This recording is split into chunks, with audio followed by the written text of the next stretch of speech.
Good morning, everyone. And we'd like to thank all of you for taking this time out to be with us today in this education conference. We will be starting in a few minutes. Again, we welcome you to today's conference.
Where is this coming from?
Hello.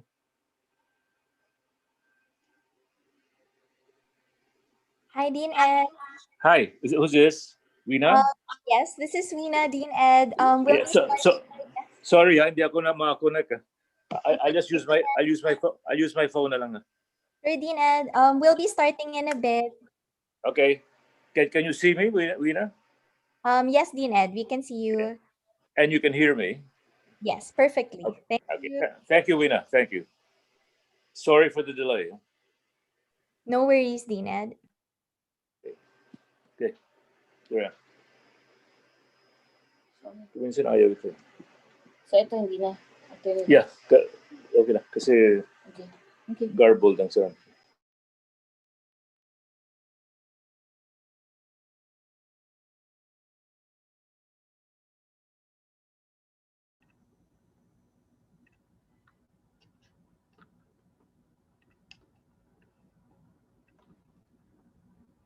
All right, good morning, everyone, and welcome to the National Conference in Higher Education 2020 Future Careers and Curriculum Development. My name is Chi Datu Bokobo, and I'll be your host for today. Before we begin, please join us as we sing the national anthem.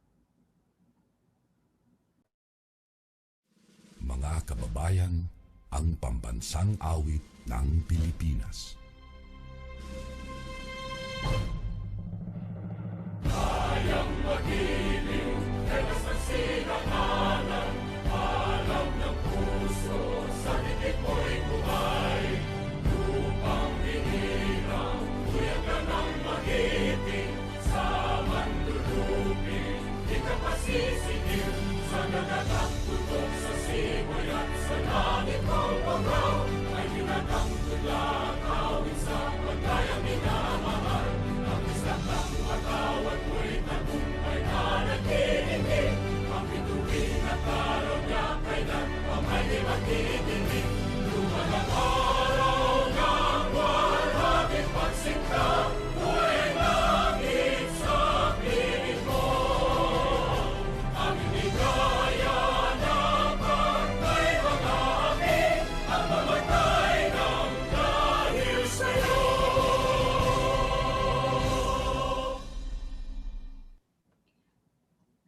Again, good morning, educators, education officials, and students. My name is Chi Bokobo, and I'll be your host for the day one of the National Conference in Higher Education 2020. Enderon Colleges and Enderon Extension are proud to welcome you to this event, which will provide an avenue for sharing best practices, discussing ideas, and developing solutions to help further the quality of higher education in the Philippines. Now, to deliver the event's opening remarks, it is my honor to introduce Edgardo Rodriguez, President of Enderon Colleges and the Dean of the College of Business, Technology, and Entrepreneurship.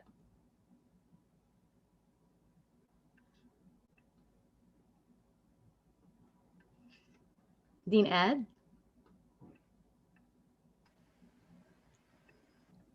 Okay. Can you hear me, Wina? We can hear you, Dean Ed. Okay. Dear teachers, administrators, the honorable staff of DepEd, and students of education. Welcome to this National Education Conference adventure. To paraphrase the conclusion of an educator's think piece following the World Economic Forum, the dramatic difference in the fourth industrial revolution that we are in is that unlike the three previous industrial revolutions, the present one features the impact of several compounding exponential technologies that all share the capacity for disruptive increases in scale as well as reduction of cost. This speed of the advances in the technologies demands a more proactive, more daring, and faster response from the education sector than the much more gradual evolutionary style experienced in educational institutions during the decades of the earlier revolutions. And that's how we stood before COVID-19. And now the pandemic is further intensifying the pressure for rapid change, which means that even as you and I try as hard as we can to absorb the lessons from this conference, we cannot be sure how much time we have after the conference to practice those lessons. The most specific objectives of the conference are: one, to examine curriculum and instruction vis-a-vis work and jobs of the future, and two, to promote worker mobility and improve understanding of worker qualifications systems. But the anticipated future that prompts these objectives may already be here earlier than anticipated. The prospect of having time-bound and project-based teams in organizations instead of individually hired permanent employees, which we thought was experimental in nature, may already be at a tipping point for mainstreaming in the fast maturing model called the human cloud. May I therefore suggest that the following two-dimensional framework could help each of us individually in trying to process and digest the various perspectives, views, and further questions voiced in this conference. Number one, when forced to change, education can lead to surprising innovations. Just as the pandemic has suddenly spurred innovation in modes of learning against a backdrop of centuries-old lecture-based approaches to teaching. And second dimension, but with innovation also comes the danger of widening inequality and gaps. And therefore, the sharing of resources and services between private and public educational partners grows in importance as cost considerations become more critical. So again, may I suggest you keep those two dimensions in mind as we try to process and digest what we hear in this conference. Ladies and gentlemen, thank you, and try to have fun.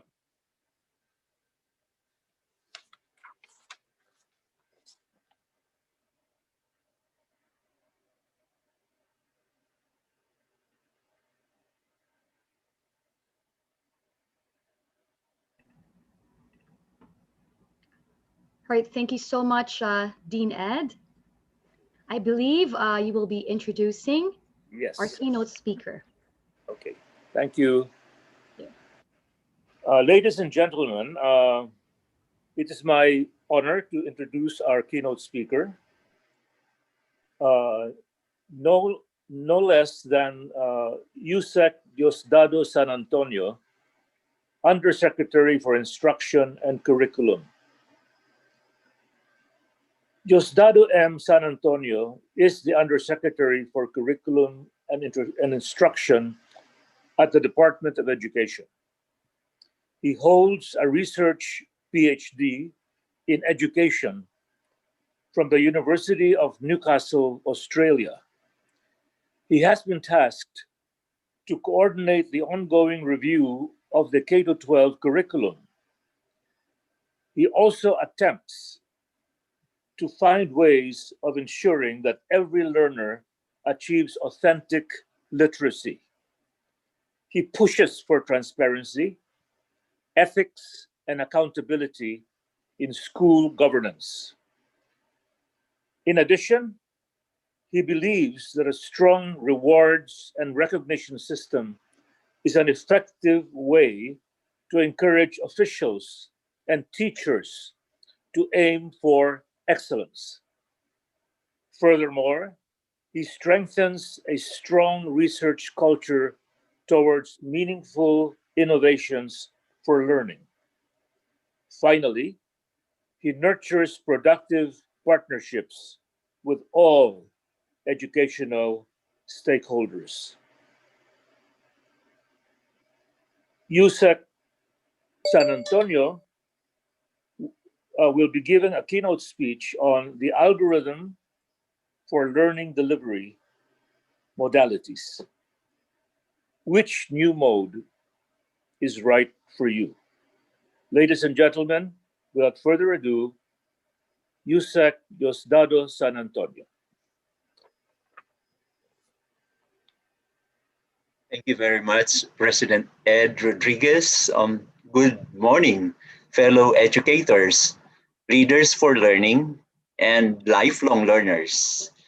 Thank you very much, Endiran Colleges, for the privilege of being a part of this highly esteemed event.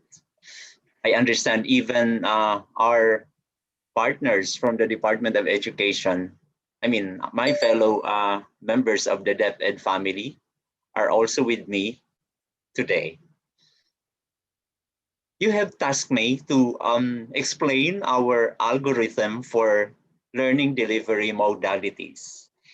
When COVID-19 came, the Secretary of Education, Professor Emeritus Leonor Liling Magdalez Briones, consulted our stakeholders to prepare the Basic Education Learning Continuity Plan.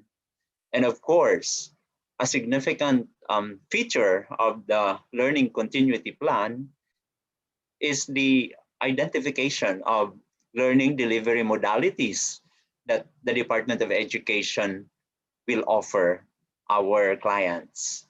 Initially, we thought prior to the prohibition of face-to-face classes, we thought that we would do blended learning. The authentic definition where limited face-to-face is allowed. But when the president declared that we can't do face-to-face classes, we had to reconfigure our options to be offered the learners and our fellow teachers. So the things that are included in our learning continuity plan will not yet be implemented fully when the school year opens this coming October 5. What the algorithm shows would be the learning delivery modalities that we will be able to offer the learners depending on their situations. Of course, the original consideration would always be the safety or the policy on whether learners should be allowed to leave their homes. And obviously, in the whole country, the younger Filipinos are not yet allowed to be leaving their homes. So they should. The next consideration, if learners would not be allowed to leave their home, we should still provide them an opportunity to learn. And there are different options. Most of you are familiar. You've heard about online, modular, TV and radio-based instruction, and perhaps homeschooling as well. So when will you be able to use the online distance learning delivery modality? Of course, it's very clear that it's for learners who have access to gadgets, laptops perhaps, PCs, or any other technological gadget. But other than having access to gadgets, the learners are also expected to have access to a good internet connection.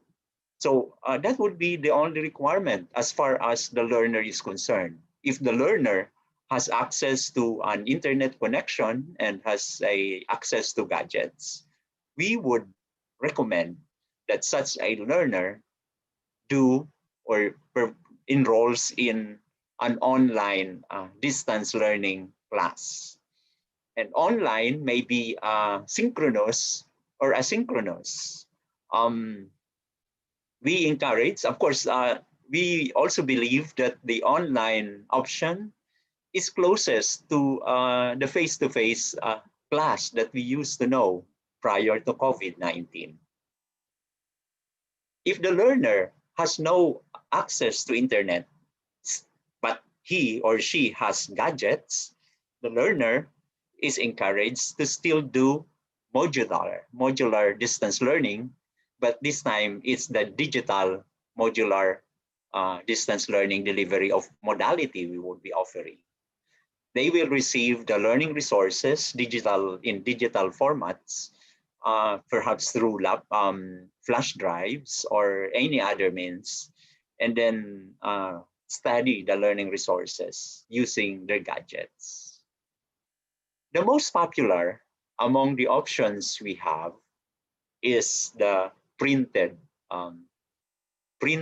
distance learning option. The use of printed self-learning modules has been found to be the most popular. About 60% of our learners would want to do that. Even during the first quarter, I'm referring to the public schools, we are even surprised that in Metro Manila, in spite of our enrollment survey showing that families also have access to gadgets and internet, or even near gadgets. And I think most of you are aware that the city governments in NCR are distributing laptops or tablets for use by the learners. While this is the case, many families still opted to make use of the printed modular education. And supposedly, printed modular, which is of course home-based, is for learners without access to anything else. But we understand that during this transition, many of us would still be seeking to learn in a way that is more familiar to us. And I know, being someone who's old enough to say that, yeah, I also learned through correspondence courses during my younger days. Yeah, I'm familiar. When we talk about distance learning, normally you would want to see a printed learning module. So what else? We're offering TV and radio-based instruction for learners who have access to this learning resource or this facility at home. So families with access to TV and radio stations would also be able to learn using TV and radio. And we're saying that essentially for home-based learning, online, offline, modular, TV-based or radio-based instruction, the printed modules, it's best for the learners in higher grades and learners who are capable of doing self-learning. The challenge that we have, of course, we also recognize that homeschooling is a valid option. It's also been there.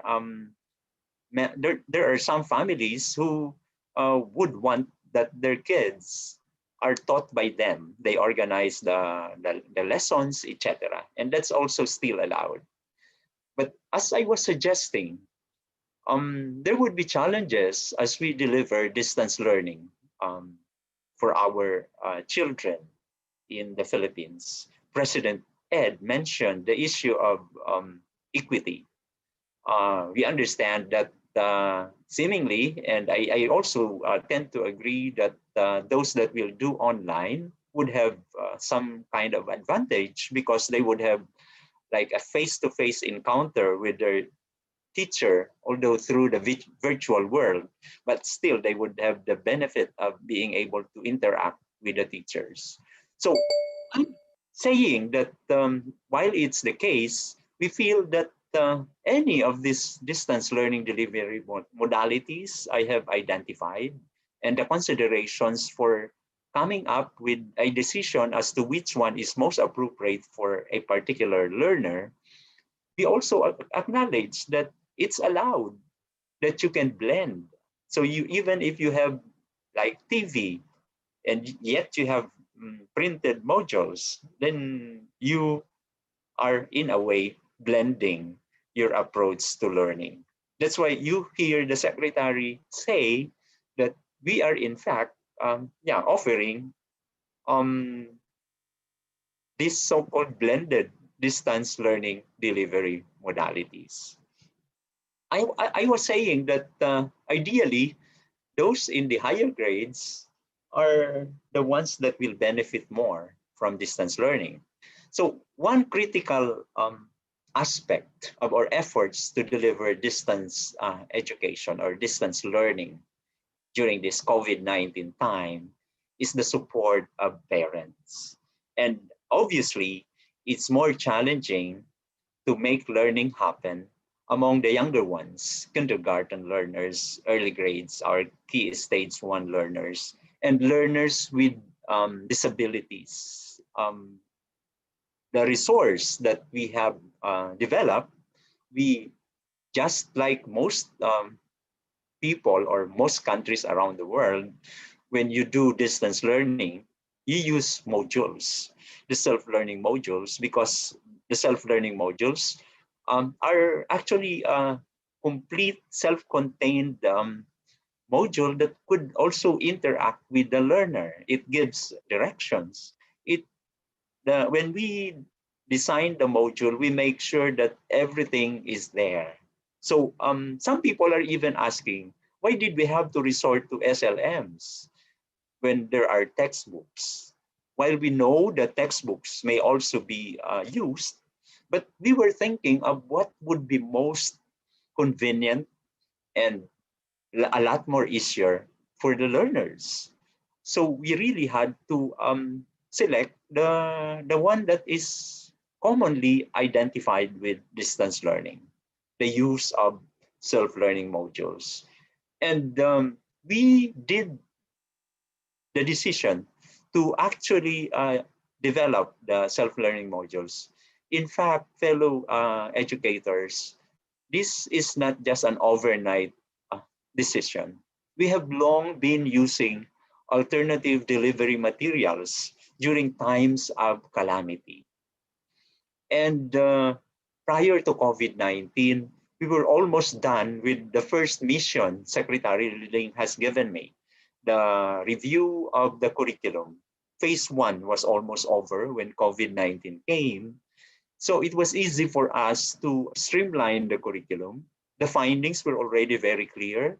The curriculum standards that we have set, I mean, my predecessors, the former team that formulated our K-12 curriculum, they have identified the standards that are comparable with anywhere else around the world in terms of the standards. But we also discovered that indeed the common complaint against our curriculum about being so congested was in fact true. So we were in the process of identifying essential learning competencies so that when we finally reconfigure the curriculum, we would be able to make it less congested. And in fact, my previous experience as regional director for Calabarzon, where one of my banner initiatives was not actually the complete discarding of the learning competencies in our curriculum documents. That's not allowed. But we had this intervention in the region before, which was much appreciated by our stakeholders when we said among all those listed, 15,000 listed competencies, we chose 400 basic ones that we said should be given emphasis for anyone enrolled in our schools. By the time a child graduates, we wanted them to be highly competent in those 400 areas from kindergarten to grade 12. But that was the initial idea that also somehow was very compatible with our effort to come up with the most essential learning competencies. So friends, I think most of you are aware that the list of competencies has been reduced by 60%. We only have 40%, more than 5,000 from the old list of almost 15,000, about 15,000 learning competencies. And some people are even asking us that to explain why we had to reduce them. And they say that when you reduce, you actually deprive the learners of the opportunity to learn all of those that we have listed. But of course, during times like this, we have to pay attention to the most important ones, the most essential ones. As suggested earlier by President Ed, the fourth industrial revolution challenges us to be really very sensitive about the needs of the times. And I feel personally, being an educator through and through, I started out in DepEd as a classroom teacher in practical arts before, called TLE now. So I know that when we pay attention to the very important enduring competencies, we would have more chances of developing learners who are ready to learn more, ready to face the challenges of the times. So I think most of us are aware that it's not really about learning new content. It's more important to learn how to learn. So this will be the focus of our attempt to deliver basic education services during this period. So as I was saying, so we had to create a streamlined curriculum so that we can anchor the development of the SLMs. We were in the midst of preparing alternative delivery materials. That was our name for SLMs prior to COVID-19. Because we knew that the calamities visiting our country were becoming more frequent. And we have been able to deliver education during emergencies in the past through the use of our ADMs. Of course, the ADMs before were anchored on a previous curriculum, so we had to update them with the ones that we have developed in time for the opening of school year 2020-2021. So, friends, yes, the decision as to which learning delivery modality would be implemented in the school rests on the teachers, the principals, or the parents primarily. We wish to really respect the decisions of the parents, but we also now would like to start saying that if you have gadgets, go for the paperless option. You will be friendlier to the environment. You will be you will be able to learn as effectively as others in your cohort would be able to be learning, even with learning resources being uploaded into your gadgets. So the learning resources, the self-learning modules, regardless of the learning delivery modality you would opt, whether it's online, offline, digital, TV, radio-based, or printed, they will be anchored on the same learning resource. The MELCs, the most essential learning competencies, and the self-learning modules will be the primary anchor of the design of all lessons, regardless of learning delivery modality. There are also issues about some families not having parents who are capable of extending support to their children. So the Department of Education recognizes this. So we are allowing learner support aides or volunteer para teachers to help us in making home learning happen in cases where families are saying they don't have the capability because they are working or they are educationally unprepared. There would be new roles for all of us, fellow educators. Um, for teachers, we expect that you would be designing the learning plans, the weekly learning plans. You will be contextualizing our self-learning modules. You'll be preparing activity sheets, or you will be making decisions whether to use the activity sheets being offered by the dynamic learning program that has volunteered to share with us their resources as well. The parents, as I have been insinuating, would also have bigger roles in guiding their kids to learn. And of course, you all know this. We are all educators.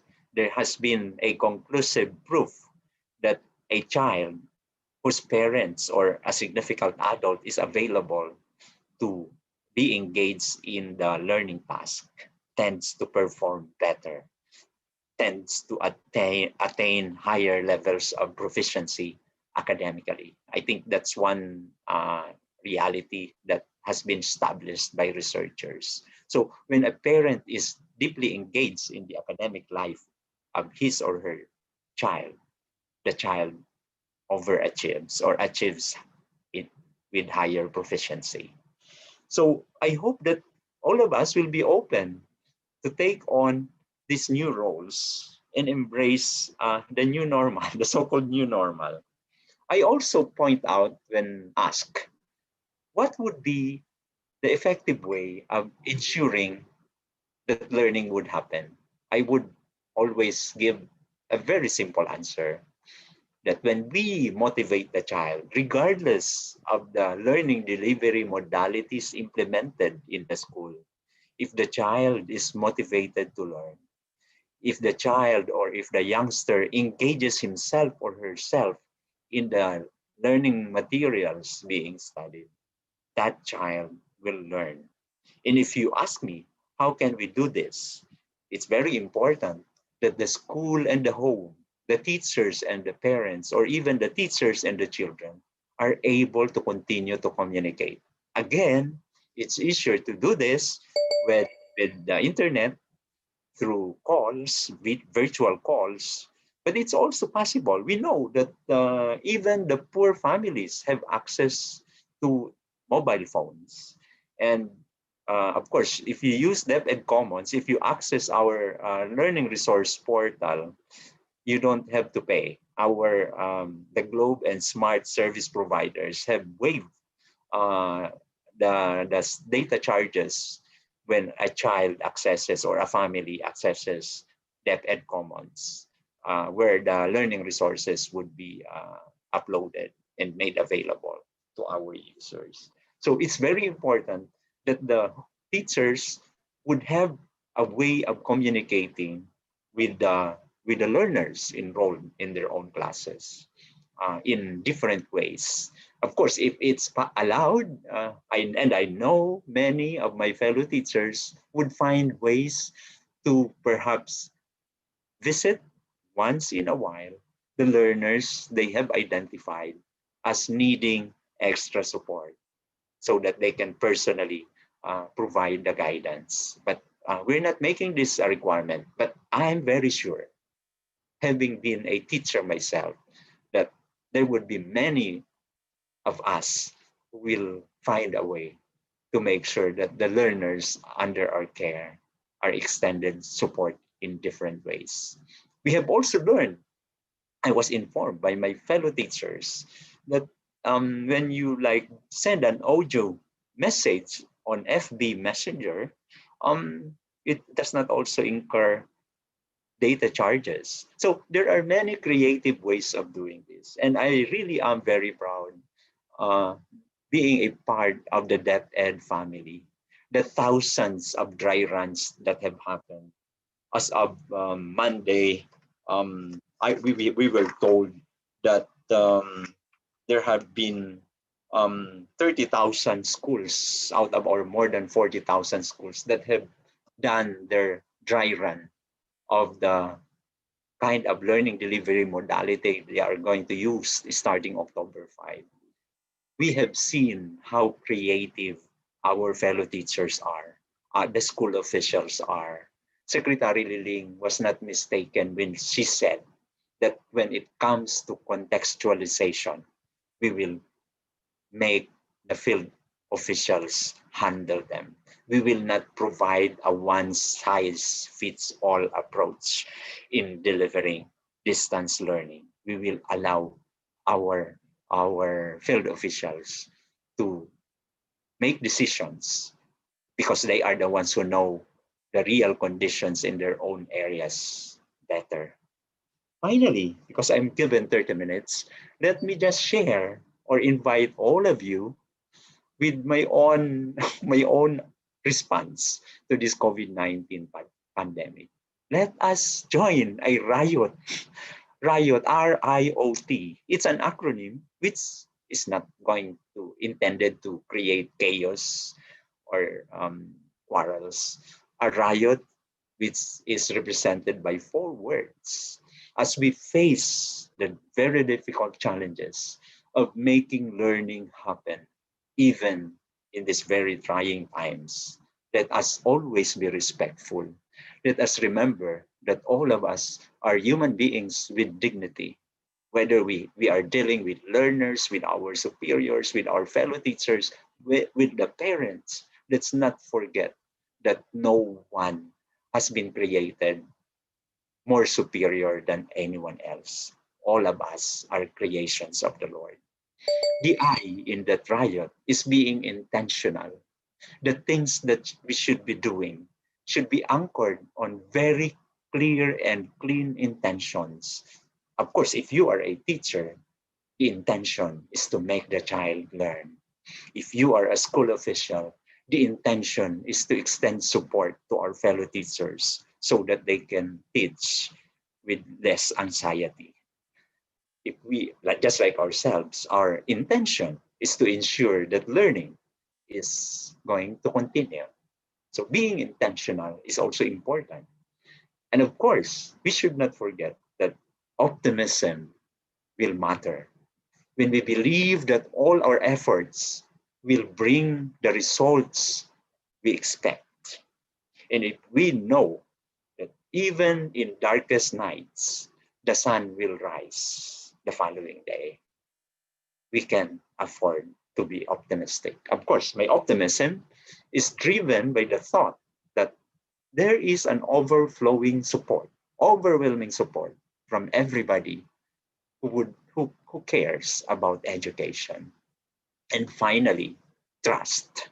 When we trust, we also value everybody else, assume that everyone is coming to help us. Everyone has nothing but good intentions. I know this may be very ideal, but in my own personal life, one reason why I feel less stressed is I always trust people first before I distrust them, only if they prove that they are not worthy of my trust. So friends, as we think about the various learning delivery modalities, we should also perhaps consider creating riots in our own lives. Mabuhay po tayong lahat. God bless. Thank you so much, Yusek San Antonio, for that very insightful speech. It's crucial that all of our solutions are nuanced and actionable across the board. And it's so encouraging to hear that there are a variety of options and learning delivery modalities for all students, especially those who do not have access to tablets, computers, and internet connection during these times. Indeed, there are ways to move forward, albeit slowly, so we will all join you in this riot, USEC San Antonio. And this brings me to our next keynote talk, which will focus on how senior high can effectively set up higher education and equip students with skills that will help them thrive in their future careers. And with that, I'd like to introduce the head of development for Asia Pacific of International Baccalaureate, or IBO.org, to deliver a talk on education and preparing for disruption.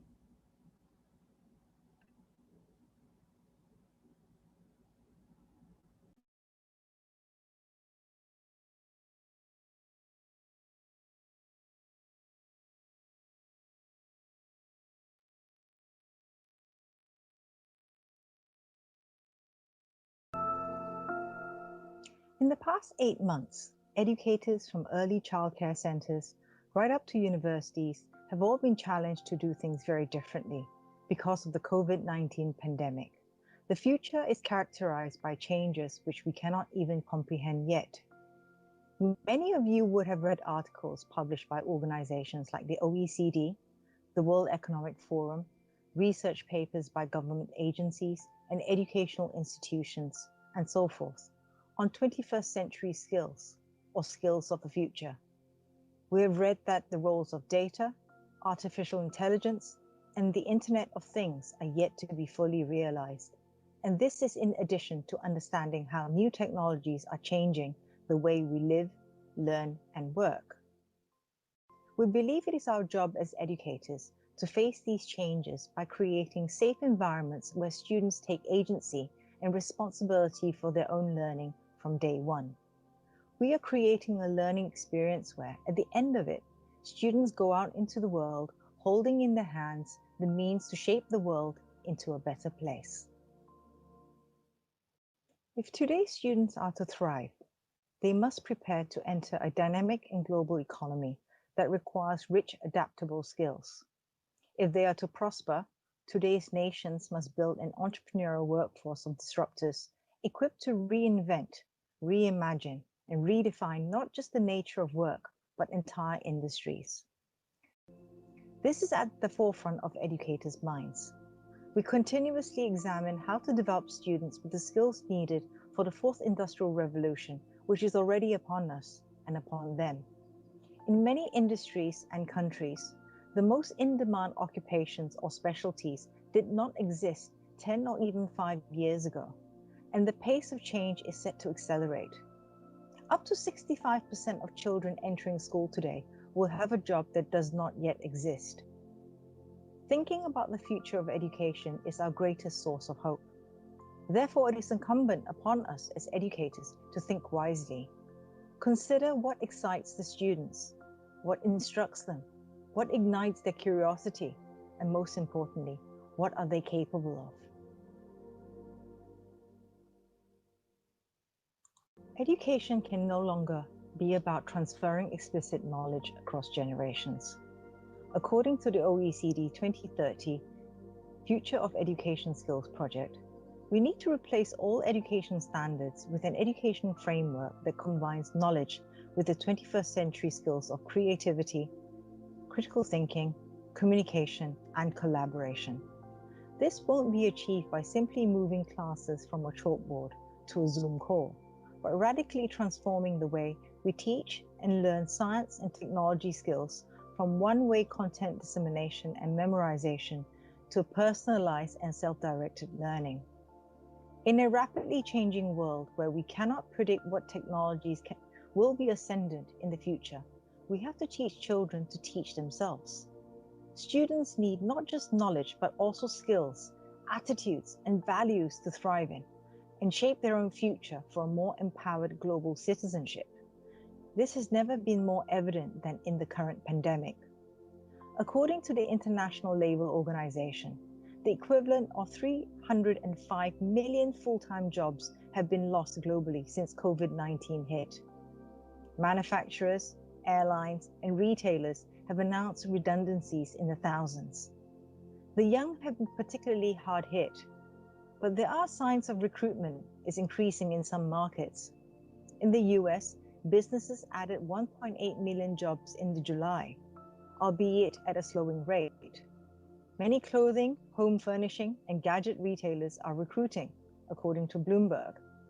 LinkedIn says young graduates who have been hit hard could aim for more than 1.5 million entry-level jobs and 65,000 internships in the US alone. The workforce of today and the future is therefore required to be flexible and mobile, and more skilled in adaptability and reflection and self-direction, rather than armed with direct skills and knowledge. Too often, emphasis is placed on the importance of rigorous academic qualifications, when in fact, as our ability to predict what the careers of the future will look like diminishes, it is in the development of the inquiring, curious, and critical learners that we will best serve in the workforce of the future. What we should not do is see a student just as data points for test scores. I want you to think about how your school, college, or university, how your governance use student test scores. What does this data inform you in your context? At the IB, we believe that test scores should not be seen as proof points as to whether the teacher did his or her job. As we encourage critical reflection of our students, we also critically reflect on the value of a test score. What does this data point serve? What is it telling us? Is it data which is valuable in understanding the learning experience of the student, or is it merely a convenient standardized measure for the policymakers and administrators? I encourage you to consider this when considering your own curriculums. This is how we question and reflect when we construct programs at the IB. Through a unique curriculum with high academic standards, we champion critical thinking and flexibility for learning by crossing disciplinary, cultural, and national boundaries. Currently, more than 1.8 million IB students attend over 5,000 schools in 153 countries. Our internationally minded approach delivers learning through fostering empathy, neuro-linguistic diversity, and cultural respect. This learning methodology moves past transfer to knowledge use, analysis, and innovation. Traditional systems and subjects with examinations based on knowledge transfer make it difficult to differentiate between a student who has gained true understanding of their subject matter and one who has simply memorized the necessary answers. At the IB, we've been foregrounding the value of conceptually rich, holistic, creative, and collaborative approaches to education for over 50 years. Different educational trends come and go, but the IB steadfastly supports teachers and students' inquiry, context-specific flexibility, and authentic coursework-based assessments. In the current climate, information, how we learn, and who we learn from has been completely reinvented by digital transformation. I'm sure you can all recall a recent experience in your classrooms. A new phenomena for the digital age, such as deep fakes and fake news, devalue the currency of information at an alarming rate. To combat this, earlier this year, we launched our Digital Societies course, in which students learn about fake news, security, social media algorithms, and privacy. Joey Ito, the director of the MIT Media Lab, has a great quote in his book, Whiplash: How to Survive Our Fast Future. He says that in the digital society full of complexity and uncertainty, what we need and what our students require are less maps and more compasses.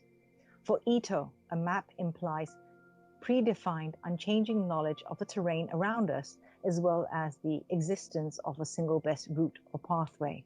But in a world and workforce that is constantly changing, stable maps no longer apply.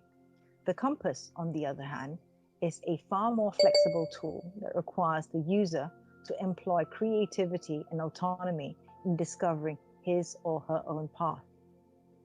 From the smart devices in our pocket to the endless streams of popular social media networks, we're now linked with one another and to all prior human data, information, and knowledge in countless convergent ways. This situation has profound implications for our students. If the digital age is about interactions and systems rather than static, stable objects and things, we must ensure that this is how we learn, teach, and assess them.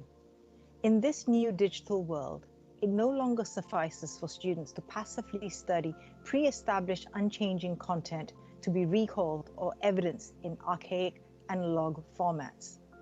This isn't education for a digital age, but a series of lost opportunities.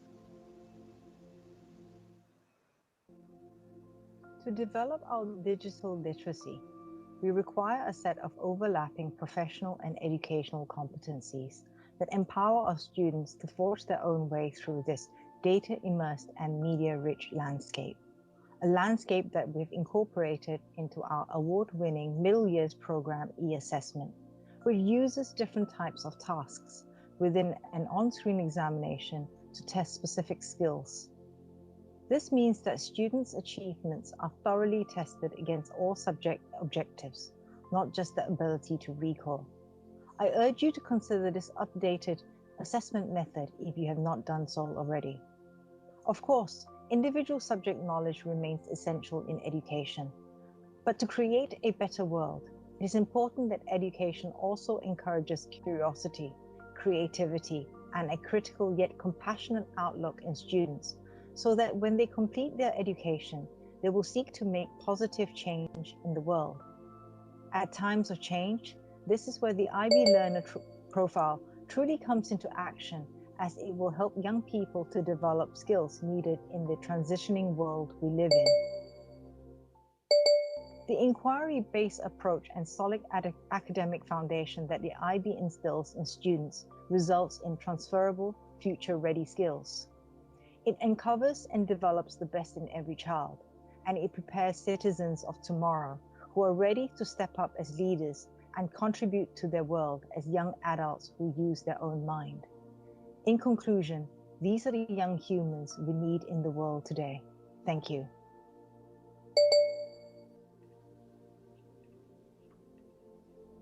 That was a very informative talk on how education and action go hand in hand in helping our students develop future ready skills.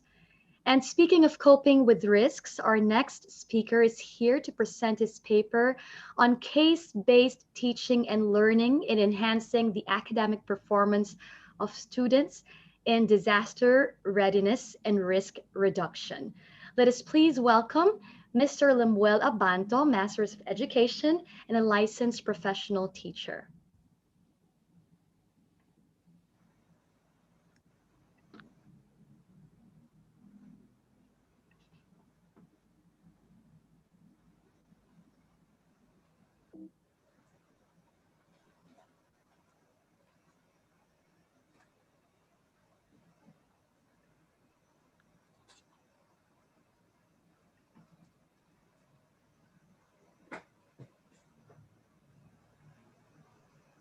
Good morning, everyone.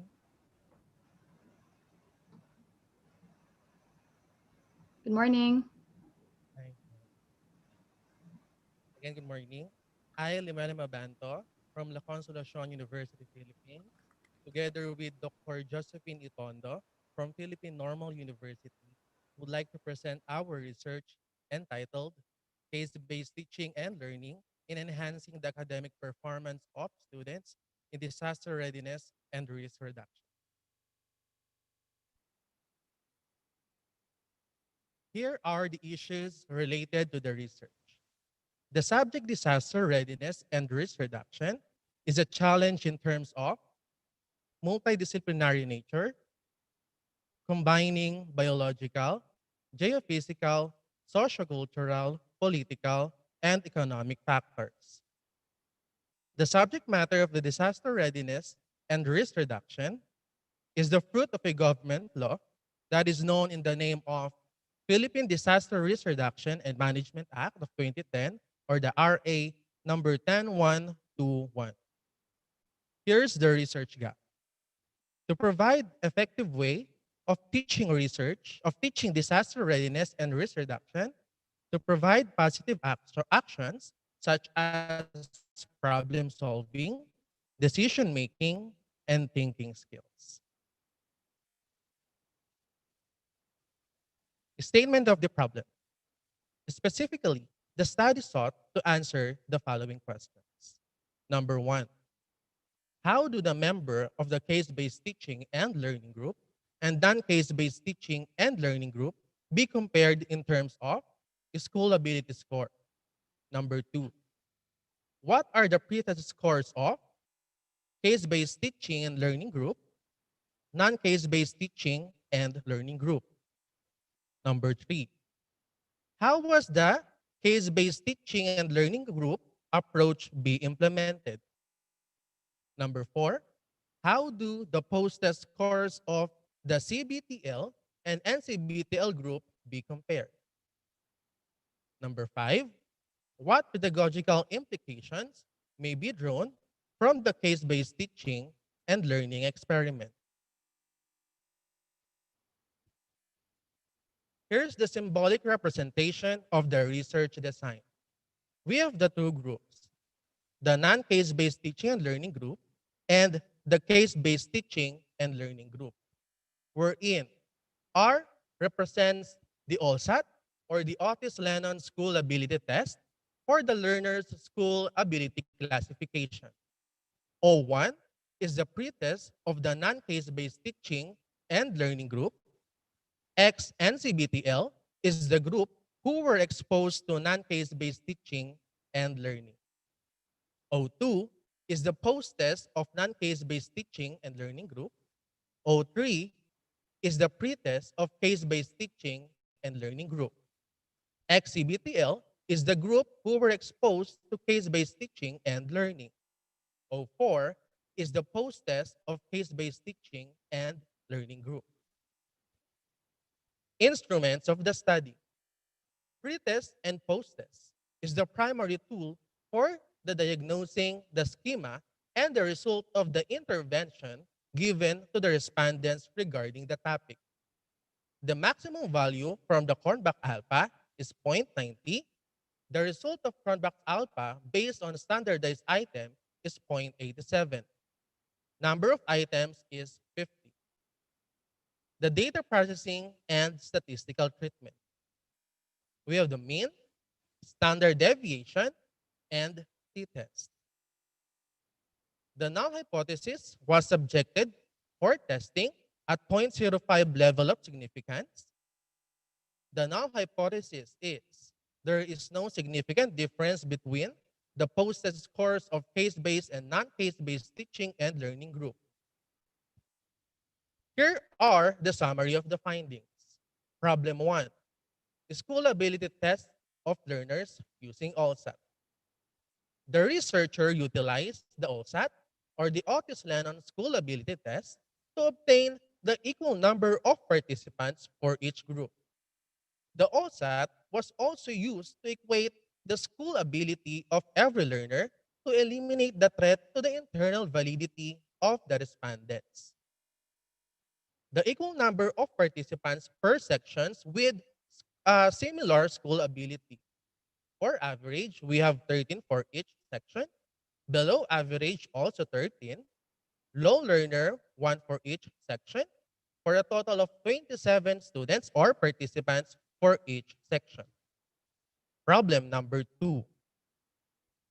Pretest mean scores of CBTL and NCBTL group. The pretest mean of CBTL group is 25.59, while the pretest mean of NCBTL group is 23.41. The pretest mean scores of CBTL and NCBTL was subjected to t-test, and the data showed that there is no significant difference between the pretest mean scores of both CBTL and NCBTL group. Problem number 3, implementation of case-based teaching and learning. So figure 2 is the modified CBTL process adapted from Newton, Kulak, and Sharma 2017. For part 1, the teacher will provide reading of case-based stories prior to the lesson. Part 2, lecture for the whole class. Part 3, case review of the case-based story with the alignment to the topic, which is for the whole class also.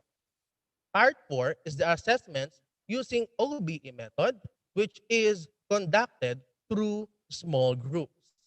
Using case-based teaching claimed their learners are more engaged, more interested, and more involved in the class. It is helpful to reflect on the responses of students once taught a case to see if the case can be further developed or if more background information can or should be provided. Problem number 4, comparison of post-test scores of the CBTL and NCBTL group. The post-test mean of CBTL group is 33.81, while the post-test mean of NCBTL group is 26.15. The post-test mean scores of CBTL and the NCBTL were subjected to t-test, and the data showed that there is a significant difference between the post-test mean scores of both CBTL and NCBTL group. Problem number 5, pedagogical implications of case-based teaching and learning.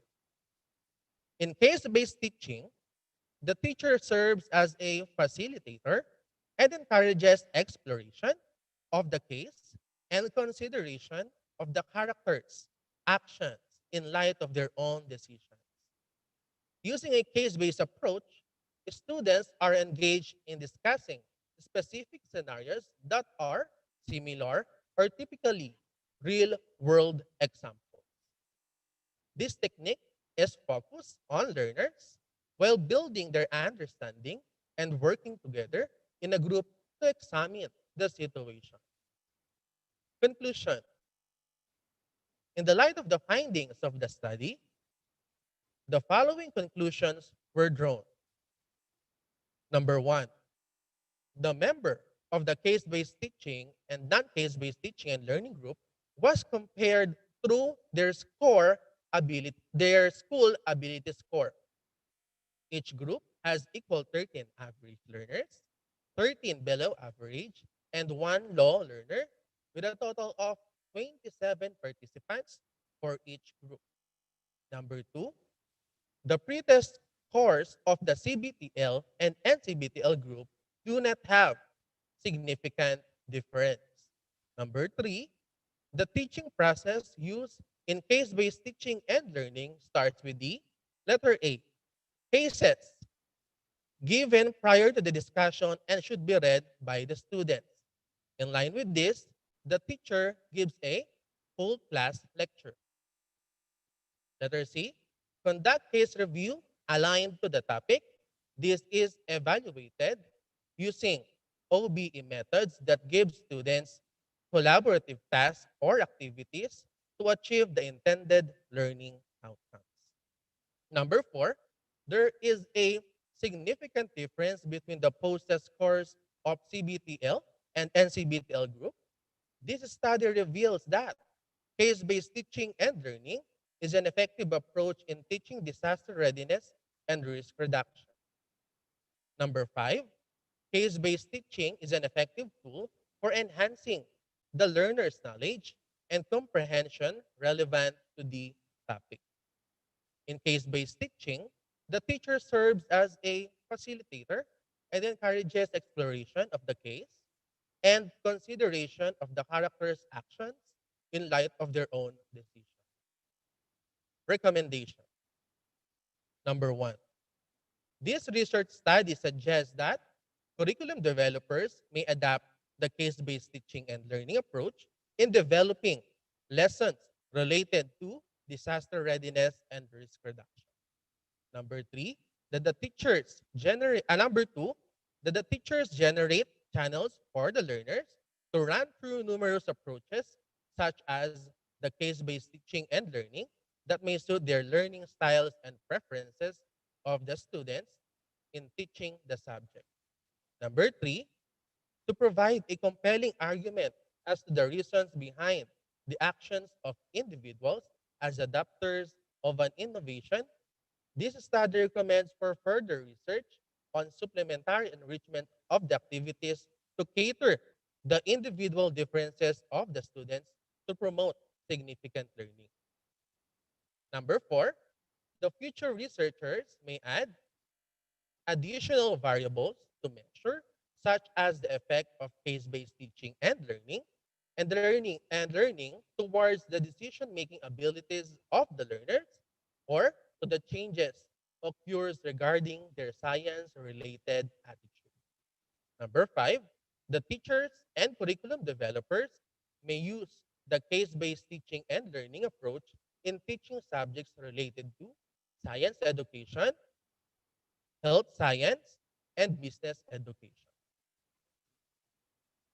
Here are the references. That would be all, and thank you. Thank you very much, Mr. Abanto, for your research presentation and for sharing with us the results of your study.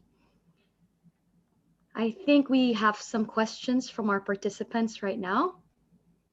Our first question, Mr. Abanto, is what is your research design? The research design used in our study is through experimental research design. It uses two groups. For the one group do not have the intervention, and the other group was applied an intervention. All right, so more an experimental. Our next question, Mr. Abanto, is case-based teaching or learning applicable to the online medium? Uh, uh, yes, ma'am. It is applicable also in online medium by means of teachers can give uh, readings or case-based scenarios to others to the students, no, before the topic. So it is still applicable. No? All right, so it's applicable both face-to-face and online. Do you have any more questions from our participants? Enduran team. All right, I think we have one more question for Mr. Abanto.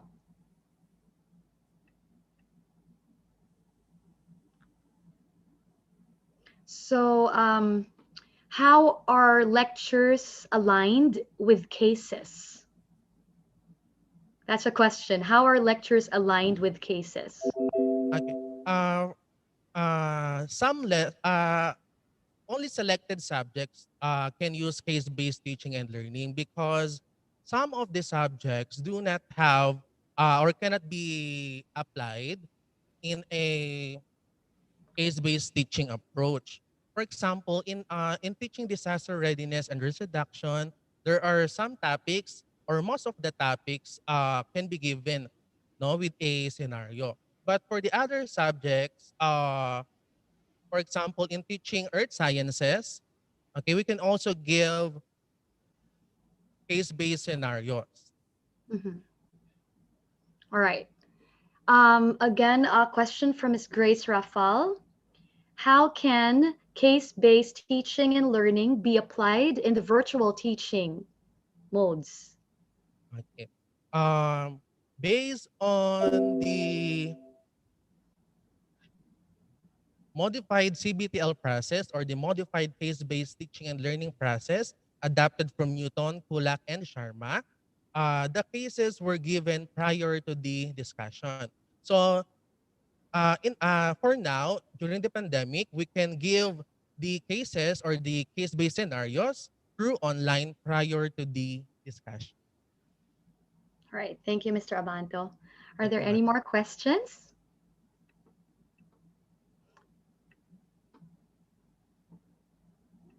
All right. There is one more question. I'm just waiting for it to here. Hold on. All right, Mr. Abanto, would you consider the study quasi-experimental or truly experimental? So is the study quasi or completely experimental? The research design is actually a true experimental design because according to the research, the research study, uh, the true experimental research design uses two groups only. No, but for the quasi experimental, there are many groups who were being chosen. All right. So, do you have any more words of advice before we wrap up, Mr. Abanto? Or are we done for the day?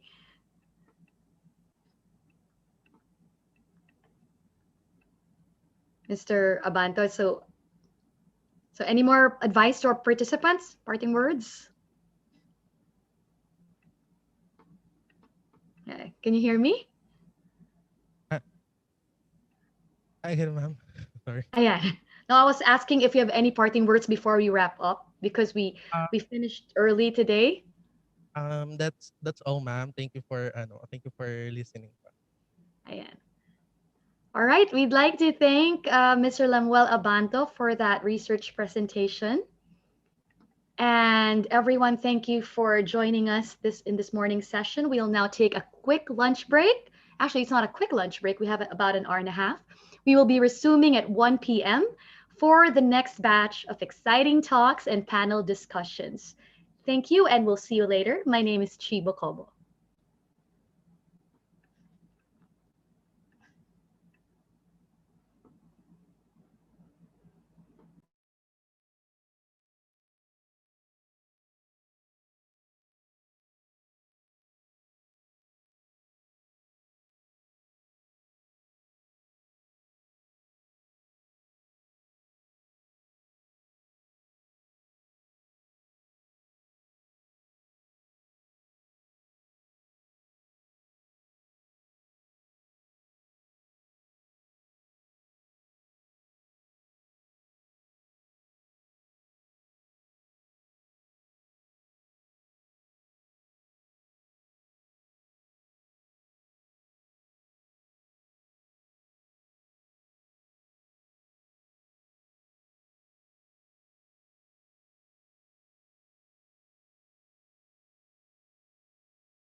Good afternoon, everyone.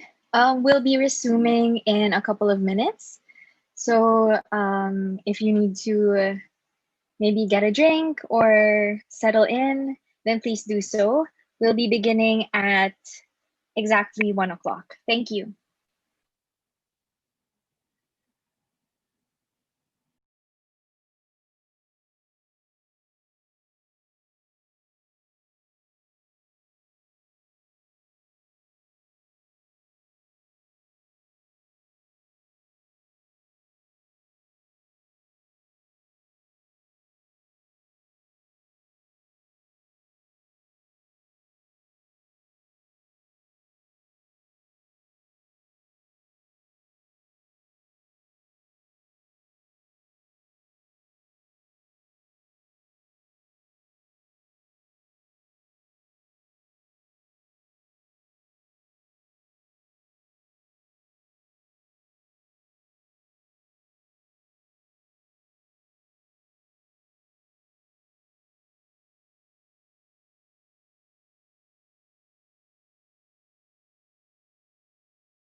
Hi, everyone.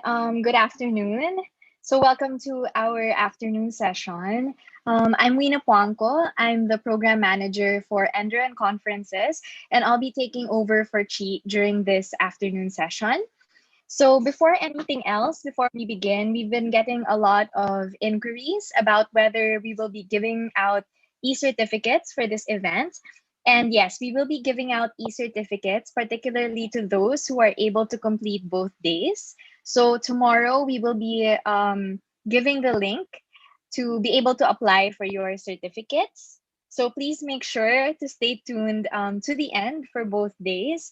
We look forward to having you all apply for those e-certificates. And also, those e-certificate applications will also be your raffle entry ticket to a number of giveaways that we're doing. So if you have any questions, please feel free to chat them in the comment section of YouTube. We have some of our team there who will be responding to you.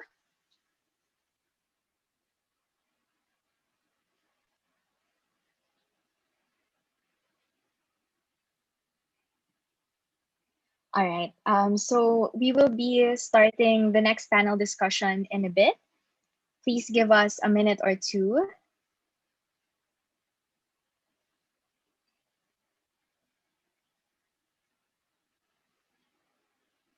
We'd also like to remind you that if you are viewing this on your computer or on your cell phone app, we'd like to request that you please give this video stream a like so that more people can have access to it. And also, we'd like to request that you subscribe to our channel for more educational content as well. Only if you'd like, of course.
So thank you everyone for your patience. And now to kick off our afternoon schedule, we have a hybrid panel discussion on online learning and higher education. And here to moderate and introduce our esteemed panel is Mr. Colin Christie, the Director of Digital Transformation for Enderan Colleges and President of the Analytics Association of the Philippines. So hi, Sir Colin. Hi, Wina. Thank you very much. Hello, everyone. I hope you all enjoyed a good lunch and that you're ready for a very exciting afternoon. I know I certainly am. So it's my pleasure to be your moderator for this session on online learning and higher education. And we have just a dynamite lineup panel for you. So I would just like to make the introductions. So first of all, we have Dr. Julio Santiago, who's the chair of the Department of Teacher Education at University of Santo Tomas. So great to have you here. Thank you for being here. And we also have Peter Tenido, who's the project director at De La Salle's Innovation and Technology Office. Peter, thank you so much for joining us here today. And we have Dr. Harold Kulala, who is the Dean of Education at Far Eastern University. We actually have a powerhouse panel contingent from FEU, and we're very excited to have you all. So also from FEU, we have Dr. Sheila Hodgson, who is the Director of Guidance. And then Yes, sir. rounding out Hello. our, hi, Dr. Sheila, thanks for being here. Hi, sir. And rounding out our trio from FEU, we have Dr. Harold Bueno, who is Director of International Relations at FEU. So Dr. Harold, thank you also for being here. So I just invite the panelists, if you haven't already done so, you can join us with your now. And actually, we're going to start out just to give you a little glimpse of our program today. We're going to start out with just a few presentations, a few short presentations, after which we'll have a free-flowing discussion. And we also would encourage all of you out there, we want to make this participatory, to ask your questions. So we have our team here at Enderon monitoring your questions and forwarding them on to us.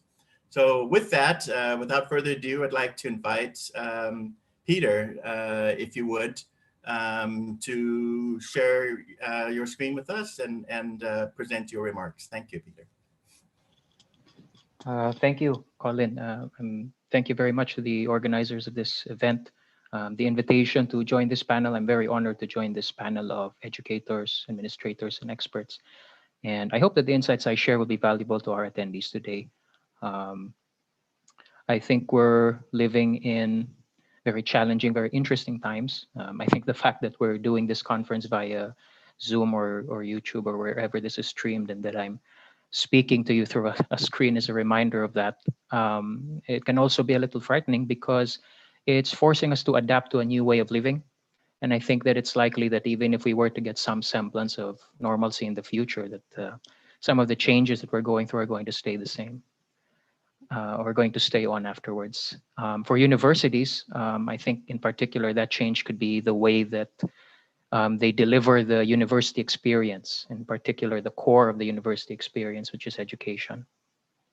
I think it's interesting to note that even before the pandemic, research and markets, market research firm forecasted that online education market to reach $350 billion by 2025. And it would not be surprising to see positive growth for this market due to this pandemic. And for years, universities have been experimenting with online learning to supplement traditional learning modes. Online learning platforms were popular already a few years ago. But I think that the time we're living in now, it's created this opportunity for universities to really to study whether this is something that will work, precisely because we're all being forced into it. And so some of the opportunities that I think arise from this event is that it's an opportunity for experimentation to test if online learning works.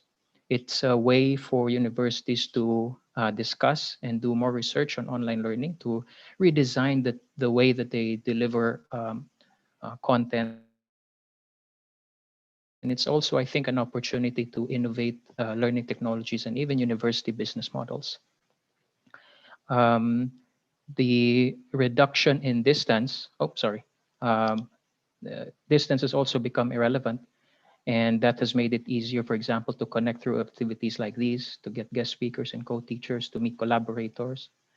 It's also, I think, made it easier for universities to expand their reach, right, and to deliver impact in ways that perhaps they have not been able to do so before.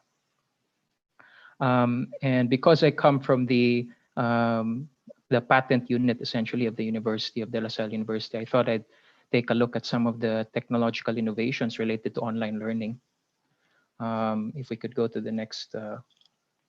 So I did a search of technology documents, patent documents related to online learning, and found that some of the technologies are as old as having been developed in the 70s. But that number has gradually been increasing over the years. And I think it's possible that we're going to see an even greater increase in the next few years. A lot of these patents come from China, the US, Korea, and Japan. And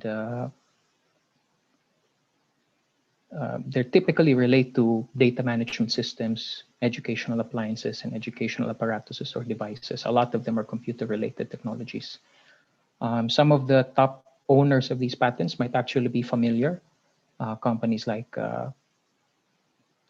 I think I have them on the next, companies like IBM, Fujitsu, Microsoft, Coursera, Samsung. But I thought it was also interesting that of the top 20 applicants, 7 of them are Chinese universities, with the top filer being a Chinese-based education technology company as well. Of course, it's not all, it's not all opportunities. There are also challenges. I think one of the key challenges that this time has brought is it has really brought up the divide in digital infrastructure. It's made it very clear. And now that we're all online, I think it has also forced us to confront issues relating to intellectual property, data privacy, and cybersecurity, which are not new issues, but we're forced to confront them now in this new environment. So in closing, just a quick summary of things I've talked about, some strategies to consider given these activities is to study online learning, see what works, see what can be done fully online, see what can be supplemented with face-to-face education. Of course, there's a need to strengthen our ecosystems for online learning. And again, because of the reduction in distance, there is a great opportunity to pool and manage cross-organization resources. I think it's also a good time to employ design thinking in the way that we operate and address problems. And although we do have some quick sort of band-aid solutions to the way we approach things, I do think that, again, some of the things that we're going through are going to stay. And so there might be a need to revisit our policies as well on education, on intellectual property, on data privacy, and so on. So thank you. Thank you so much for that, Peter. If you don't mind, I'm just going to throw a couple questions your way while it's still fresh in our minds with what you talked about. For one, I was interested to see you list design thinking, and you just mentioned it. And maybe later on we can return in the panel discussion. We can return to that. I'd be very curious to get your thoughts on the application of design thinking. But another thing you mentioned is experimentation as one of the opportunities, right? As we're pivoting online. Can you talk about how you see the risks? With experimentation comes risk. We need to be risk takers, of course. But what are some of the parameters that you think that educators can set up to make sure that the risks are calculated? Well, yeah, I agree, right? Anytime that we attempt something new, something we haven't done before or haven't done as much before, is that there's always going to be a need to take risks. And those risks can take many forms. We might be risking, for example, doing things that don't work and then propagating this misconception, for example, or this view that online learning might not be as effective, or we might have a bias towards applying technology not in the right ways, but or as the temptation to do things the same way except done through online tools. And I guess I'm glad that you mentioned design thinking, because I actually think that design thinking might be a way to help mitigate those risks, in the sense that the approach is to think about the value that we're offering to our stakeholders. So instead of jumping towards decisions that seem right or that seem to work on the surface, approaching it from from empathy, from understanding who our stakeholders are, from understanding what it is that they value about university education, and then addressing the problems there. I think that's a good way for us to avoid those risks of biases, those risks of doing things that don't work, but we're doing them just because we feel like we have to do something. Yeah, excellent, Peter. I think, in essence, looking at a more holistic approach, considering all of the factors, and then perhaps using design thinking, as you say, as a risk management technique as well. Very intriguing. I definitely want to return back to that during discussion. But for now, let me introduce who's up next. We got two Harolds. So this is Dr. Harold Bueno from FEU, Director of International Relations. I think you also have some opening remarks. I'll turn it over to you. Good afternoon, everyone. Right, so I'll be connecting my office to online platform and online education, online learning in higher education. So basically, before the pandemic, this is how we view internationalization in education. So it's more of physical mobility, it's going out the country, it's more of cross-border internationalization because the students are into it. They really want to experience it firsthand. So that's their idea of internationalization. This is actually what will come into our mind when we talk about internationalization. Basically, it's more on cross-border internationalization. But there are other forms of internationalization which we actually didn't appreciate prior to the pandemic. So during the pandemic, this is what happened to internationalization, at least in our experience in FEU.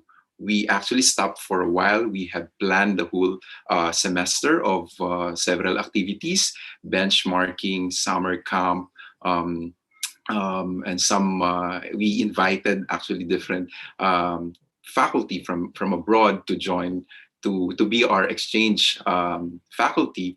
So we have no choice but to stop those activity that entails physical mobility. So we have no choice but to stop for a while. But of course, international pandemic will not stop internationalization. So slowly we recalibrate and redirect our energy. We try to analyze what we can do, how we can embrace the situation, and how we can move forward and still go on in internationalization. So by the help of the Commission, by the help of the Commission on Higher Education, we're able to strengthen ourselves through trainings, through different webinars and several activities that they created. So we will be able to still execute internationalization of higher education in the Philippines. So we stand strong and continue. We continue the programs. We created different activities and programs so that we could still make sure that our students will have a global mindset in terms of different disciplines. Right, next. So because of the pandemic, borders are closed. We are now to explore several possibilities. This time we appreciate home-based internationalization, where we can use several online platforms. Available platforms. Some are free, some are good. Some are for you need to pay for several period. So it depends on the creativity of the higher education institution and how they will translate home-based internationalization. So basically in FEU, we use online platform, and I believe that at the moment, this is the only way to move forward internationalization, to use online platform. So moving forward, as we embrace the new normal, we just have to be positive on it. We just have to embrace it and make the sense out of it. We just have to be optimistic. And there are actually advantages when pandemic happened. So the transaction becomes fast, because before we still have to wait for a couple of months or prepare a couple of months to send students abroad to study, or for a short-term exchange program, or any short program that we offer to them.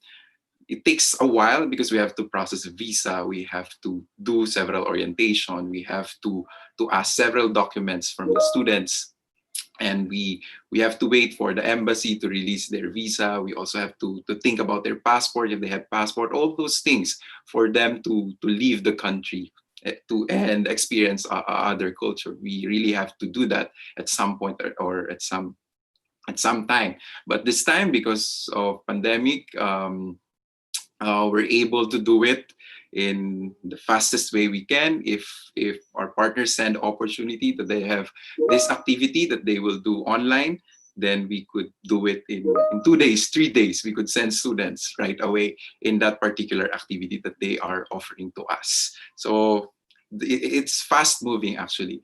Second, it's cost efficient, because instead of buying tickets, accommodation, we really have to worry about their accommodation, their food allowances, then there's no need at this point, because they could just open their laptop, open the platform, and they'll have their online professor or international professor in the screen or in the class. So it's really cost efficient at the moment, and it's fast moving. So before, we could only send, let's say, 2 students because of budget limitation to go to Canada. Now we could send at least 10 or 20 students, because the budget allotted for it is actually enough for the 10 students, because there's no need for them to go to Canada just to attend that particular activity. All right. So we could just, we maximize virtual platform, and we use, of course, the connectivity for us to still be able to offer international programs, to offer activities to our international partners. And we just have to be creative. This is the best time to create hybrid program, to using different platform and different tools to deliver the summer program, or probably the other short-term program that the university has created. And of course, connectivity is the end goal. While we are in this situation, it's important that we always connect to our partners, update them of what we plan or what we want to do while we are in this situation. So moving forward, embracing the new normal, these are possible activities higher educational institution can do using online platform. Okay, so you could do international visiting adjunct professor. It's a virtual international exchange faculty or students. You can do also virtual internship. If I may share, our Institute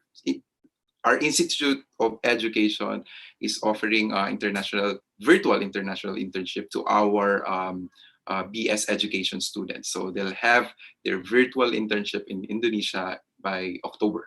So that's one of the programs that we are working on now, because at the moment, regular internship is not possible, or face-to-face internship is not possible. So we still find ways to execute these activities, and just to make sure that our students will have that global mindset. So you could also do team teaching, virtual team teaching, student body for a collaborative project. We can ask one university abroad or partner university abroad to partner with our student in creating one project virtually. You could also invite thesis advisor or supervisor virtually. You can schedule your student and that professor to talk online about their thesis project or research project. And of course, online benchmarking, we can still do that through online platform. All right, so that's actually my, the last slide, please. It's actually my presentation. Thank you so much. Oh, thank you so much.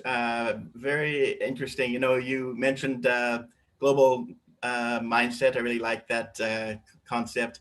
But I also throw out, your presentation is, I think, an excellent example of a growth mindset over a fixed mindset, and thinking growth now is not the time to be timid, and it's the time to experiment and innovate, as the other speaker already mentioned, Peter. And so it's really great. I think also it's interesting to hear how ironically, some of the processes are more streamlined than they were before. And hopefully some of those things that we're doing to streamline processes will remain, years to come when we can return to a more normal semblance. But so let me ask you though, I think probably one of the biggest challenge of a virtual internship, is experiencing the culture, right, of the folks that you would normally be traveling to their land, so to speak. And so in these virtual internships, how do you sort of address that so that the participants don't feel sort of like they're missing out on that cultural dimension? Any thoughts about that? They'll have actually orientation prior to this. So by that orientation, they will be able to understand the culture. They'll be able to understand how education probably works in that country. So I think in that sense, and by just talking to the students or just delivering the lesson, they will really understand how things work in that area where they will be placed. So and also probably they'll be able to understand some rules or house rules in Indonesia that is also correlated with their culture, or probably some policies that is actually again correlated with their culture. So by in that sense, at least they still experience a bit of a culture of that country. Okay, well, excellent. So this is also another topic I definitely want to return to. But before that, let's turn to your colleague, Dean Harold from FVU. And I think you also have some opening remarks for us, Dean Harold. Thank you, Colin. I'd like to talk about teaching and learning that we have been doing at Far Eastern University during the time of COVID. No, we use the term COVID. It's a combination of COV and ED, so education. So that would mean education during the time of COVID. No? So at one point, I also agree with one of the panel members, Peter, about the appreciation of online learning. So this is one of the challenges that we are facing in terms of moving to online learning. But there are 4 items here that I'd like to talk about. But as you know, as the surges of cases of COVID-19 in our country is continuously increasing, and the timeline for the bilateral partner vaccine mass release has yet to be determined. The physical schools indefinite closure affects more than 27 million school children in the country and over 1,000 colleges and universities. And the closure of schools is really one of our practical decisions to help flatten the curve, because schools are social hubs and they are actually part of our social network. But unfortunately, most schools in our country, and I will dare say this, that I personally think that are ill prepared for long haul disruptions of face-to-face classes. In fact, in the recent news, there are quite a number of basic education private schools are sent their notice to the Department of Education that they will no longer open this academic year. So even the Department of Education moved the opening of school year to October. That's 4 months delayed to its normal opening, citing logistical unpreparedness. On the other hand, colleges and universities are given the decision, like for us, we are given the decision to open school year, and we opened it just right on time. And that would mean we move to online learning. And because we are prepared, we are considered one of the privileged universities that are prepared for online learning. The preparedness for online learning is not an overnight decision for FEU. It has been there for close to a decade. We began our move to or transition to online learning, a blended online learning for about close to a decade now in 2012. And this is something that we are very proud to do in FEU. And in FEU's case, as mentioned, we started to adopt online learning in 2012. We have invested in our education technology office. Before I moved to the Institute of Education as the Dean, I started the Office of Education Technology in FEU in 2012. And that establishment of EdTech is our response to promote the use of technology in teaching and learning to achieve different learning styles, to respond to the 21st century learning styles and needs of our students. And one of the major investments that FEU have done over the last 5-6 years is what we call a semestral-long faculty development training called the DILET training. It spells out as DL, that stands for digital literacy, EC stands for effective communication, and CT stands for critical thinking. This is a 1 semester off for a faculty to be trained. And it is actually a paid training. They're being trained to transition from a teacher-centric model to a student-centered model. And that is the umbrella of our transitioning to online learning environment. And our transition to online learning is not just about the use of technology. It's about shifting the paradigm, shifting the way we teach, shifting the way we see how students learn. And that almost 10 years of training, investing of infrastructure, changing of academic policies. We look at it as a systemic reform that we would like to implement at Far Eastern University. So this transition to online learning helps us in these recent disruptions brought about by the COVID-19.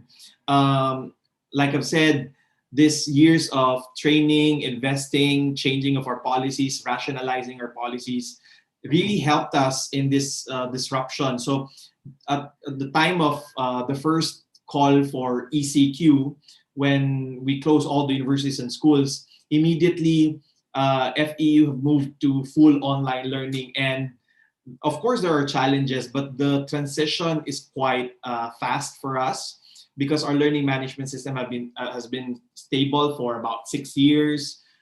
Faculty have been trained, students are aware of our learning management system. But challenges are actually, there are certain challenges that are looming large, as we would like to put it that way. Mostly are the idea of technical issues of our students.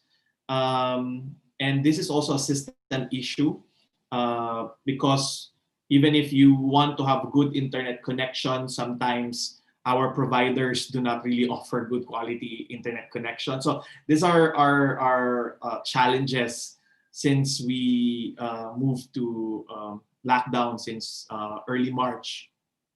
But our preparedness have given us that edge. In fact, in the last month, we were called by the Commission on Higher Education to train about more than 200 faculty from different universities from Luzon, Visayas, and Mindanao to transition to online learning. So we did the week-long teacher development, faculty development training using our online platform. And we trained more than 200 faculty to develop their learning materials, convert it into an online learning materials, write course information booklets, modules, and the highlights of that is to train them how to assess the work of the students or whether they're achieving the competency of the students on an online learning platform.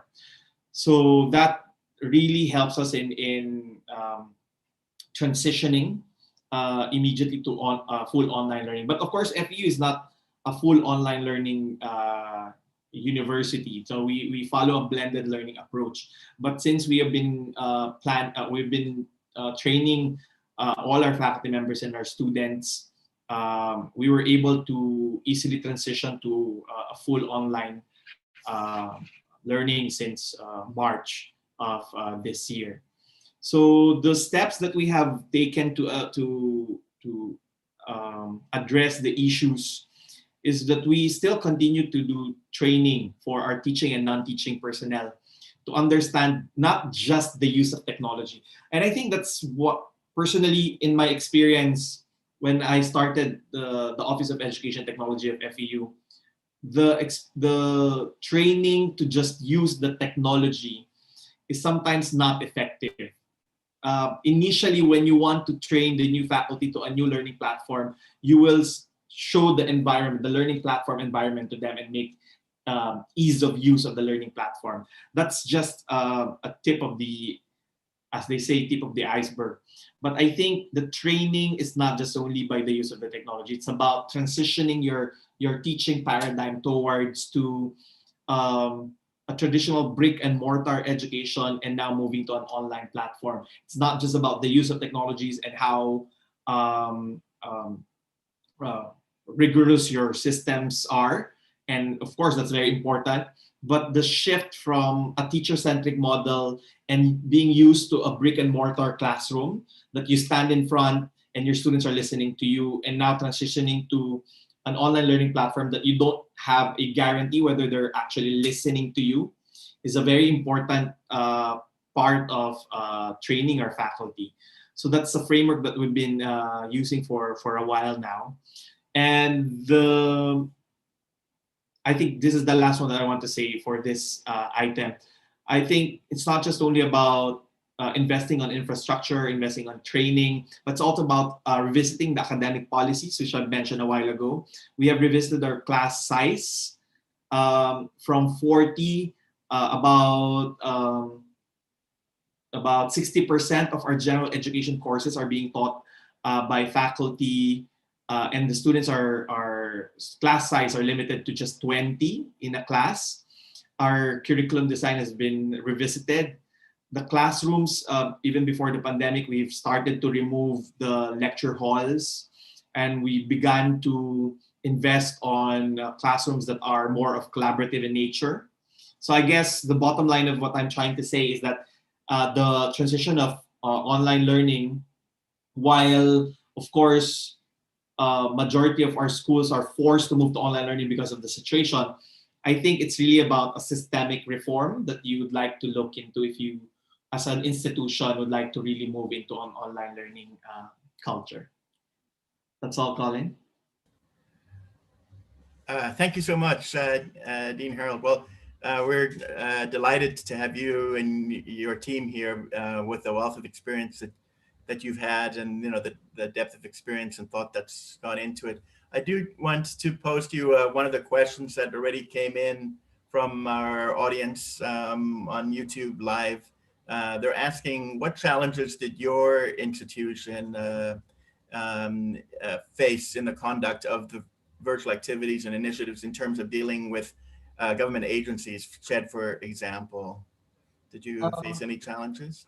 Well, the good thing about our partnership with SHED, it's called, the name of this activity was Higher Education Bayanihan. It's really helping colleges and universities that are not yet ready to transition to online learning because of the pandemic. So as a university that has been doing online learning, and we have been prepared, since I've mentioned, over close to a decade now, we tried to help our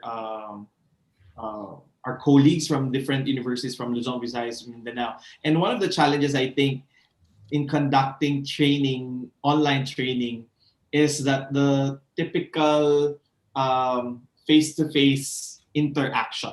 But online learning doesn't really want to replicate that face-to-face instruction. I think that's a myth, that when you move to online learning, you replicate what you're doing on a face-to-face instruction. These are two different animals, so to speak.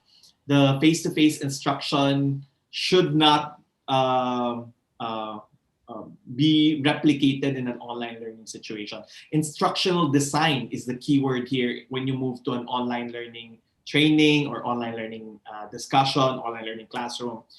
It should not replicate the face-to-face experience. It has its own experience. It has its own advantages. Of course, there are also disadvantages of online learning if you will compare it to a face-to-face instruction. But one of the major challenges that we have experienced in this CHED by High Ed Bayanihan training is the infrastructure of our participants. Our internet connection, and some of them are not used to using a learning management system. We have introduced a learning management system to them, which is a free learning management system that they can use it in their respective schools. That's one of the highlights of the training. But the challenges is really more of infrastructure, internet connections, and getting used to a new learning management system. Yes, indeed. Yeah, and I think it's worth underscoring the point you made about the mode of instruction online is not just a carbon copy of an in-classroom experience. And you also mentioned earlier, the topic or concept of design thinking was introduced, and now you've also talked about the idea of instructional design, right? It's a purposeful approach to it. And indeed, tools are a challenge. Maybe we can return to that. But before we do that, I'd also like to bring in your colleague from Far Eastern University, Dr. Sheikh, your Director of Guidance. Would you like to make some opening comments? Hi, Colin. Hi. Thank you so much for inviting me over. As always, by Enderan. I think we've met the last time that I gave a talk with our faculty members. Okay, and thank you so much for inviting me. And I'm very honored to be with some of my colleagues, the two Sir Harolds, dear Harolds of the university, and of course, our colleagues from other university. So my turf is more about not on online learning, but on the well-being program of the university. Okay, and I think Dr. Harold already shared about the preparation, which is one of the strengths. And of course, the major trust of the university is really for technology and of course for innovation. So somewhat we just have a little adjustment, but we are very grateful to the university that from the administrators down to our staff, that they are very open-minded and have a growth mindset for the online learning. And of course, given to our attendance, to our budget, to all the things that we are doing to our enrollment, everything was online. I entered the university 2010, and they've been talking already about the online learning since 2010 through Model. And a few years back, we are now into Canvas. No?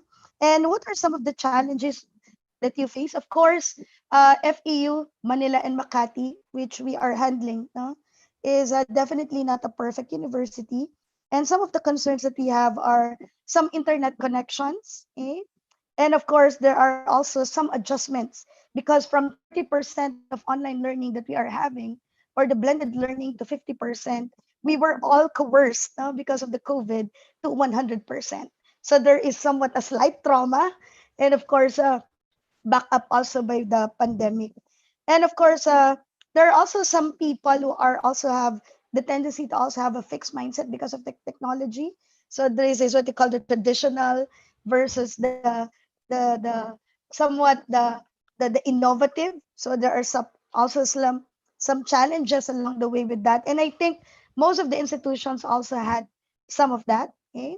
And what are some of the steps that you have taken? Number one, because I'm into psychology, I'm a psychologist and a counselor. One of the things that I've given to our counselors and even to our professors, to our teachers, is all about psychosocial support. And one of the things that I've given to them is more on needs assessment, more on self-awareness, and of course the decision that they are really accountable for their purpose, especially for the welfare not only of the university but of course of our digital native students. After having the self-awareness and a decision that they are definitely ready for that, it is very important that you and one of the things that we also prioritize is the psychosocial support. We're in we have some trainings, series of trainings about psychosocial support services for our teachers, and it's all systems level approach from the faculty to our staff and even to our students to prepare them have the strong heart and mind and body for this pandemic. Number three is, of course, through the guidance and counseling, we also have needs assessment, and of course the environmental scanning, which is one also of the major trusts of the universities, not only on innovation but on mental health and well-being. And after that, as we assess through the guidance and counseling needs assessment, our VP for academic services also gave it to some of the departments, and we addressed the gaps. And we had a lot of meetings and collaborations for the different stakeholders and our partners. And then after the meeting, we really go for what? We really go for improvement. We really go for growing mindset and enthusiast mindset, productive mindset. We go for the calibration, not only of our system, but definitely the core process and the job descriptions of every people, not only of the faculty, but also our secretary, our counselors, that they are not really on the traditional, but they are really more on the online presence and of course online accountability. One also of the preparations and the strengths of the Far Eastern University is that 2 years ago we already started the online tele-well-being, which is the online counseling services of the university. So starting 2004, I already explored on the use of online counseling, and we are thankful that somewhat we are prepared for this COVID because of that online counseling. So there are some uh, some adjustments, but now we are really 100% into online counseling, online guidance services, and online programs. After that, we also mitigated it with some of the risks by assessing the pros and cons of the processes, and of course leverage on all our resources, especially our gratitude to all our stakeholders who are very patient to us. The number one stakeholders that we have are definitely our students, so that we calibrated, we we we improve, we mitigate the risks, and of course we leverage all our resources. And FEU is one of the most generous universities in the Philippines that provided us, no, and never retrench us, no, especially the faculty members, for a flourishing and of course a renewed new normal. After all the calibration, we made adjustments coming from our growing mindset, our heart, our behavior, and we have adjustment on stability. And of course, we are grateful for all the school stakeholders, especially our bosses, from the biggest to the smallest person in our university, who are really helping each other, eh? To really give all the efforts na, to sustain the university, especially in this new normal. And number 11, I think one also of the strengths of the university and the steps that we gave is that sharing our resources to the community through our partners. No? And if the academic shared it with the CHED training for teachers. As for me, we partnered with the Unilab Foundation, and I've shared our training of psychosocial support through play to the Department of Education. Wherein we serve almost 300,000 teachers in the country, and I've also made a manual with them through the psychosocial support through play for the children, the learners of the Department of Education, and also a playbook as a souvenir for our sharing of our resources for the Far Eastern University. And of course, I think one of the best practices that we have is really, we really empowered our students for and our teachers and all our school stakeholders for well-being program. Okay?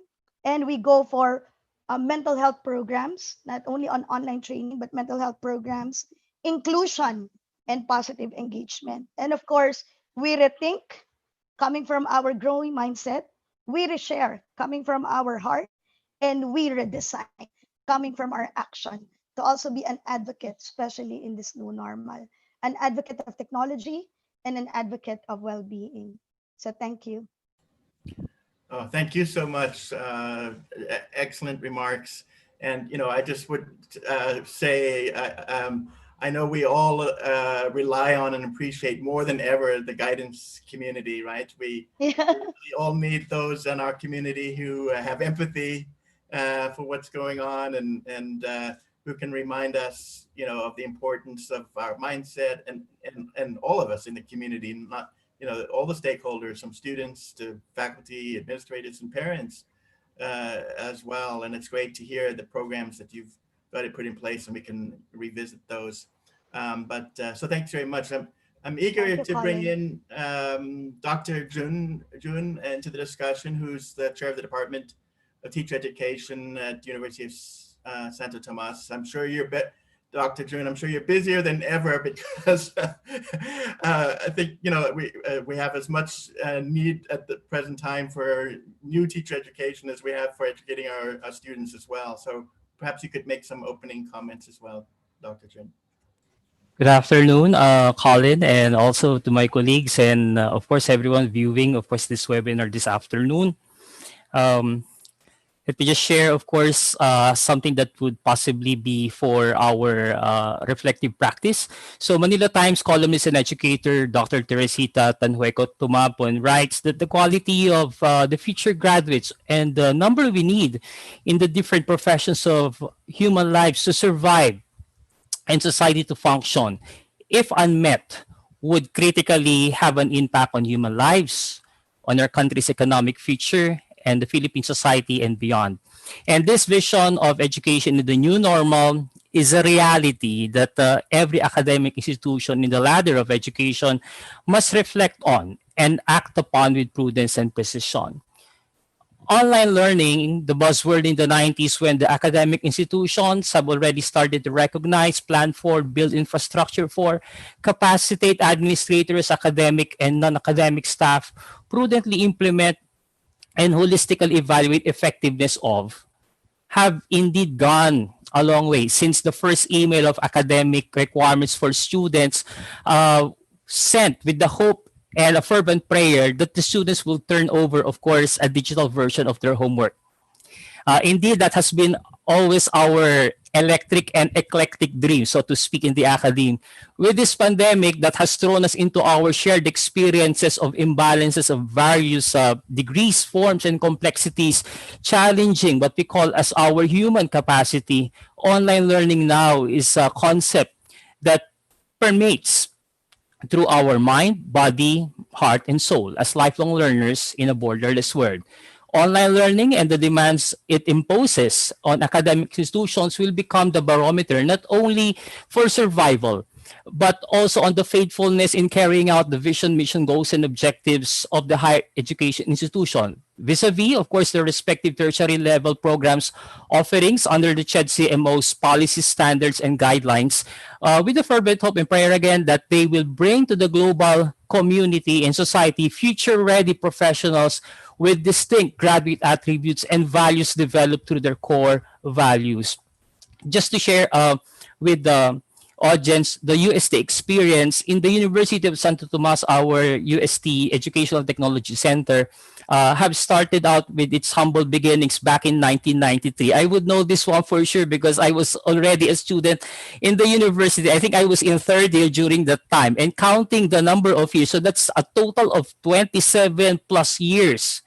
Though, of course, it was in 2002, wherein, of course, our EdTech Center has really made that significant shift, okay? Moving, of course, to online learning.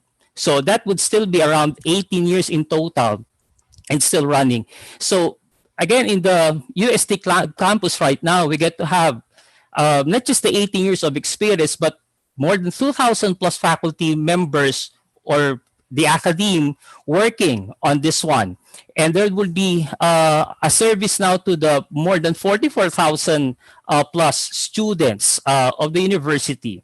Not to, of course, discount the fact that we actually deploy around 3,000 plus courses every term. And this, of course, goes alongside my current position right now in the Center for Innovative Teaching and Educational Delivery in the university, wherein I am serving as the officer in charge. So I'm also connecting my office together with the research rig of our research cluster for social studies and education. So I believe that in the concept of online learning right now, this is actually a very powerful tool that colleges and universities could make use of so as to hone the skills needed in the job or in the workplaces of our students. Education and educational research titan Linda Darling Hammond would tell us that piecemeal teacher development policies not connected by a common vision are roadblocks to teaching and learning. And what is needed is a cohesive, comprehensive approach aimed at aligning policies, incentives for recruitment, certification, preparation, induction, and professional development under the same set of standards. And this is the reason why the country has responded to the ASEAN Qualifications Reference Framework, to the Philippine Qualifications Framework, to which the Department of Education positively responded to through, of course, the Philippine Professional Standards for Teachers and, of course, the Results-Based Performance Management System. Media and Media Studies guru Marshall McLuhan reminds us that the medium is actually the message, and of course our tools would eventually shape us in the future. The use of the Pedagogy Wheel version 5 by Alan Carrington, where of course graduate attributes, innovation, the Bloom's taxonomy, and behavioral objectives, and some are model come of course into play. So what are then the best practices or strategies that I could share with you? Perhaps we could look into the TOTE model, the test, operate, test, exit model of George Miller. One, of course, is to identify the key result areas. Where is it that we really wanted to have, of course, a good quality of our educational delivery system? Plan ways and means by which to actually implement it through, of course, our key result areas. Number 3 is, of course, to balance the investment on capacity building for administrators, academic and non-academic personnel, together, of course, with the investment on infrastructure. Again, it's actually something that has to be in combination.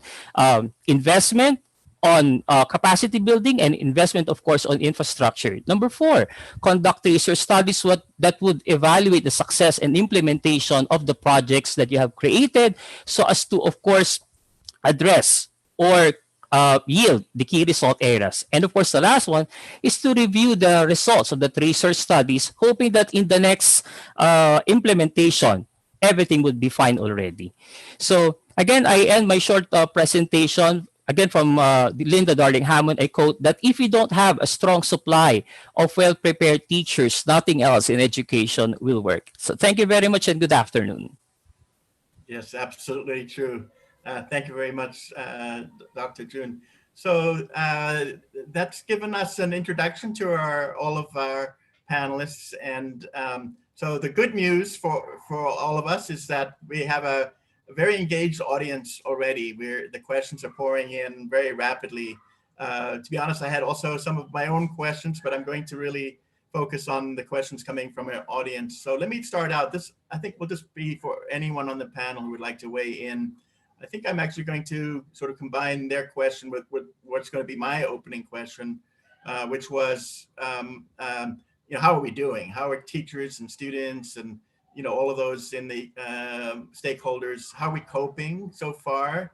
What's working well? Where do we, what areas need improvement? And specifically, our audience member asked, how do we ensure a quality education, which I think is another way of saying my question.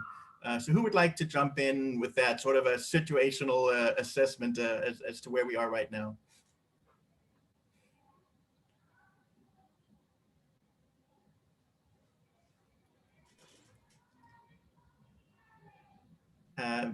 Dean Harold, go ahead.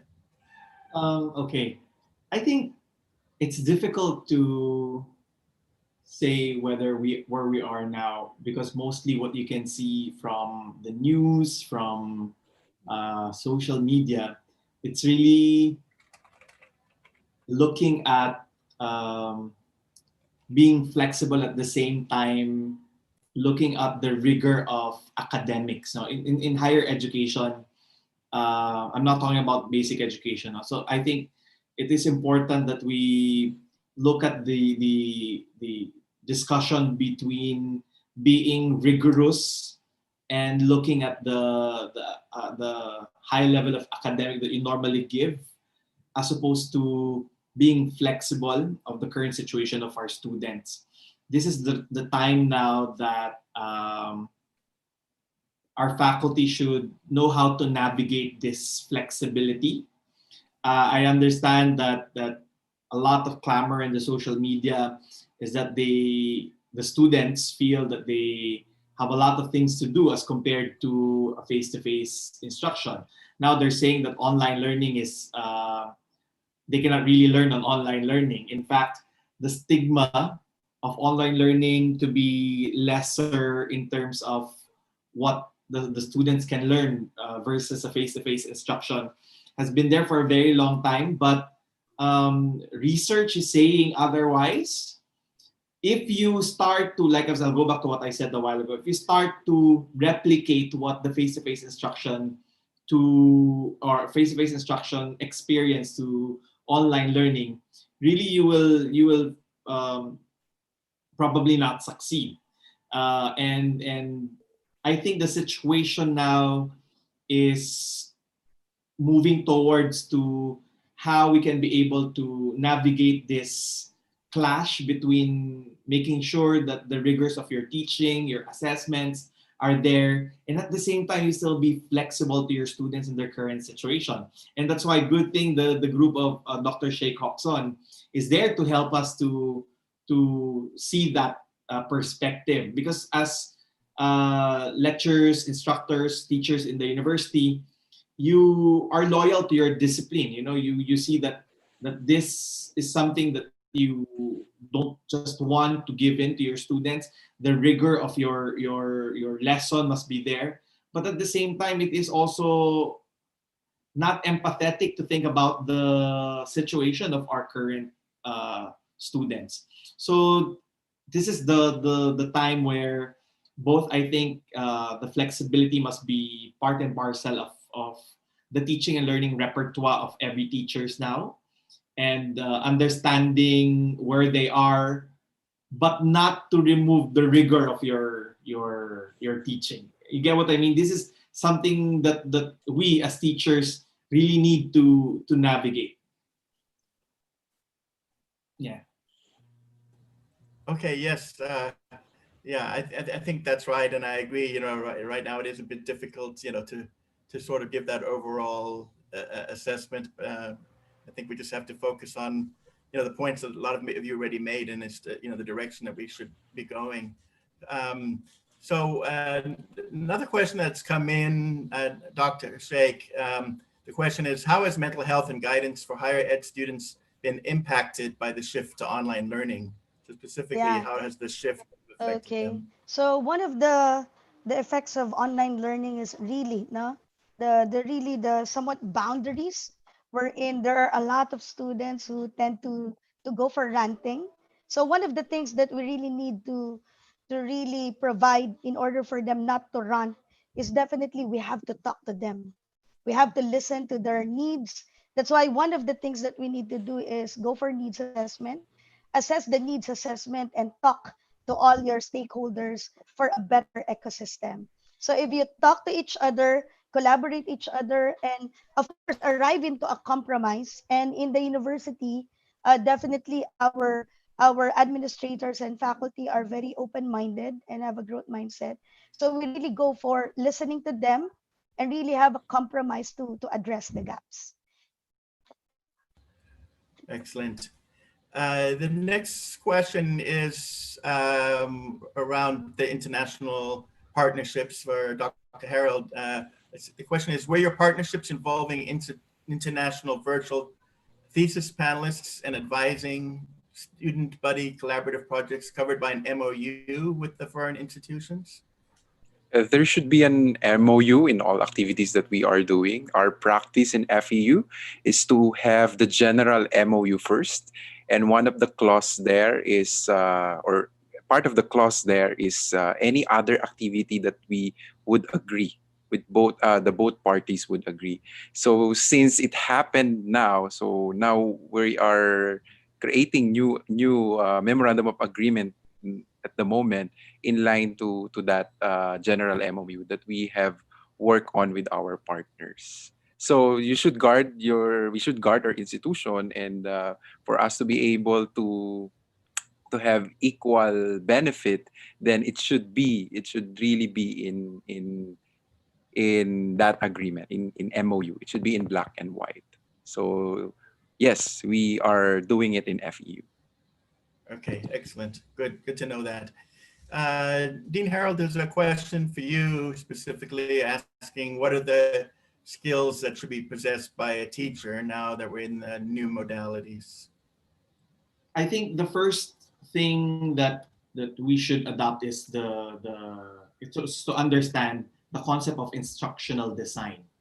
I keep talking about this because um, in a face-to-face instruction, there's just basically one instructional design. You have captured audience. Your students are there. They come to your class. Let's say your class at 7:30 in the morning. They will be there to listen to you. The pacing of the class is essentially based on your decision to move from one point or from one chapter to another or one lesson to another. But if you move this to an online learning, you don't have always a captured audience. There are possibility that they don't have internet connection, or their connections are intermittent, they're blackout, rainy season. There can be a possibility that your students are not necessarily in that specific time when you conduct online class. And as you know, very famous now, the term synchronous and asynchronous. Mm-hmm. And I argue always, all the time, that we use the online synchrony communication, synchronous and asynchronous, based on the kind of topic that we give. If I ask a faculty, when do you give synchronous instruction? When do you give asynchronous instruction or asynchronous class? Normally they say if the topic is complicated and the students cannot understand it by themselves, I am there to do a face-to-face, an online synchronous instruction to them. And those that they can do on their own, then that will be an asynchronous instruction. But I argue differently. I always say that the online synchronous communication should not only be based on how perplexed the content is, or how complicated the content is, but it's about the student's level of achievement. In a face-to-face instruction, those, in my experience, I've been teaching for about 15 years now. There are about 5 to 10% of my class in every semester that they don't actually need my help. These are brilliant students, excellent students. And sometimes they get bored because the pacing of the class is highly dependent on me, and my decision to move from one content to another or one lesson to another is highly dependent on the performance of other students. So about 10% of the students are excellent. They don't actually need my guidance in the class. They're very good. There's about 70% who are average students. They can understand, but they need more guidance from me as a teacher. And there's about 20% or less than 20% or 10% who doesn't really care. These are students who would probably fail in the class. So if you move that into an online learning instructional design, you can be able to develop a module that students can navigate modules seamlessly. They don't need to wait for you if they can understand the content, and that means that content will have to be assessed or evaluated by a good assessment. Then the good students can actually move from one module to another without your help. But those students who are good also, but they need more help from me, then I decide on the online communication synchrony. Then I'll do synchronous instruction there. But those who are not, they will not be waiting for the pacing of the class. They can just seamlessly move from one module to another. So the short answer to the question is really understanding your instructional design. And again, I go back to what I'm trying to say. The online learning online learning situation or online learning culture does not actually want to replicate your experience on a face-to-face instruction. And therefore, the instructional design on a face-to-face instruction should not be the same as the instructional design on online learning instruction. So the number one, I think, skill that every teacher should learn now is about instructional design. Yes, okay. Yeah, excellent. Could I direct to you, Dr. June,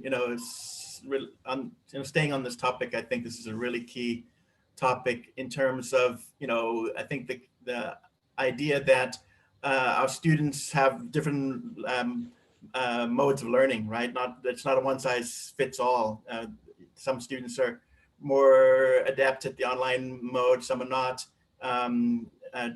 Dean Harold's talked about this idea of instructional design. So I'm curious at UST, when you weigh these topics around asynchronous, synchronous, different types of learning modalities, what is the conversation that's taking place amongst you and your teaching community at UST on this topic, Dr. June?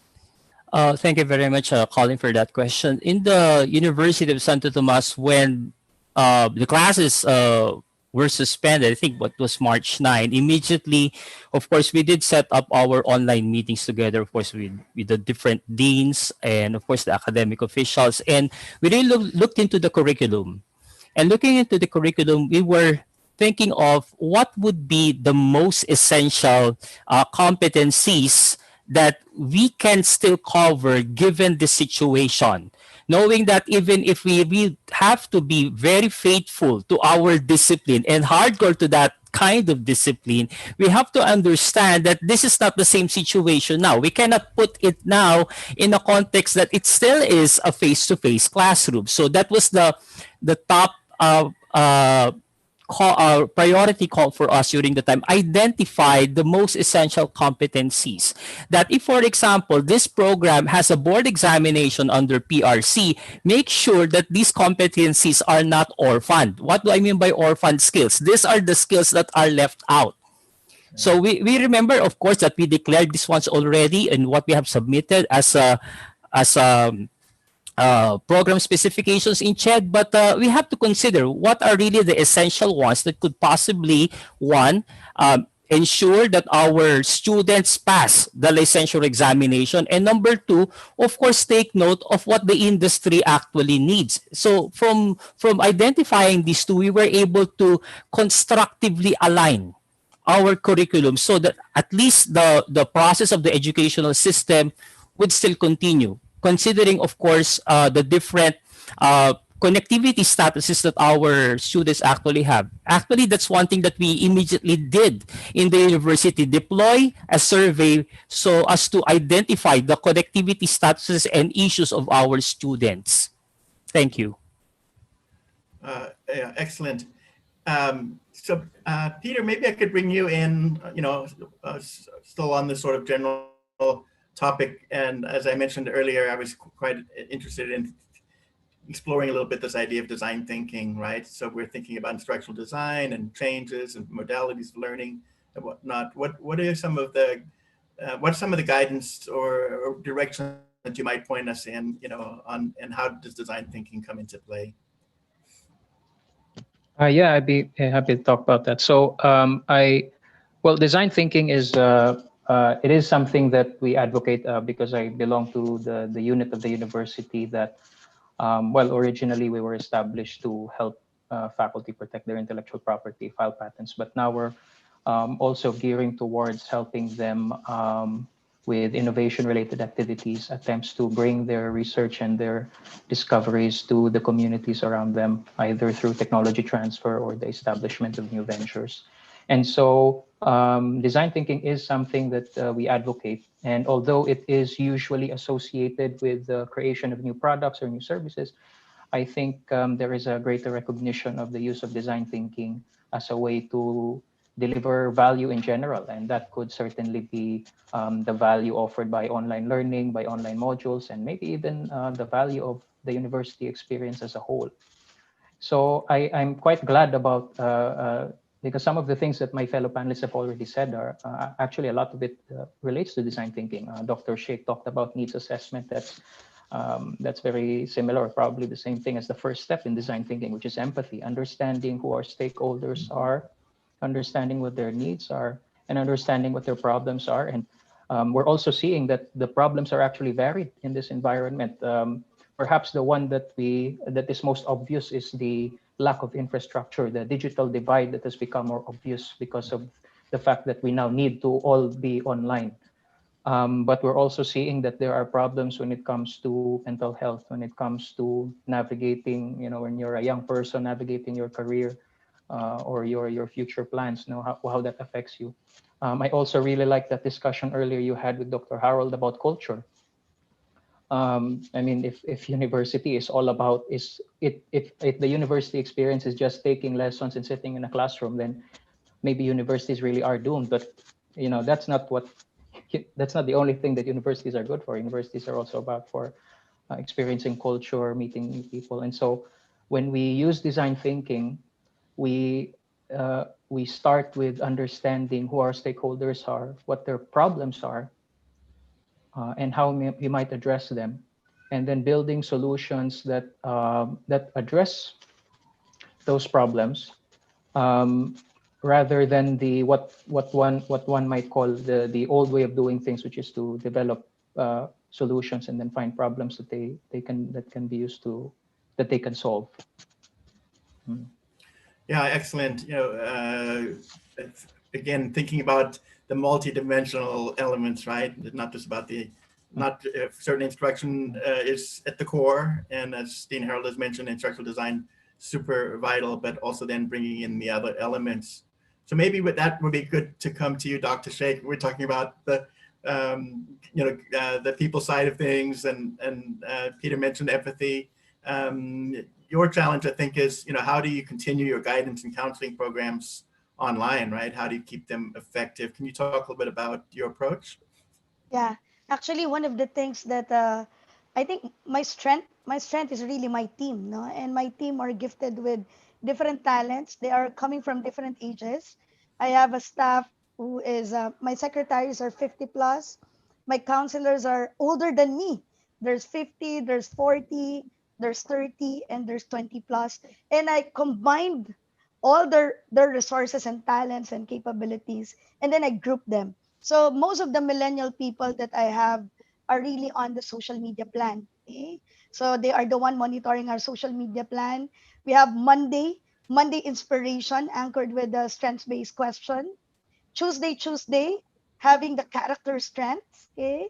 Wednesday, wellness is more about a creative media platform wherein I also group per institute. The Thursday are more on the achievements of the guidance office in collaboration with the different offices. So I go for inclusion and I combine all their talents and their resources, and that's it. We become innovative, we become creative, and of course we always review, we always study, and we always research, because I always believe that guidance office and psychology is not really effective if we don't anchor it with a framework, which is definitely evidence based. So most of the things that we are doing, because this is pandemic, we really go for the strengths based approach coming from positive psychology, and our counseling are more into cognitive behavior therapy, which is one of the most effective strategies and counseling programs that we have in the world. Yeah, excellent. And it's great to see you inject a little bit of fun into the process as well, right? Which you're doing. I love that. I think that's And really one good. of one of the most techie counselors that I have, they are really good in technology. So I let them mentor the old people. Because I don't Okay. have time to mentor all of them because they are almost 20. So it's a helping each other. And of course, I always thank them every day for all their help, because they are bombarded with a lot of counselors. Yeah, yeah, excellent. Harold Bueno, I want to bring you in. We're talking about student experience, right? Not just about the educational element, but obviously overall, I know you're focused international, but maybe you could talk about a little bit more detail around, what are some of the creative things that you're seeing in terms of keeping students sort of engaged, obviously through the internships, that's very high engagement type of activity, right? So could you talk a little bit about what are some of the innovative ways of keeping students more engaged in the online mode?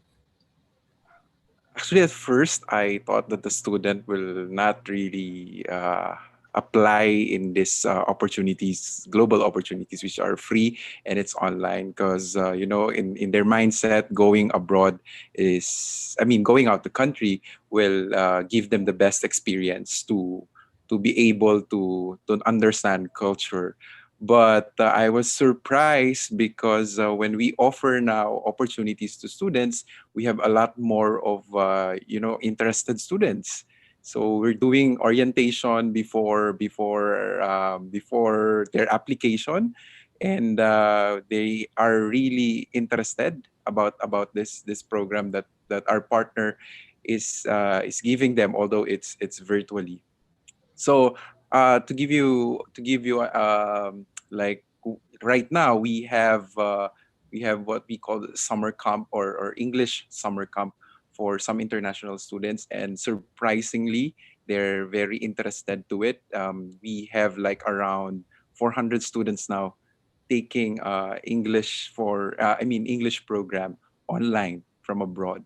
So it's ongoing now, and we also have like 200 faculty who's from different parts of the world who's taking our program for the faculty right now. I mean, they're in the platform and they're really interested. And what we did in the afternoon session is for our to have a cross-border conversation virtually, where we group our participants abroad, and we have faculty moderator and student moderator from FEU, so they could just discuss something about the discipline. They could just discuss something about their experiences in the virtual platform.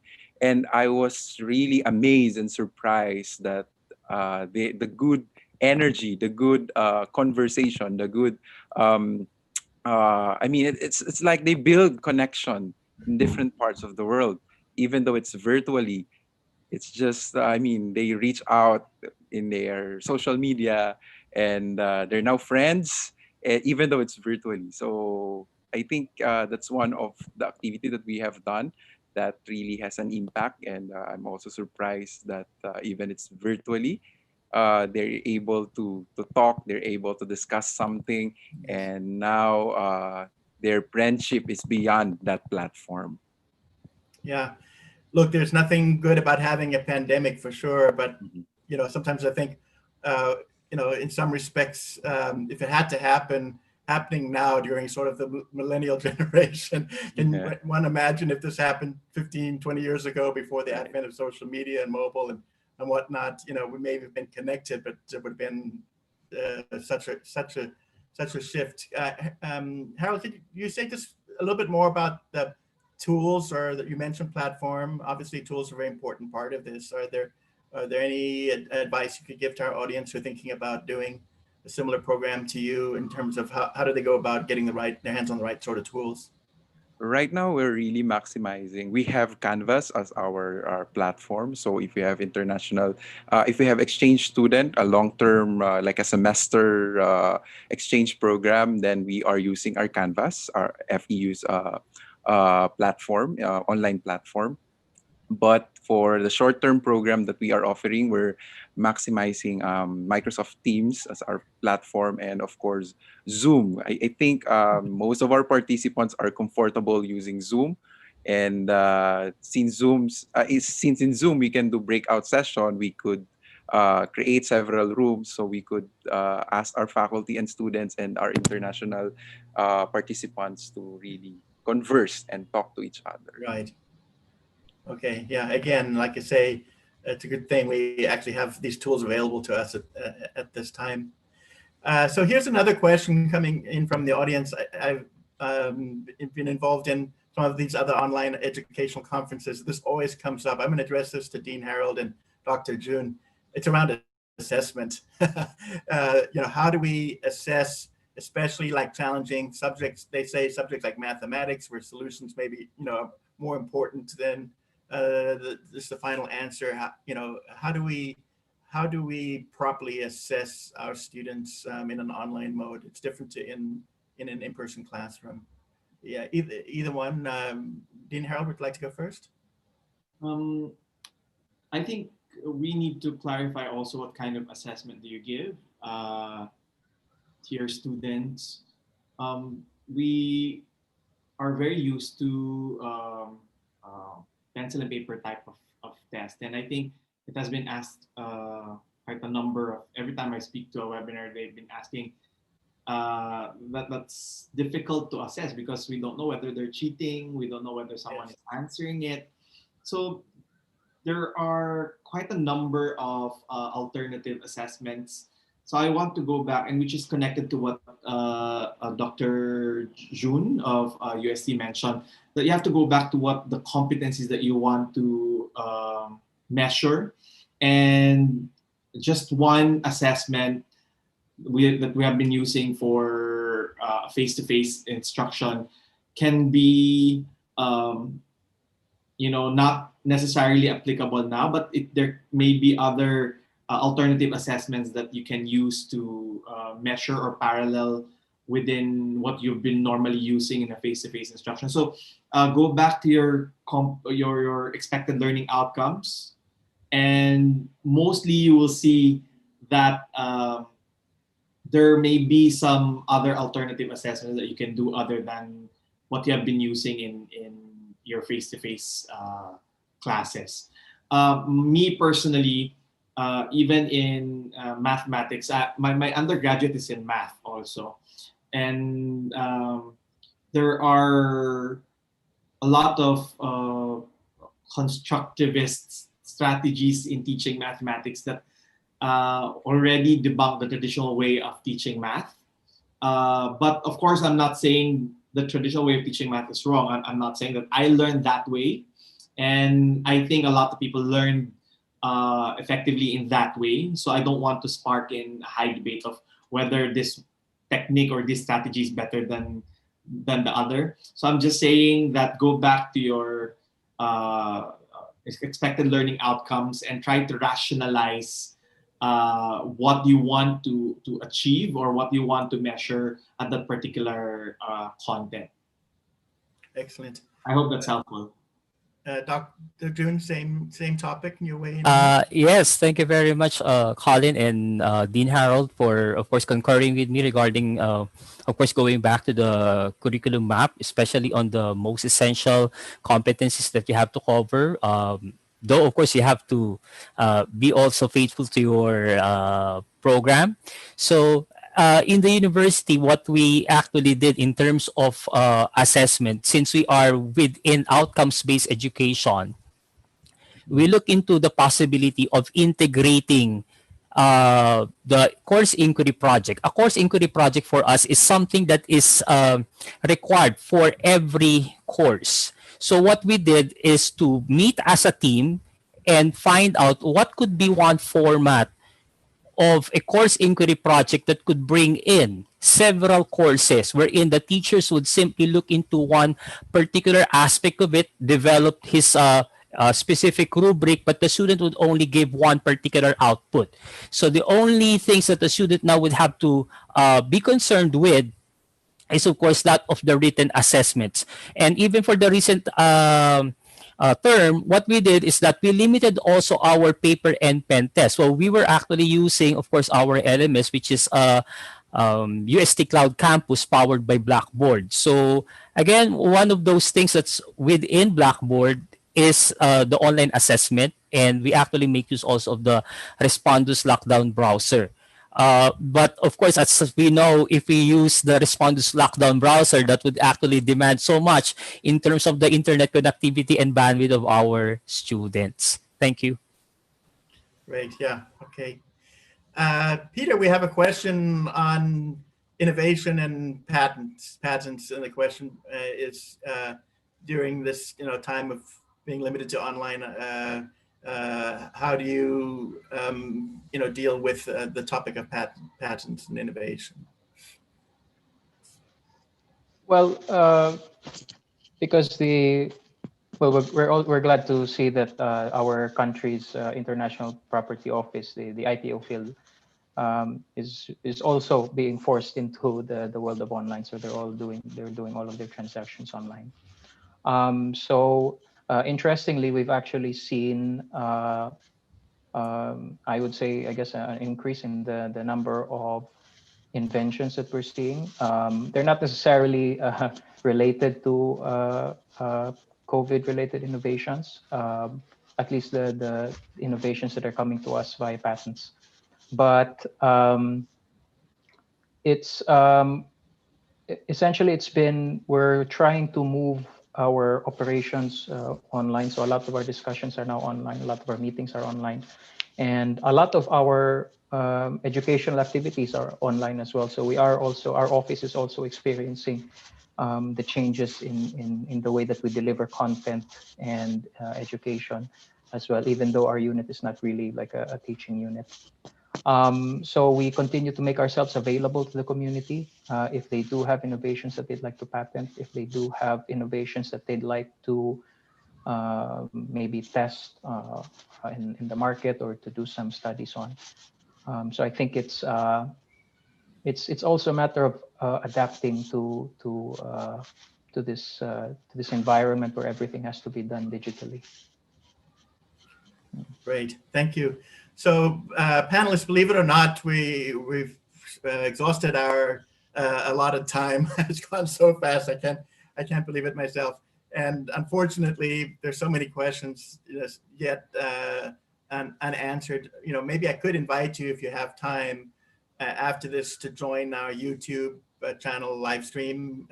The questions are being posted in the chat there. I'm sure the audience would love to interact with you if you have time after this. But I would like to give a special thanks. We're very appreciative that you all took time out of your busy days, to be with us. So Peter and Dr. Sheikh, two heralds, Dr. Jun, thank you so much for your time. I hope we have an opportunity to invite you again to another event. And it's been my pleasure to moderate this discussion. So, and to our audience, apologize if we didn't get to your question. We tried to get through as many as we could, but as we said, we'll try to, if we can, answer them on the YouTube live chat as well. So please do stay for the rest of our program, and don't forget, we're also live tomorrow. This is such a critical, important topic for all of us in the education field, and so vital to our kids, right? So thank you very much. And with that, I'm going to turn it back over to our event host. I'll wave to all of you. Thank you. And I'm going to turn it over to our capable host, Weena. Weena, it's back to you. Thank you, Sir Colin. So thank you, everyone, and thank you to our esteemed panelists for taking all of this time to discuss with us, and of course with our audience over on YouTube. I think now more than ever, it's super important to have all of these like tidbits of knowledge that are very actionable, very practical, and sort of marrying theory with the actual execution of things. Okay, so thank you so much. There are no words. We're so grateful to have you here today. So thank you, everyone. Now we'll proceed with the rest of our program. And it's my pleasure to introduce our next speaker. So here to present his paper is Dr. Navarro. So Dr. Navarro. Hi, Rina. Good afternoon. Hi, sir. Yes. All right, sir. So I'll be giving you the floor. Good afternoon. Yes. Good afternoon, everyone, and good afternoon on this 2020 National Conference on Higher Education. Rina, can we start with the slide? Okay. Even though on the ancient times, what we have noticed, ancient philosophers believed that there should be a collaboration, that collaboration between different organizations is very essential, and that As mentioned by Plato, every heart sings a song, incomplete until another heart whispers back. Those who wish to sing always find a song, and at the touch of a lover, everyone becomes a poet. So the collaboration between industry and the academe are seen as an increasingly essential framework for development. So even though we are now facing a pandemic, so private industries and academic institutions are facing constant change. Building a good relationship with the academe are smarter and more imperative by providing competitive landscape, therefore producing effective managers that are essential to the success of business and the industries. Next, please. So I deal with five problems here. Number one is all about the profile of the organization, both the academic institutions offering engineering program, and then the manufacturing industries. Number two is the level of relevance of the factors that contribute to the formation of the collaboration. And number three, the extent of constraints of industry and academic collaboration. So number four, the perception of both the institutions, industry, and academe on the industry and academe collaboration. And number five would be the output, which is the development of the framework characterizing the symbiotic relationship. Next, please. So here we have the significance of the study for theory. So as the basis for developing human potential that would be responsive for future industrial needs. So the globalization of Philippine economy, which has inextricably changed the nature of corporate innovation and competition, has resulted in corporations placing a premium on products and services that are derived from scientific innovation. This increased demand by manufacturing industry, coupled with a decrease in government-funded research, has placed market-like pressures on faculty members and academic institutions, particularly on the engineering program, to shift their focus on the pursuit of support and funding of research, resulting in what we say academic capitalism. For the policy, as a reference for policy development, particularly for industry and academe. So if we would notice, the academic missions does not have or does not include collaboration with it, as long as the corporate mission and quality policies of corporations. For practice, as reference for manufacturing industries and educational institutions in improving management initiatives, systems, and processes, in establishing collaboration. And then for social action as contribution to the holistic development of students who thereby become part of the productive workforce in the society. For manufacturing industry, the access to research, innovation, as well as the academia's liability to see capability to see problems through perspectives that are not burdened by commercial concerns is a potentially invaluable advantage. So I use two philosophical lenses for this study. Number one is resource dependency theory, and number two is systems theory. For resource dependency theory, it discussed here that there are different organizations with different needs. So with those organizations with higher needs should be more persistent in looking for collaborators. Whereas for systems theory, so different systems like project management system, like quality policy system, like innovation system, brought about by the needs of every organization, it could be combined to produce a new system which could be utilized in an innovative way or creative way that could help bring success in both organizations. Next, please. So the respondents for this research are the manufacturing companies and the academic institutions offering engineering program. Next, please. So the methodology for this research is, of course, quantitative form of research. The research locale of this research was in Calamba and Tanawan City. And for the respondents, mainly are the facilitators of collaboration. For the academic institutions, mostly are the senior officials of the institutions offering academic program like engineering. And then for the industry, mainly are the managers or directors of innovation and engineering program. For the instrument, I utilized survey and face-to-face interview, and then we analyze the data. Next, please. So as a result, so here are the respondents of the survey, mainly senior managers, professors, and senior lecturers.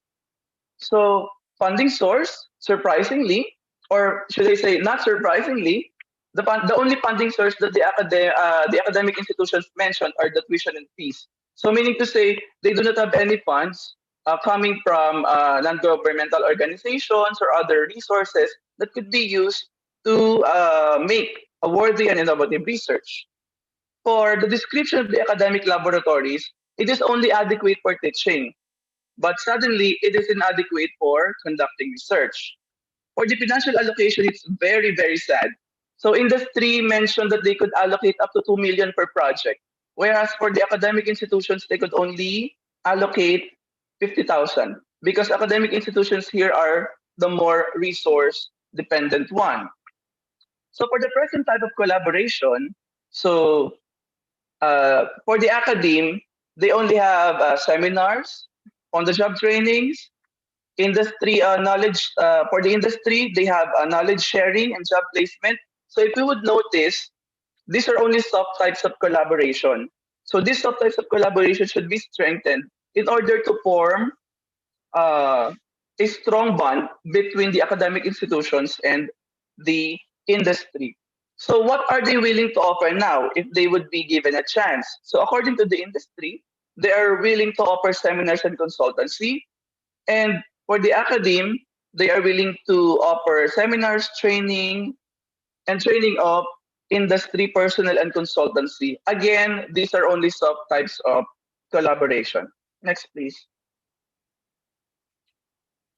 So, according to the survey, we asked the industry representatives and the academic representatives what are the factors that promote the collaboration. So, according to the industry, it is the access of to competencies. So, the industry or the corporations that we surveyed wanted to have an access to competitive people to do competitive research, access to qualified workers, access to innovative technologies, because industry practitioners believe that it is the academic institutions that could could make empirical knowledge, the tacit knowledge that is needed for them to have or to develop new technologies that can be used or commercialized in order for them to succeed in the marketplace. Knowledge sharing on innovation. And for the academe, it is the academe industry matching. They wanted to match their mission and vision in order for them to be on a single page and to create a unified avenue for them to have their technology and research resources be on one place. Institutional capability building, income generation of the academe, it is very important for them to have these collaboration measures to be monetized. And then student immersion activities are they, one of their main concern since they wanted their students to be well trained before allowing them to work on the industry. Next, please. So we also asked them what are the hindrances for the collaboration. For the industry, they mentioned that it is the low commercialization potential of academic research. As we all know, most of the academic research are just for requirement purposes. They need to submit a specific research in order to, for example, to pass a academic subject or to graduate.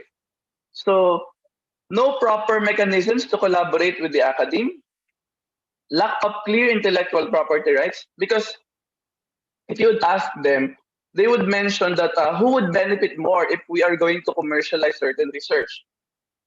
Are we going to benefit more the industry or the academic institutions? Since the rules are not clear, they sometimes become hesitant to collaborate. For the academe, collaboration is not included in the mission of the academe. Uh, I don't know if that is correct, but the two academic institutions whom we got this survey answers said that their mission does not indicate or include collaboration. Inadequate infrastructure and facilities, as I have mentioned a while ago, their facilities are only uh, relevant or adequate for teaching and not for research. Uh, Standards and procedure of the academe hamper the, could you go back please? Hamper the collaboration. So the long process that you need to undergo before you are allowed to collaborate hampers the collaboration mechanism that is initiated by faculty members. Lack of policy, lack of clear IPR rules, lack of autonomy to work in the industry. As if I may just mention, one of my friend who is working in the Department of Education became very frustrated because she mentioned that you still need to get the signature of the what you call the division superintendent, the regional director, for you to be able to be allowed to work in an industry on a part-time basis. And then, of course, time constraints. So most of the academic people, most of the teachers, the faculty members are already burdened with so much administrative work, teaching load. Now that it is pandemic, most of the teachers are working from home, but then again, they are still burdened with so much paperwork that they do not have enough time to collaborate with the industry. Next, please. So we asked them, what can we do in order to improve the collaboration? Industry mentioned include longer industrial internship in the curricula. Make it obligatory for industry practitioners to undertake a certain amount of work in the academe. So as we all know, most of our industry practitioners are part-time instructors in some colleges and universities. Improve laboratory facilities.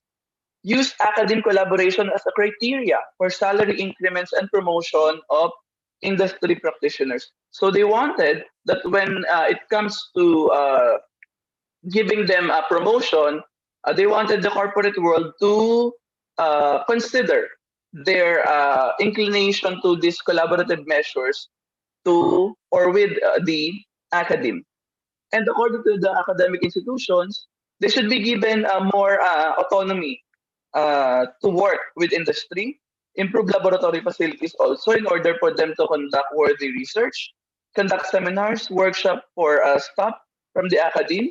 What are the do's and don'ts when doing collaboration with the industry?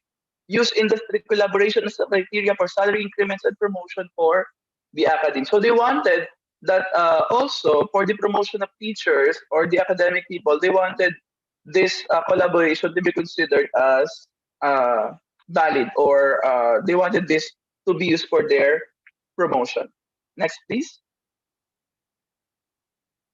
So for the common questions given to the industry and academe, number one, we mentioned that the academic and industry have different mindset.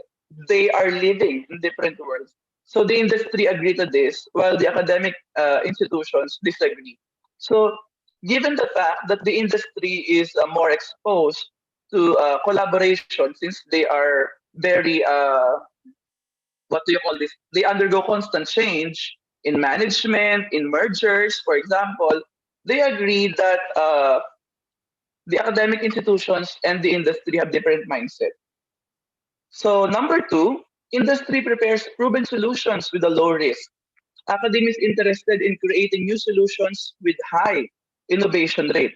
So they both agree. So they both prefer solutions with low risk. And number three, industry rejects the idea of direct hires of students or graduates and temporary exchange of researches as they feel this will be a financial burden to the company. So industry practitioners prefer that those people who would work for them should already be trained and not those that are fresh grad, for example. So industry agree on this, and then the academe, of course, disagree. Next, please. So here now the proposed industry and academe symbiotic framework. So if you would notice in the figure, the industries and partnering academics stand to gain a lot from each other, and a relationship is depicted is mutually exclusive or beneficial to both partners. The industries with vast access to finance through the shareholder funds, credits from financial institutions, and operating capital supplies the human resources or experts, get involved in curriculum development, initiates projects, pays for patents, and many other. It will be used in exposing academic staff and students to the latest trends in technology and could get involved in training academic staff and students while partnering academe in return. Provide the potential employees who are tested and trained students. Technical partners who are lecturers, of course. Completed projects which could be patented and commercialized to the industrial partner.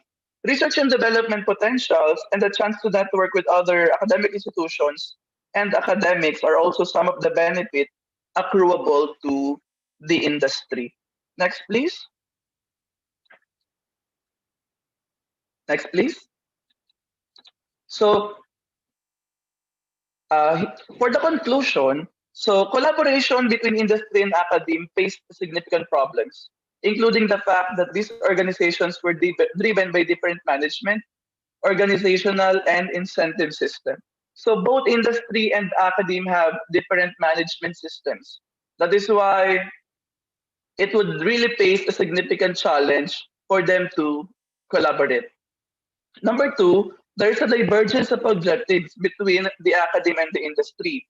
So during the project was most often caused by changes in priorities of the industrial side, which are sometimes driven by changes in management or ownership, because different administrations would have different objectives.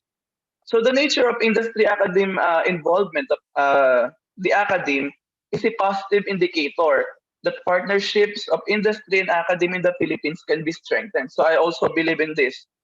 The benefits of collaboration is limited to areas establishment of linkages for internships on the job training of the students that led to the job placements of their graduates. So, as we all know, most of the state colleges and universities, even private universities and colleges, are only collaborating with the industry in terms of on-the-job training, and no other researches and what you call special projects are created between the two institutions. So I think it is high time to the academic institutions to initiate, to partner with the industry for them to be more aware on the latest technologies and trends.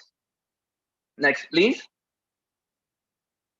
So for the general conclusion, I would say that there will always be inequality in collaboration.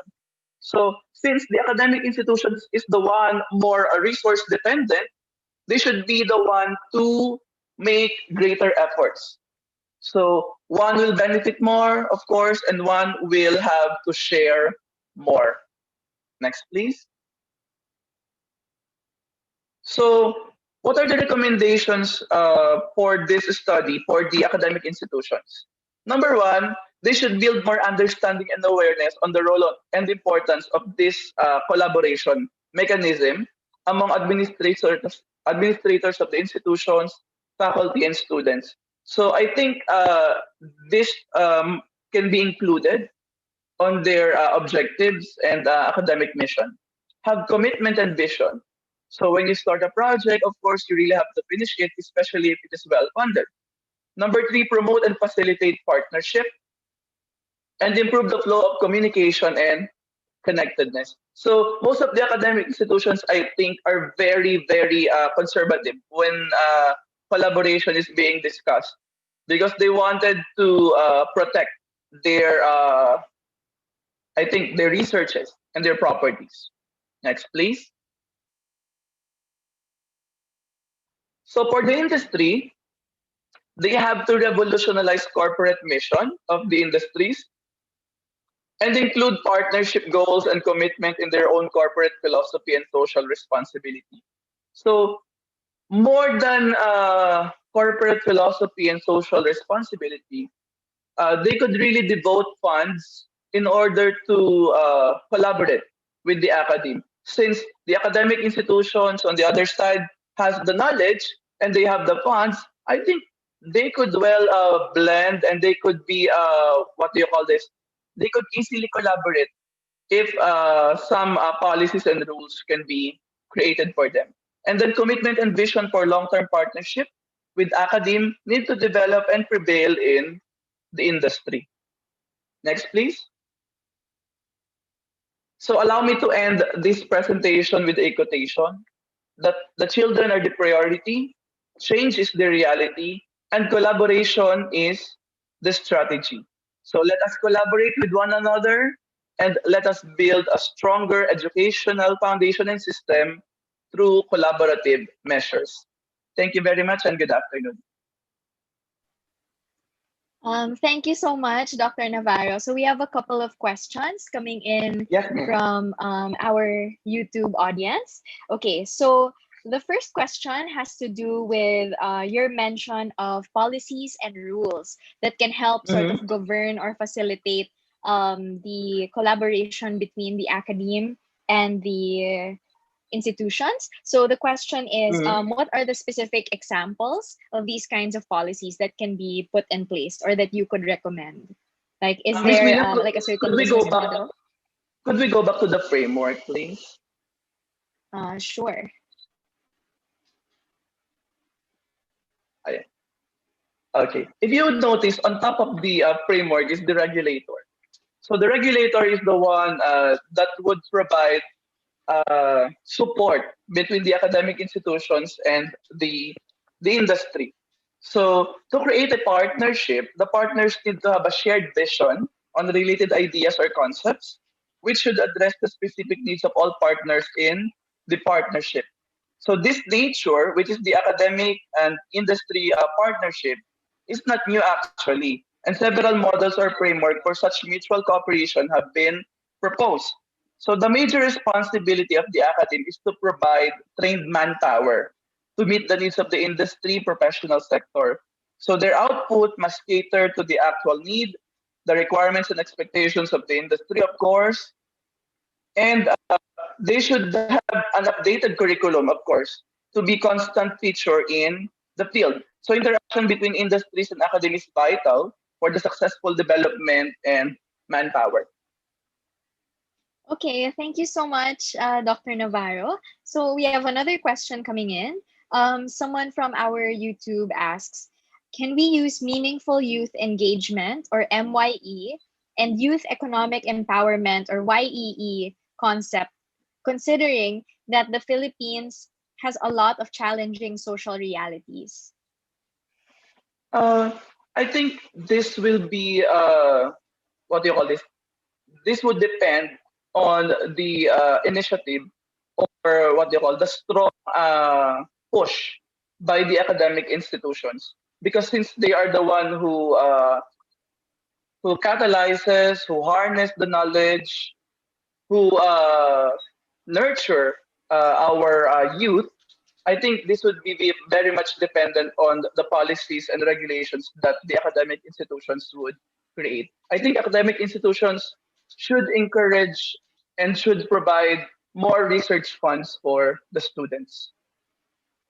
Right. So, like in your opinion, it's sort of like since the institutions and like whether from the industry or the academe are the ones with the funding, they should sort of be the ones to take that initiative to help address these challenges. I think more on the side of the academic institutions, since they are the one who nurture our students. Right.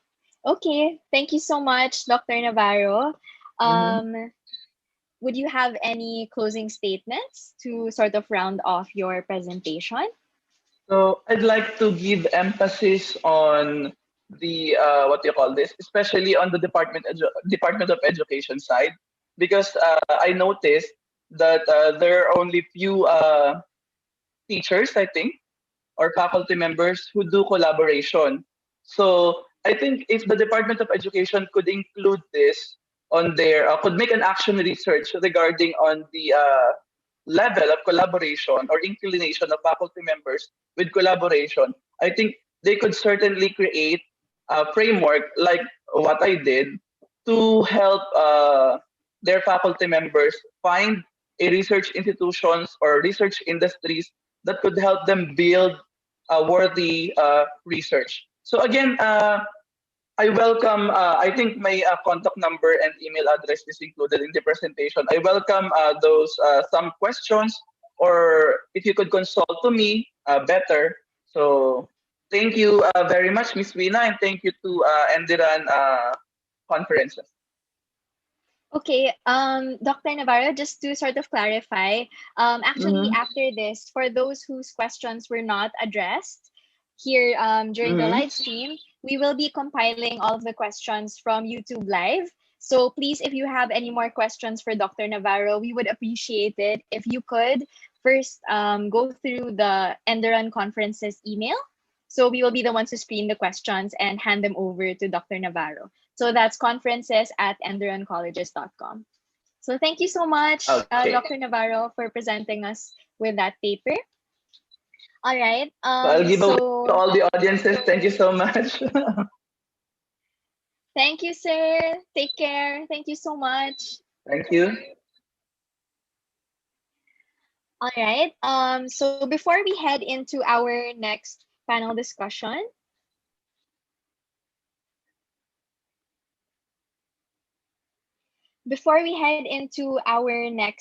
panel discussion, first, I just like to give a couple of reminders. So we're getting a lot of questions here in the YouTube Live asking us about e-certificates. So yes, e-certificates will be awarded. However, we'll be awarding them for those who are able to complete all of the sessions for the National Conference on Higher Education. So we will be sending a link tomorrow afternoon that will allow you to apply for your certificate. It will also serve as entry to our raffle where we will be giving away some great treats for our educators, administrators, and education students.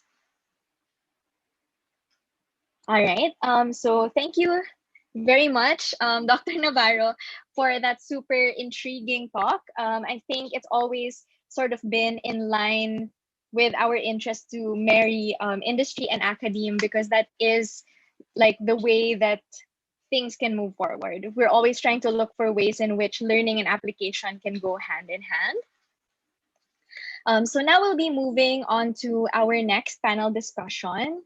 For this panel discussion, it seeks to investigate the different methods and strategies that we can use or employ to integrate face-to-face learning with online methodologies. And I think that this is definitely a very important panel discussion because a lot of schools, institutions, and academics have a great idea of how the online world functions and also of how the face-to-face world functions. But there is sort of difficulty and a challenge when it comes to marrying the two. So first, let me introduce our moderator and host for our upcoming panel, Sir Enzo Flojo, who is the department head for junior high at Ateneo de Manila University. Hi, Sir Enzo. Would you like to give some opening remarks for this panel first? Thank you. Hi, Rina. Thank you very much for that. Good afternoon, everyone.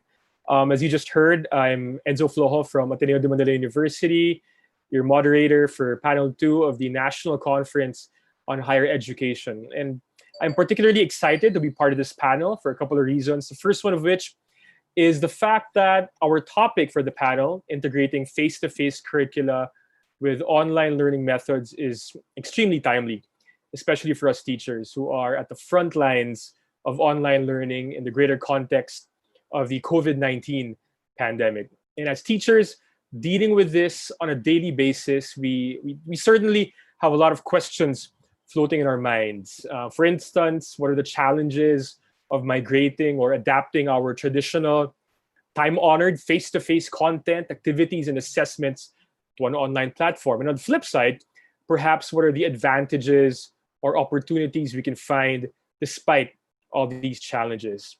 And I, for one, as an educator myself, cannot wait to find out what the answers are to these questions that I'm sure many of today's participants actually share. And I also cannot wait to see what other rich ideas and insights we can get from our distinguished panelists. And speaking of our panelists, this is the second reason I'm really excited. We have a highly respected and esteemed set of panelists for this afternoon. So Venus, should I go on to introduce them already? Yes, Sir Enzo, that would be fine. Thank you. All right. So without further ado, for everyone here, for everyone's watching on Zoom and YouTube Live, allow me to introduce our three panelists who will talk about integrating face-to-face curricula with online learning methods. I'm going to introduce them one by one.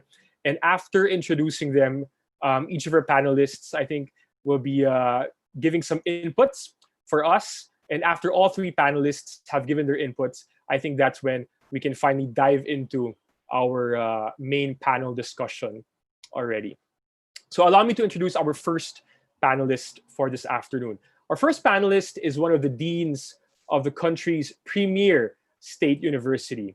He is a highly decorated educator, having earned graduate and postgraduate degrees in educational leadership and administration, and having received the Milagros Ibe Teaching Excellence Award, the highest academic excellence award, and the Pi Gamma Mu Outstanding Scholarship in Social Science Award, while also having published content that has enriched the fields of basic information and communications technology in the context of governance, finance, and school improvement, as well as the varying perspectives of Philippine educational leadership. Our first panelist brings with him more than a decade's worth of leadership experience in Philippine education, serving as dean at the World City Colleges, principal at the Holy Spirit Integrated School, among others, and as mentioned earlier, his current position as professor and dean in UP Diliman. Ladies and gentlemen, let us welcome to the panel the Dean of the University of the Philippines' College of Education, Dr. Jerome Buenviaje. Welcome to the panel, Dr. Buenviaje. Thank you so much, Enzo. Can you hear me loud and clear? Yes, we can hear you, sir. Okay, so shall I go on already? Yes, go ahead. Okay, so can I have my slides?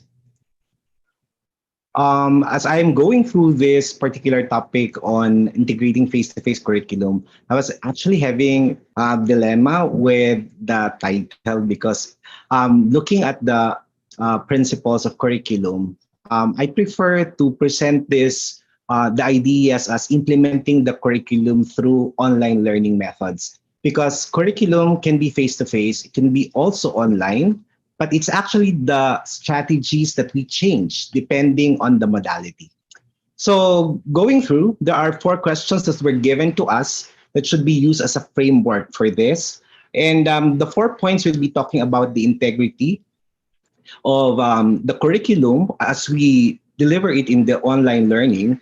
Then we will be talking about the what we can get most out of this curriculum to deal with the aspects of curriculum and class experiences. And of course, I will be sharing in a very limited time the best practices and strategies that our college could probably share with you. And I just like to say that in 7 to 10 minutes that will be given to me, this will be not really enough. So I will just have to go on whatever will be covered. So next slide, please. The first thing is the integrity. Next slide. Okay, now it is very important for us to recognize that there is this notion that we are trying to compare the face-to-face learning and the online learning, which one is better. And this is very important question. Uh, this is very important question to answer at this very particular time because as everybody is going online learning, many think that online learning is somehow inferior to face-to-face learning. So it is very important to understand which one is better, which one is superior. And in UP, when we were starting planning um, the the remote learning, the very first idea that has been cleared out is that face to face is not superior than online learning, nor online learning is superior to face to face learning. But the main issue is that how do we keep the integrity, and keeping the integrity of our learning delivery should focus on the process. So the first thing that we did is that we have to make sure that in the redesigning our curriculum, we have to make sure that the courses that will be offered this first semester of academic year is something that can be delivered online. So it is very important because our curriculum is fixed. And so we have to determine, is this course ready to be taught online? If not, then we move this to the second semester. So my point here is this: can the content be taught online? So that's the first thing, so that you can keep the integrity of such curriculum.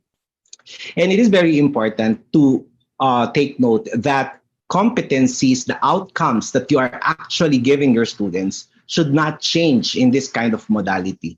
But it is actually the teaching and learning approaches that will change. So the outcomes will be the same, the content will be the same, but you have to think now in your instructional planning, how will I deliver this using the online learning modality? So it's the appropriateness of the strategies in a certain way that you can actually deliver the outcome. It is very important that we consider the things that I just mentioned. Next slide, please. Yeah, I mentioned that already. Thank you. Yeah, I also mentioned that already. I actually summarized it. The second point is, what do we get? How do students still get the most of the curriculum, even if learning is done online? Now, there are three principles that we are considering in delivery, remote learning delivery in UP. Next slide, please. Yeah, you can see there, the three principles are inclusion, compassion, and innovation. So how can you make sure that our students really learn? You have to make sure that everybody is included. You have to make sure that it does not add burden, a further burden to our students. So if you want to get the most out of the curriculum, make sure that the teachers are compassionate, the delivery is compassionate, and I will be mentioning later on the time and space for learning are also appropriate. And it is very important to be innovative. And we actually defined innovation as getting the best out of the resources that you have. Innovation is not only about high technology. Innovation is about creativity and taking your context and getting the most out of your context. Next slide. Here you can see that in one of our webinars in UP College of Education, there are actually 8 strategies that we wrote in our white paper for education resilience and learning continuity plan, which I will be sharing later on at the end of this presentation. We mentioned there that it is very important, so that you get the most out of the curriculum, it is very important to consider time and space for learning. Okay, many institutions are actually having problem with this. Many institutions are delivering, especially those who have started already, are delivering their instructional services using the same modality as before. Like the time of learning, they will be using the same time, but they just transferred it in online. So this is really a problem among the students, no? So we have to consider this. And there's detailed discussion of this when I delivered a webinar sometime July. So I will just be giving you the summary of that later on. And then the third one is about dealing with the aspects of curriculum. And to explain this briefly, next slide, please. I looked for a framework that could help us. And this one, if you are not yet familiar, this framework was recently issue published by the World Education Forum for the 21st Century Skills. And you can see there, this one is used for STEM, for STEM curriculum, but we can actually use this also for other kinds of educational delivery. Now, in this particular framework, you can see there the foundational literacies, competencies, and character qualities. So in terms of doing practical hands-on experience, group teamwork, recitation, engagement of students, next slide. I just made a short um, representation of how we can actually integrate the framework to all these strategies and aspects of curriculum and class experience. Let's say, for example, for practical hands-on exercises, make sure to incorporate the foundational literacies that you can see as stated in that particular framework.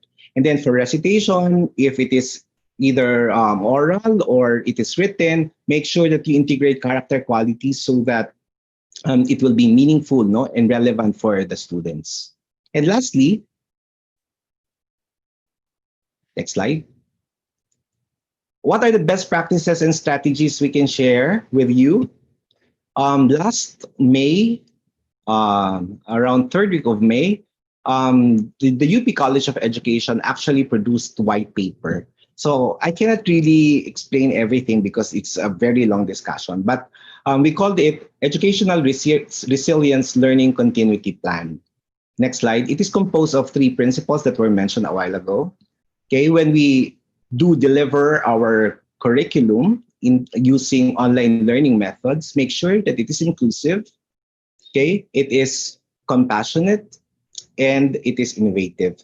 And in that particular white paper, there are 8 strategies that were expounded through 17 webinars. So you can check our website, the UP College of Education. We also have a Facebook page and a YouTube channel. We're able to produce 17 webinars that explains all these best practices and strategies.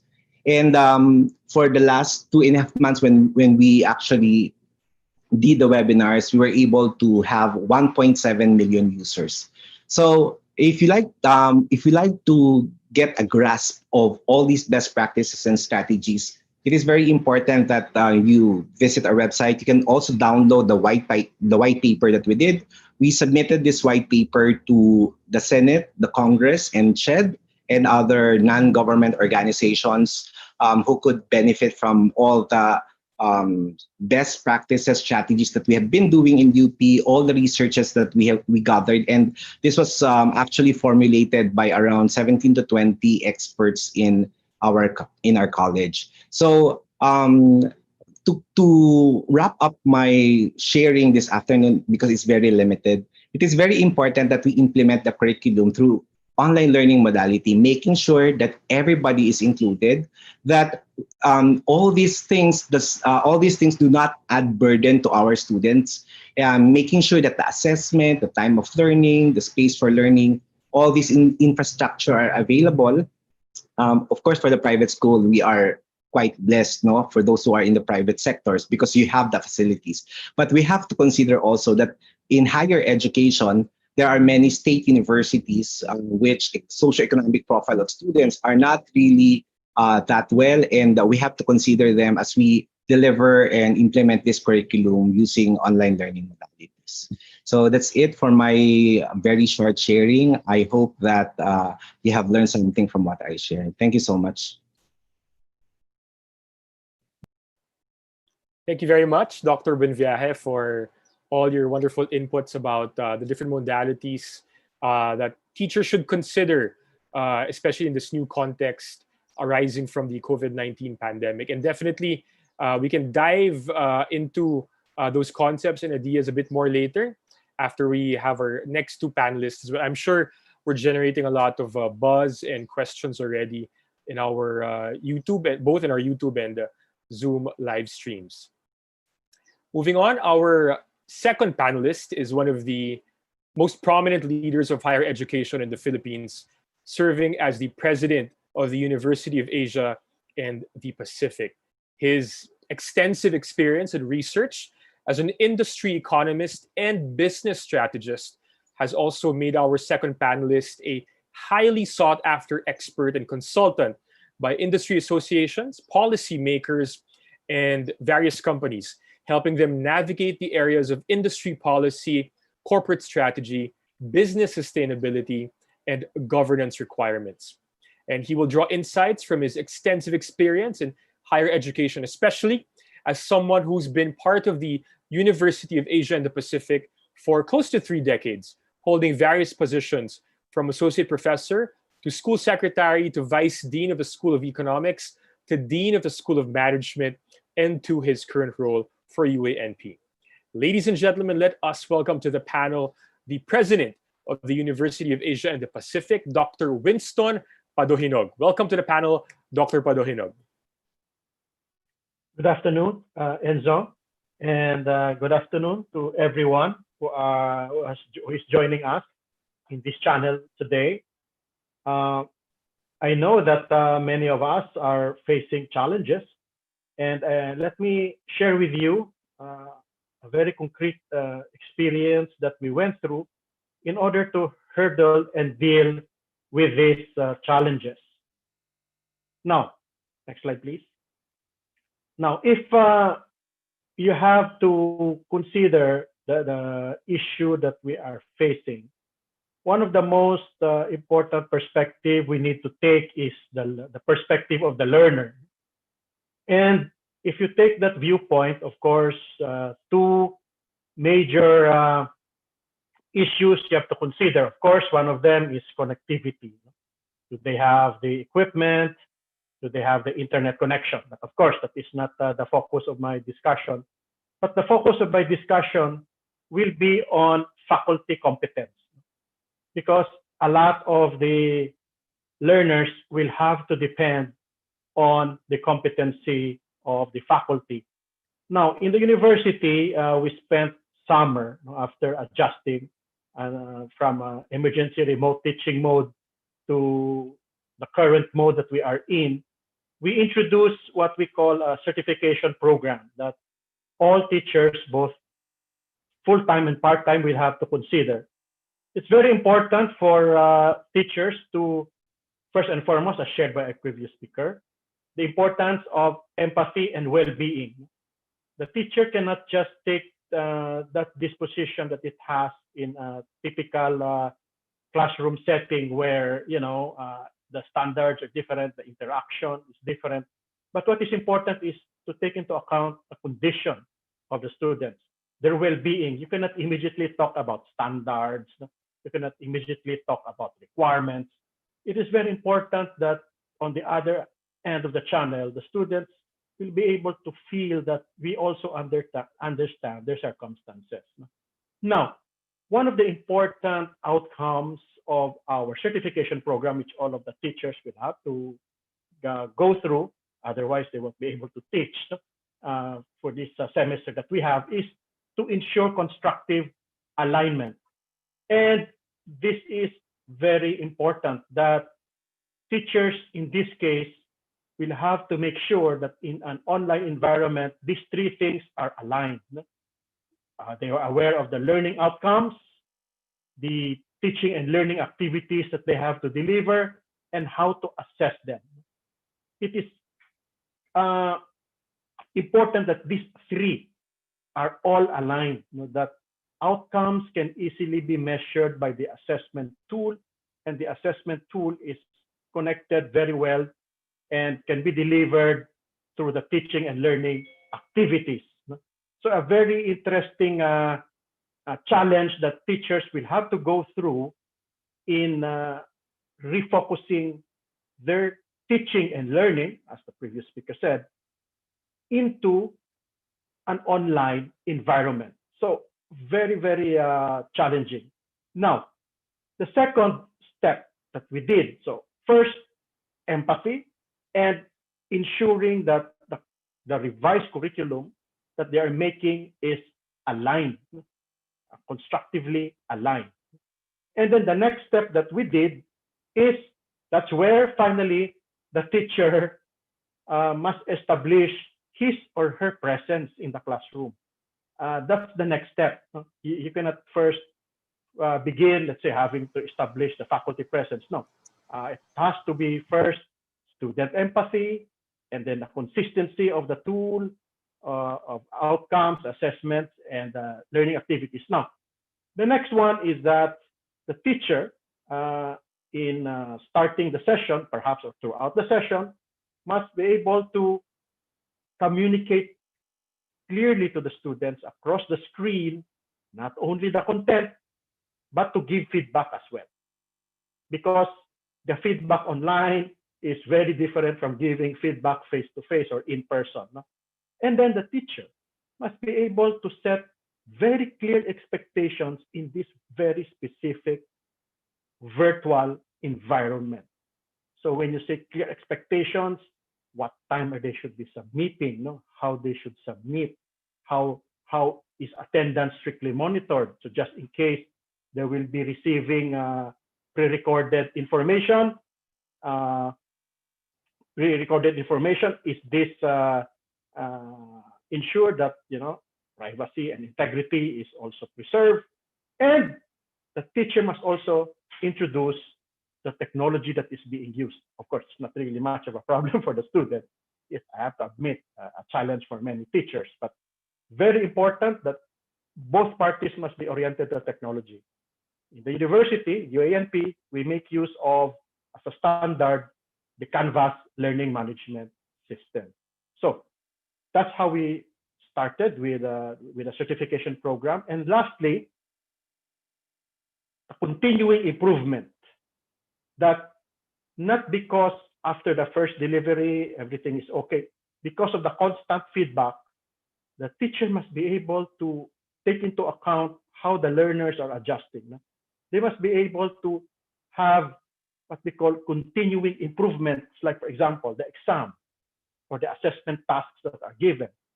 Sometimes it's too long, it's too short, or sometimes the others cannot access it.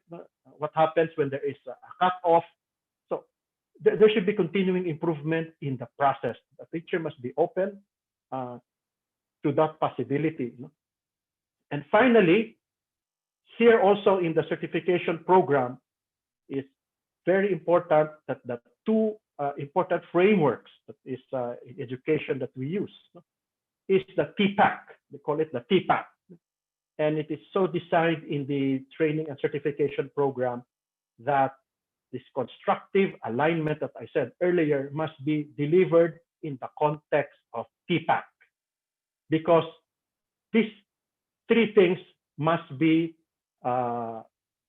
integrated. Please press the next slide. Press the next point, please. That's it. That's it. The TPAC is the integration of three important things. No? Technology knowledge is one of them. The content knowledge, which I believe many teachers are very good at, and pedagogy in the online setting. Pedagogy. It is possible that you and I may only have an expertise on one special area, like we're very good in content. Or we can have both. We are good in content, we are good in pedagogy, knowledge, but unfortunately not good in technology. No.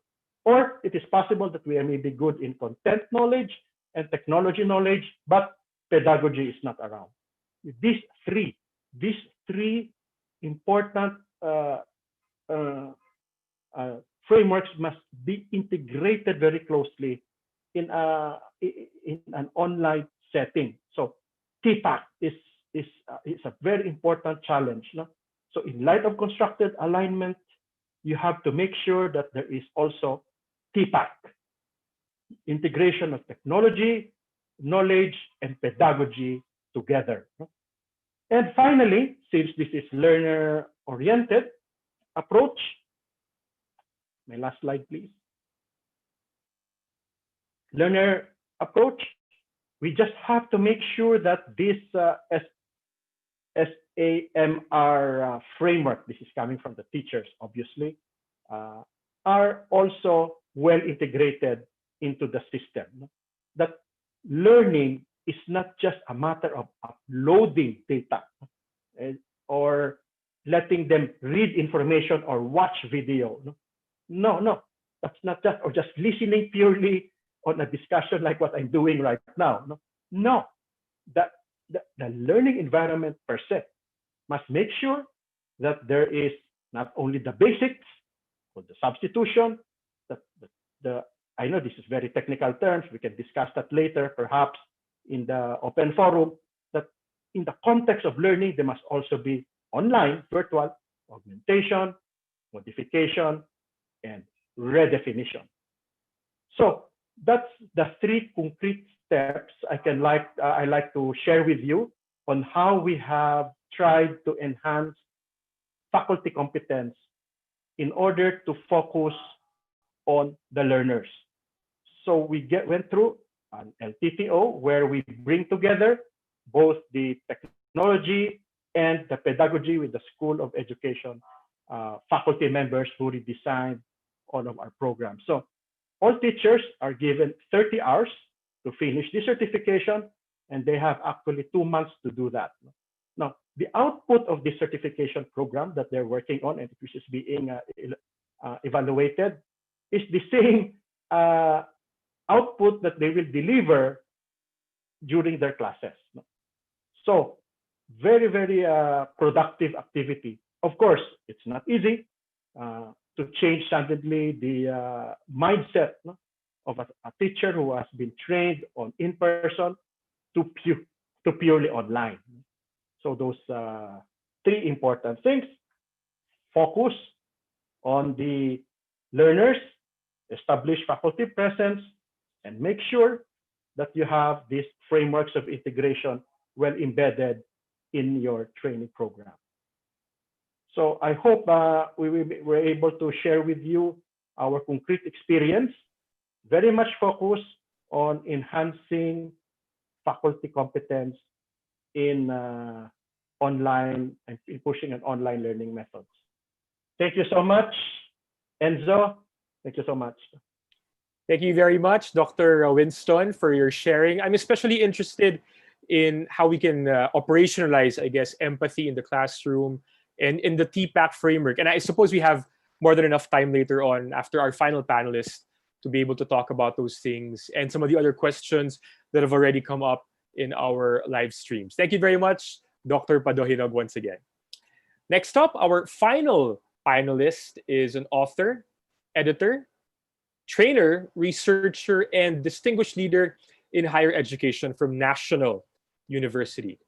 Already holding graduate and postgraduate degrees on top of a number of distinctions from renowned international organizations, such as the TESOL International Association, the Southeast Asian Ministry of Education, in the United States' National Academy of Education.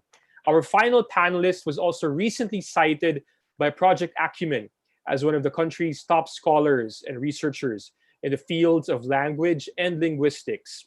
And he will contribute insights drawn from his more than a decade's worth of experience in higher education, having served in various positions at De La Salle University, the Pautsi University of Arts and Sciences in China, the Mahasa Rakham University in Thailand, the Islamic University of Kalimantan in Indonesia, and of course, as Assistant Director for Research and his current role in NU. Ladies and gentlemen, let us welcome to the panel National University's Dean of the College of Business, Education and the Arts, Dr. Jessie Barot. Dr. Barot, welcome to the panel.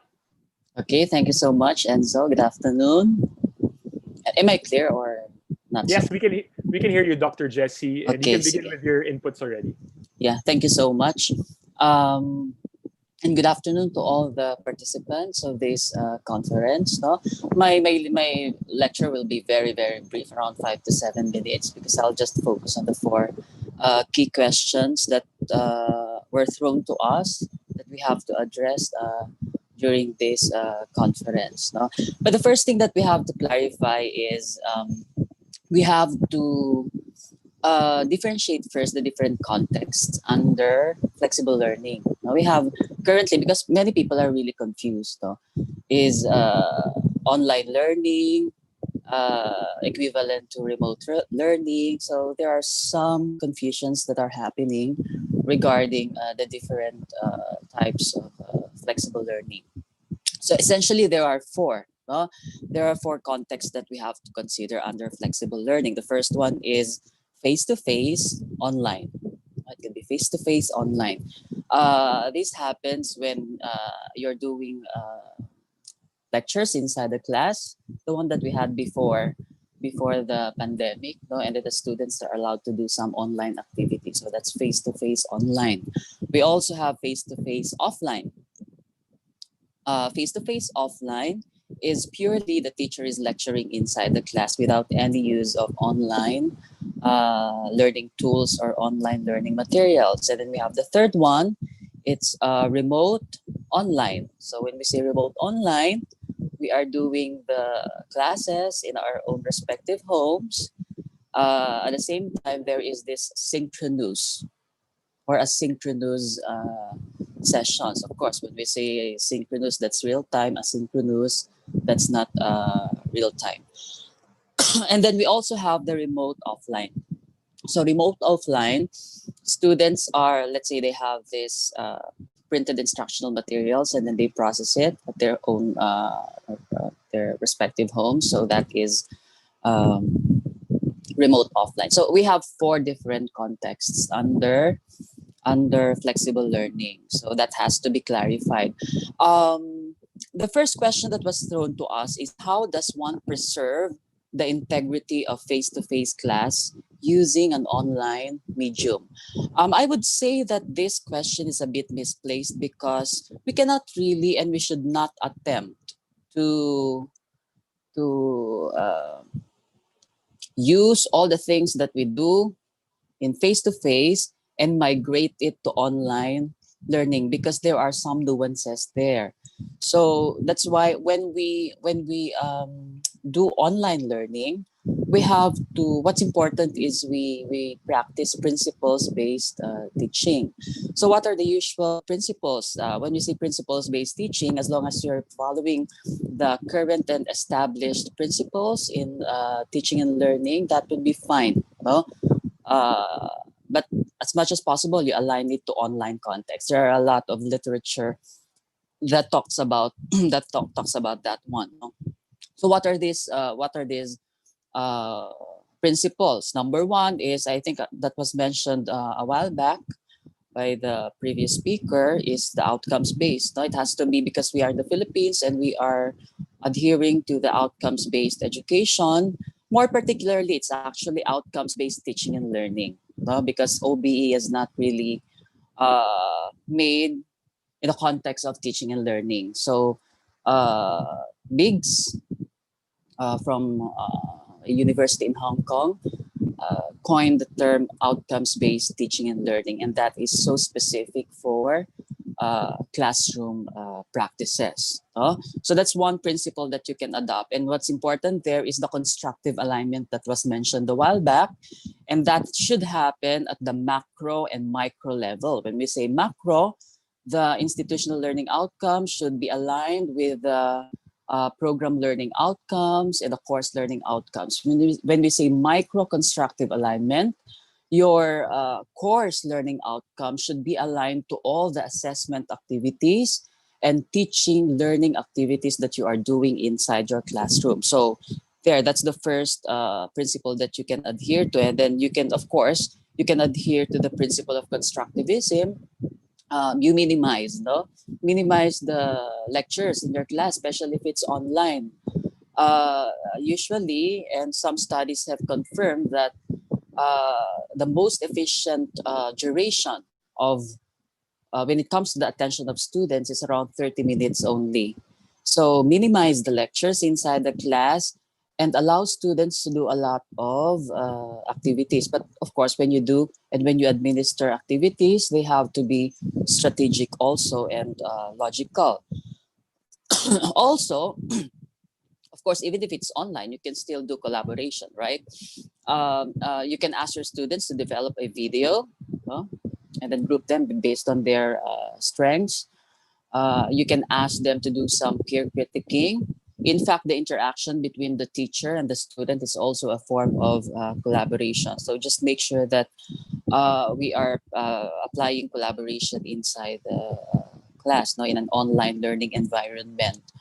And also, although I have here a lot of principles, it will take much time. But one important thing that we have to also incorporate into our teaching and learning practices is holistic assessment. No?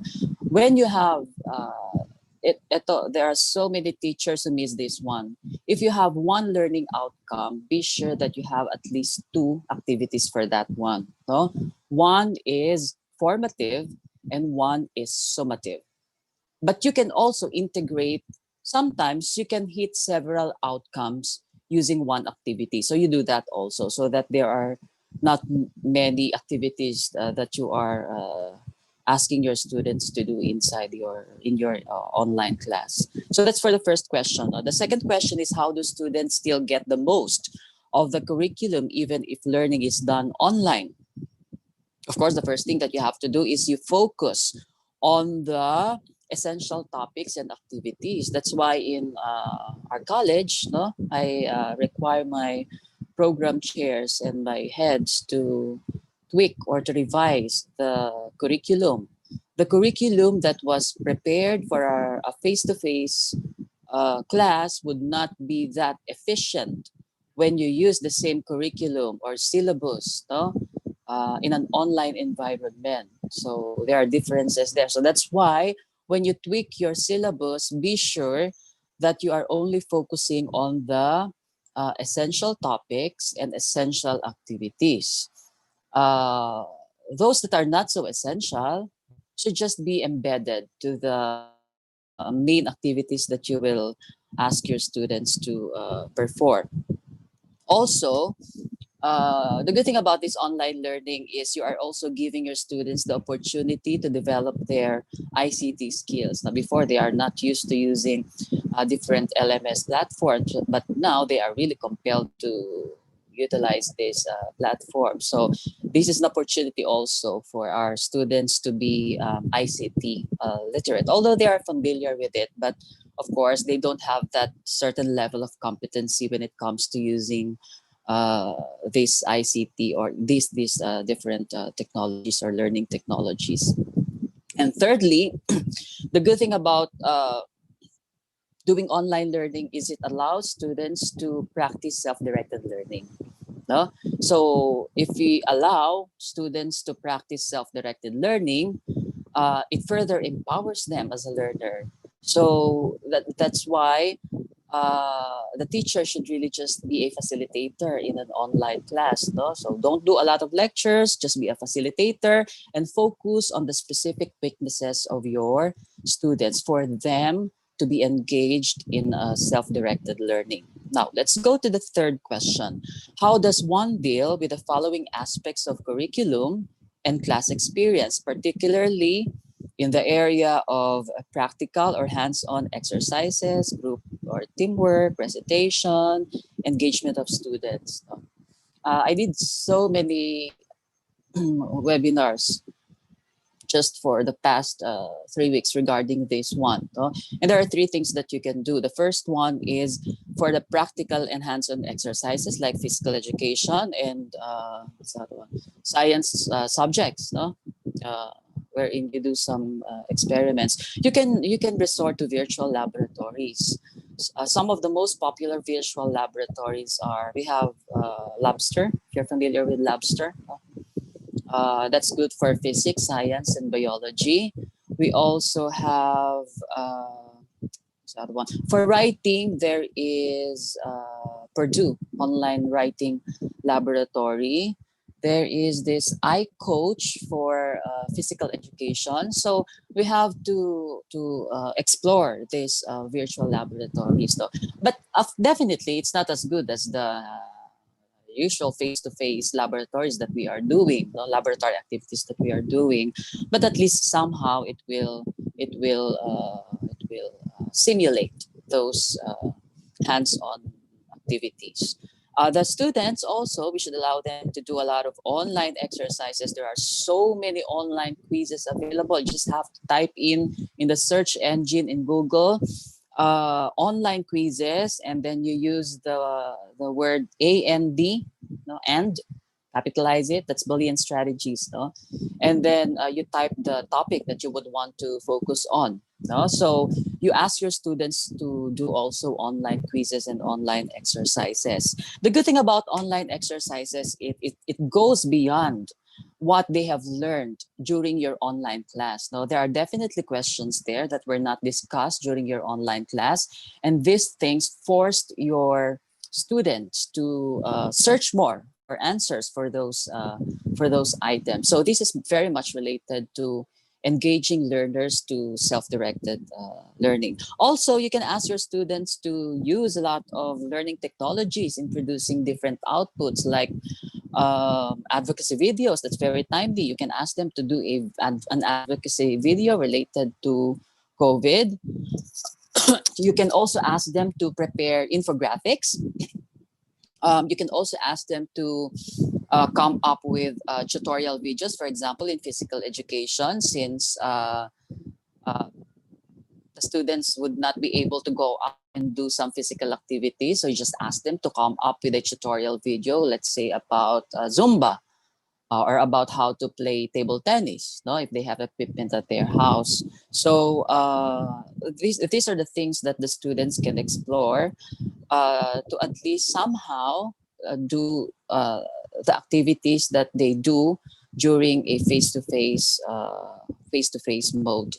They can also do e-portfolio. No, there have been so many studies about the formative power of electronic portfolio. In my writing class, I asked my students to post their essays on Facebook, but they have the control on the audience who can see their output, no, so that at least their anxiety would not be that too high. So I think e-portfolio or electronic portfolio is applicable to all subjects. So better use that one because it's scientifically proven already.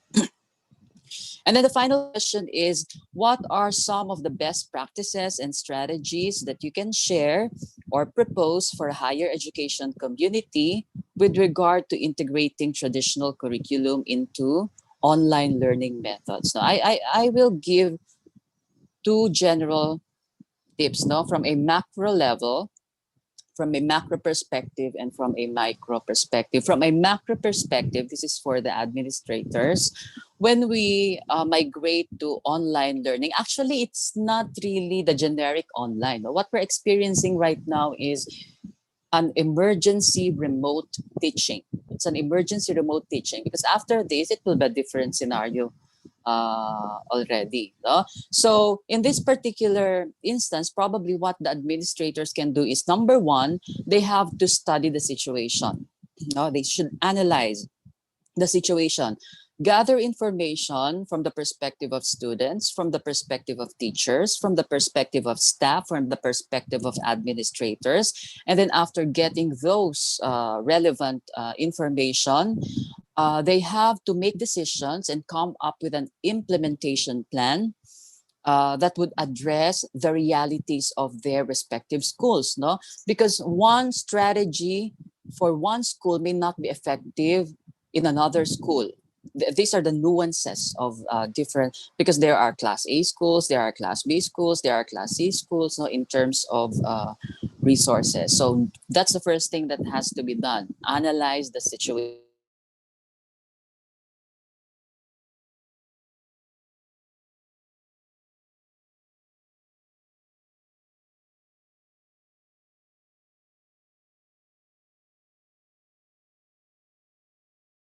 Should not be the administrators only. You have to involve other key stakeholders like students, parents, if possible, teachers, definitely, so that you can come up with a more logical and sound decisions to address the problem.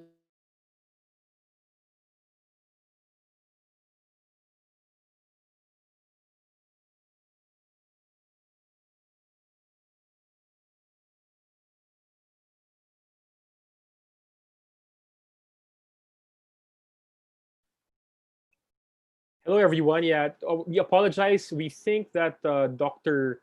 Jesse's connection may have gotten cut for some reason. Well, we hope that he can still rejoin our discussion for this afternoon. But in the meantime, while waiting for Dr. Jesse to hopefully be able to return to the panel, let's field maybe one or two questions we already have from the live streams we have. This first one, I guess, I'll throw this towards Dr. Jerome, Dr. Jerome Benviaje. With the implementation, I guess, of some of the learning frameworks that you mentioned earlier today, perhaps what's been your biggest realization in terms of what works in this online learning environment, and what do you think is the biggest mistake that a teacher can make when adapting his or her curriculum online?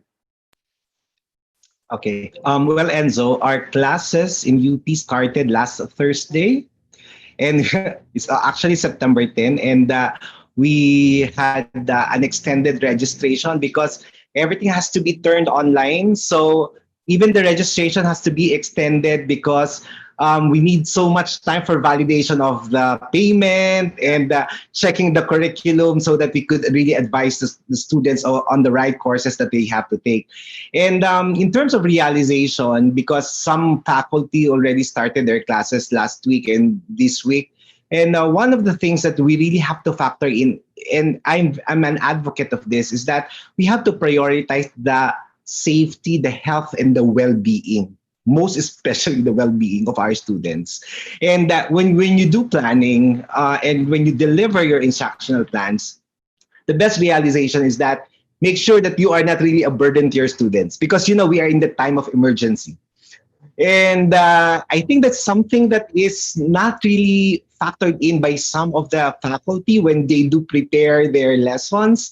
Like in UP, we have this format where when you actually plan your lesson, you have to estimate how much time should the student spend in engaging in that particular activity. And then make sure to add them, and then look at it if it is feasible within the 14 weeks, the semester. And you have to factor in also how many units, maximum units or credit units a student is having in that particular semester. So it's not, it's very important that the planning involves a macro system. You have to be considerate of many things. It's not only the faculty preparing for something for his or her class, but it's actually a collective planning. So usually we have 18 units for the undergrad, but now we lowered it down to 12 units so that everything will be manageable for the students. Because if in the time of emergency, if things will not be manageable at the term of the student, and the way they are dealing with their daily lives, then all these things will be defeated. So that's something that I really want to emphasize. We have to be. I've heard that from UANP. The word is emphatic. No, we are using the term compassionate. Okay, so that's one of our principles. You have to be compassionate. Make sure that the lessons that you prepared are available. That's one. All the resources are available, because it will add further stress to our students. Also to our teachers, including the infrastructure, like references. So we had to deal with the copyright issues and all these things. So we had to find resources that are available and that can be used at this particular moment. Yeah. All right. Thank you very much. Thank you very much for your response, Dr. Jerome. And I'm happy that you mentioned being empathetic or empathy, because that's actually going to be the next question that I want to throw to you guys, specifically to Doc Winston naman. Because Doc Winston actually explicitly mentioned empathy, I think, as an element in one of their approaches or frameworks in UANP. So one of my main questions, Doc Winston, is because even in our own training, in my own context in our school, empathy has been a key element or key term we have to keep in mind. But one question teachers always have is, and Doc Jerome actually presented one good example, but I want to hear from you also, Doc Winston. How do we actually operationalize empathy in the context of the online learning classroom or online learning instruction?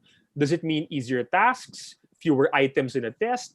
Does it mean more relaxed checking of assessments, more consultation time, even beyond work hours? Does it mean we allow open notes when taking assessments? Or is there something else that we can use to operationalize empathy in the context of online learning? Okay, thank you very much for that question.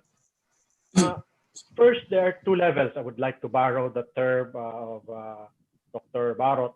There is a macro level and a micro level. What is important is to put a system of consultation and communication at the macro level, where you look for parties where you can more or less get inputs from. So we work very closely with our student government. For example, the student government gets feedback from the students, and the students summarize this. Sometimes they do surveys on their own to reiterate a point, and we listen to them. We listen to them, and then taking stock of the very special circumstances that they have. For example, as what Dr. Bienvaya said earlier, that you may have to adjust your teaching, the number of units that you have, like as a response to the difficulty of many students, or let's say spending so much hours online. What we did rather is we divided the semester into 2 mini terms.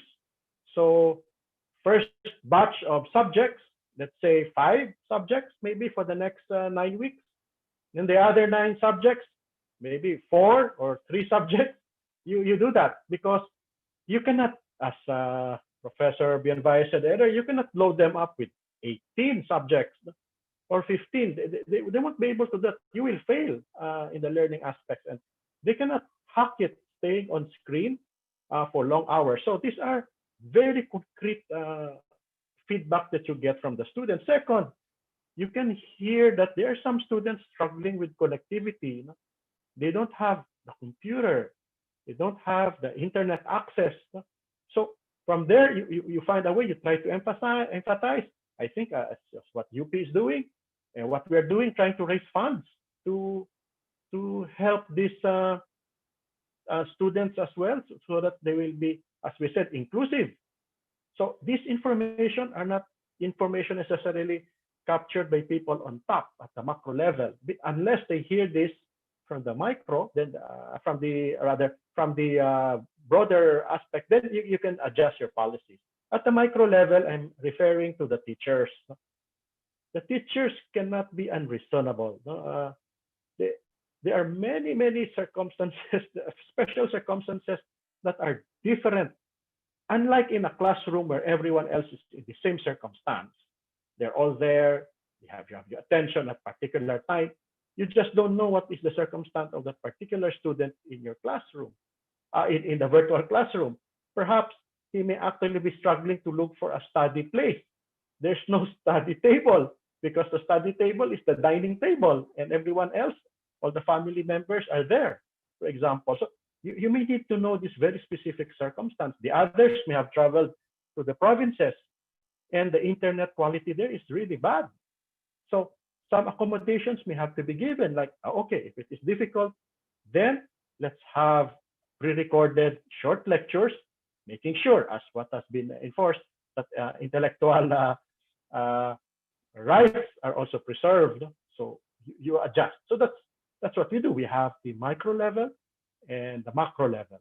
Always, it's at this very point when there is no in-person contact, you've got to put up that system of communicating and feedbacking, so that from time to time you can readjust many things, always in the viewpoint of the learner.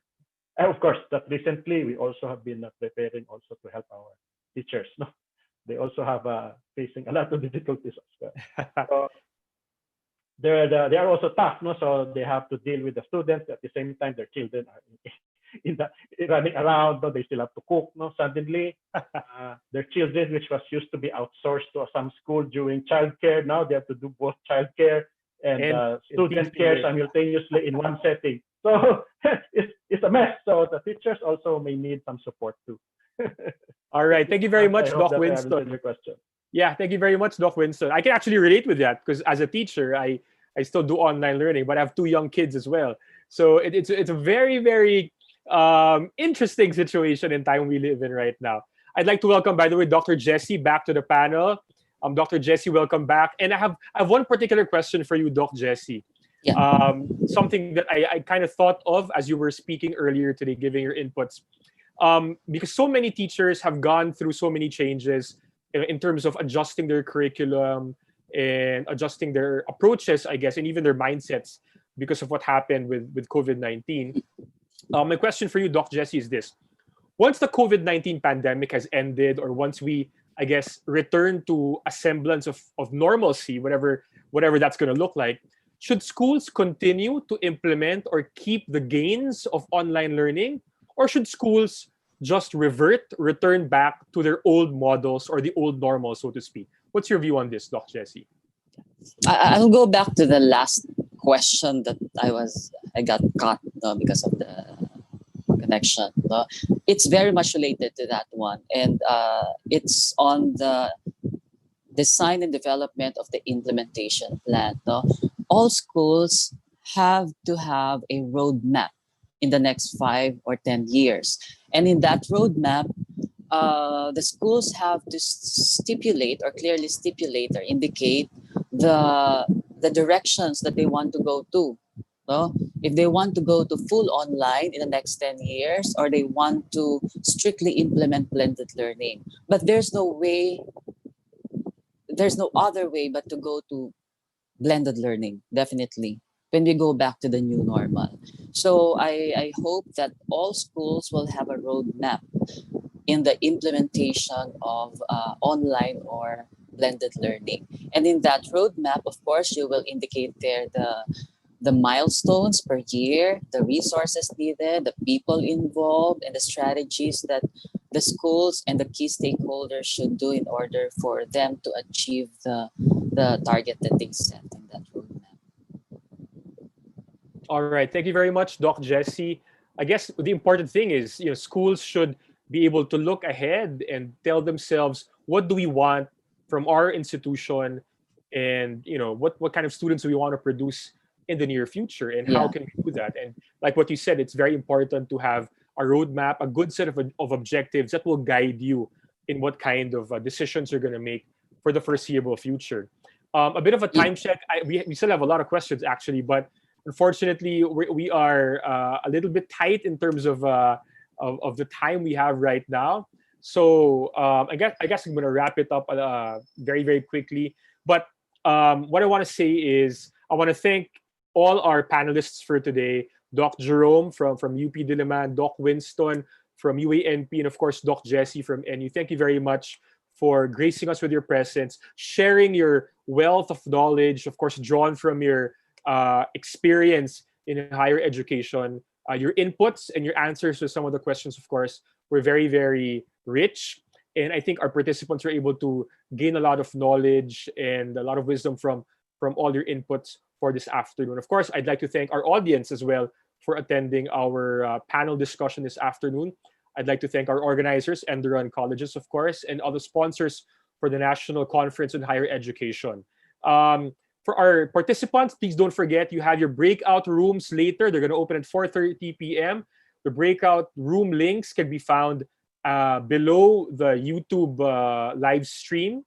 The three breakout rooms are the following: utilizing technology to overcome challenges and identifying opportunities, learning with knowledge channel, and digitizing your diploma process. Once again, I'd like to thank Dr. Jerome Benviaje, Dr. Winston Padohinog, and of course, Dr. Jesse Barrett. Thank you very much, Dr. Benviaje, Dr. Padohinog, and Dr. Barrett for attending and for being our panelists for our panel discussion this afternoon. So that's it for our panel number 2. Thank you very much. Weena, it's back to you. Thank you so much. Thank you. Bye-bye. Thank you so much, Sir Enzo, Doc Winston, Doc Jerome, Doc Jesse. We're so thrilled to have you share all of these frameworks and methodologies with us. And with that, we kind of jump right into our next presentation. So one of the discussions that's been at the forefront of curriculum development, instruction, has always been kind of what is the best language to instruct students in. And so with that, our next presenter's paper is specifically about the modern day use of baybayin and the different ways in which that can be made productive. So before we get to that presentation, I just very briefly like to give you some reminders. So before we move on, at 4:30, we will be opening up the breakout webinars. We've been getting a lot of questions as to how you can access these. So a lot of you have already signed up before, and we've sent links to your email addresses. The reason why the Zoom links won't open earlier is because they are scheduled at 4:30 p.m. So at 4:30 p.m., kindly click on the links that were sent to you. You can also find these links in the description box here on YouTube. So yes, please, for your breakout rooms at 4:30 p.m. We will be announcing again after this paper presentation. So without further ado, I would like to introduce Ms. Russell Irene Lagunsad, who is here to present her paper. Hi, Ms. Lagunsad. Thank you for being here with us today. Magandang hapon, Ma'am Wina. Isang mapagpalang hapon po sa ating lahat. Medyo maiiba po tayo ngayon ng timpla ng talakayan sapagkat tayo ay magpapaka-Filipino. Okay? So, simulan na po natin. Alam niyo po ba na sa Shanghai, China ay may tinatawag na Jumeirah Hotel and Museum at makikita sa disenyo ng gusali nila na akala mo ay disenyo lamang, ngunit yan po ay ang kanilang sariling sulat. At nakalagay po sa disenyo ng gusali na yan ang kanilang klasikong tula. Samantalang meron pa silang tinatawag na Ren building na makikita ang disenyo ng gusali ng building na Ren na ang ibig sabihin ay tao na batay din sa kanilang sulat. Pagdating naman sa mga establishmento, tignan natin sa Hong Kong, China, ayan, ay makikita ang Jollibee nila, ngunit nakalagay o nakasulat sa kanilang sariling script. Ayan, ganun din sa Brunei, Jollibee. Samantalang ito ay nagsimula sa atin. Ayan, tignan naman natin sa iba pa, McDonald's Hong Kong. Makikita na bagaman nakasulat sa Roman alphabet, ay naroon pa rin na nakasulat sa kanilang script. Pagdating sa mga produkto sa merkado, ang Coca-Cola na sariling atin. Ang Coca-Cola na meron din sa atin, ngunit makikitang nakasulat din sa script sa Sri Lanka. Tignan natin ang tao ng FIBA Cup Asia na dinadaluhan ng iba't ibang mga bansa sa Asia. Ayan, at makikita sa uniforme o jersey ng mga manlalaro, halimbawa sa China, Korea at Iran, na nakasulat pa rin o naroon pa rin ang kanilang sariling script. Ngunit tignan natin sa Pilipinas. Ano ang nakalagay? May makikita ba tayong sarili nating sulat? Kundi sponsor lamang. So bakit kaya? Wala ba tayong sariling sulat? O hindi lang natin batid ito? At yan po ang nagtulak sa mananaliksik upang lumikha ng isang pananaliksik na pinamagatang si Patsuri sa mga katutubong sulat, sa lalayan sa pagbuo ng mungkahing manual sa baybaying Filipino. Yan. At ang magiging output po ng pag-aaral ay ang mga sumusunod, pagsusuri, pagtukoy sa anyo na magiging simbolo o bawat simbolo, baybayin font, baybayin keyboard app at ang mungkahing manual. Yan. At ang baybayin po ay unang naitala sa Vocabulary de la Lengua Tagala na ang salitang baybayin ay tumutukoy sa sulat. At ito rin po ay makikita natin sa Doktrina Kristiyana 1593 na unang dokumentong nailimbag na nagpapatunay na meron talagang baybayin o eksistensya ng sinaunang sulat bago pa dumating ang mga mananako. Ayon nga kay Antonio Morga, isang hukom na Kastila, na nang dumating sila rito, nakita nila na ang mga Pilipino sa buong kapuluan ay napakagaling sumulat. Mga pabata, mga babae, lalaki ay nakakasulat at nakakabasa. So hindi totoo na nung dumating sila, natagpuan nila tayo na mangmang sapagkat literate na ang mga Pilipino noon pa man. Okay? At ito ang mga patunay na mga dokumento na talagang may eksistensya ng sulat. Ayan, halimbawa sa bandila ng Pangkat Magdalo at Magdiwang. Sa isinulat ni Rizal na isinali niyang aklat ni William Tell, makikita na mayroong baybayin doon. Ayan. Ang selyo ng katipunan o supremo ng katipunan ni Andres Bonifacio, makikita ang ginamit niya sa kanyang baybayin, ang ka. Ayan, ang baybayin na ka. At ang iba pang mga litao na natagpuan na may baybayin o yung mga artifacts. Okay? At sa kasalukuyan ay isinusulong ngayon ang House Bill 1022, an act declaring baybayin as the national writing system of the Philippines. Sapagkat meron tayong pambansang isda, pambansang wika, pambansang prutas, ngunit wala tayong pambansang sulat. At ito ang layon ngayon ng House Bill 1022 na muling maipakilala sa mga Pilipino ang ating sinaunang sulat o ang isa sa ating mga sinaunang sulat. At ito po ang magiging metodo ng ating pag-aaral. Gumamit po tayo ng magkahalong pamamaraan sa pagtalakay ng mananaliksik, ang isahang panayam, ayan, at ang tutok na grupong talakayan para sa ating metodo. Ito po ay isang kwalitatibong pag-aaral na gagamit ng modelong pangkasaysayan sapagkat ilalarawan natin ang kalagayan ng baybayin sa bawat panahon. Ito ang pag-usbong, ang pagkawala, at ang muling pagbubuhay nito sa kasalukuyan. At marapat din po nating maitama ang katawagan dito na ito po ay hindi tinatawag na alibata. Sapagkat may mga ilang textbook po noon na naiprint na nailathala na alibata ang naging tawag dito. Ngunit hindi po alibata sapagkat ang tawag po dapat natin dito ay baybayin. At kung magiging batas ito, isang magiging pangangailangan na maituro ito sa mga mag-aaral. At makikita na limitado ang mga material na maaring magamit sa pagtuturo nito. At ito po ang mga suliranin sa ating pag-aaral. Okay, paano sinuri ang baybayin batay sa mga sumusunod? Ang wikang pasulat, kasaysayan, kalinangan, at paano pinili ang magiging estilo o forma ng mga titik? At ano ang nilalaman ng mungkahing manual? So, umpisahan natin sa wikang pasulat. Ayan, sa wikang pasulat ay meron tayong ginagamit na mga diakritikong marka. Ayan, yung mga talatunugan. Ayan, makikita, sunod po.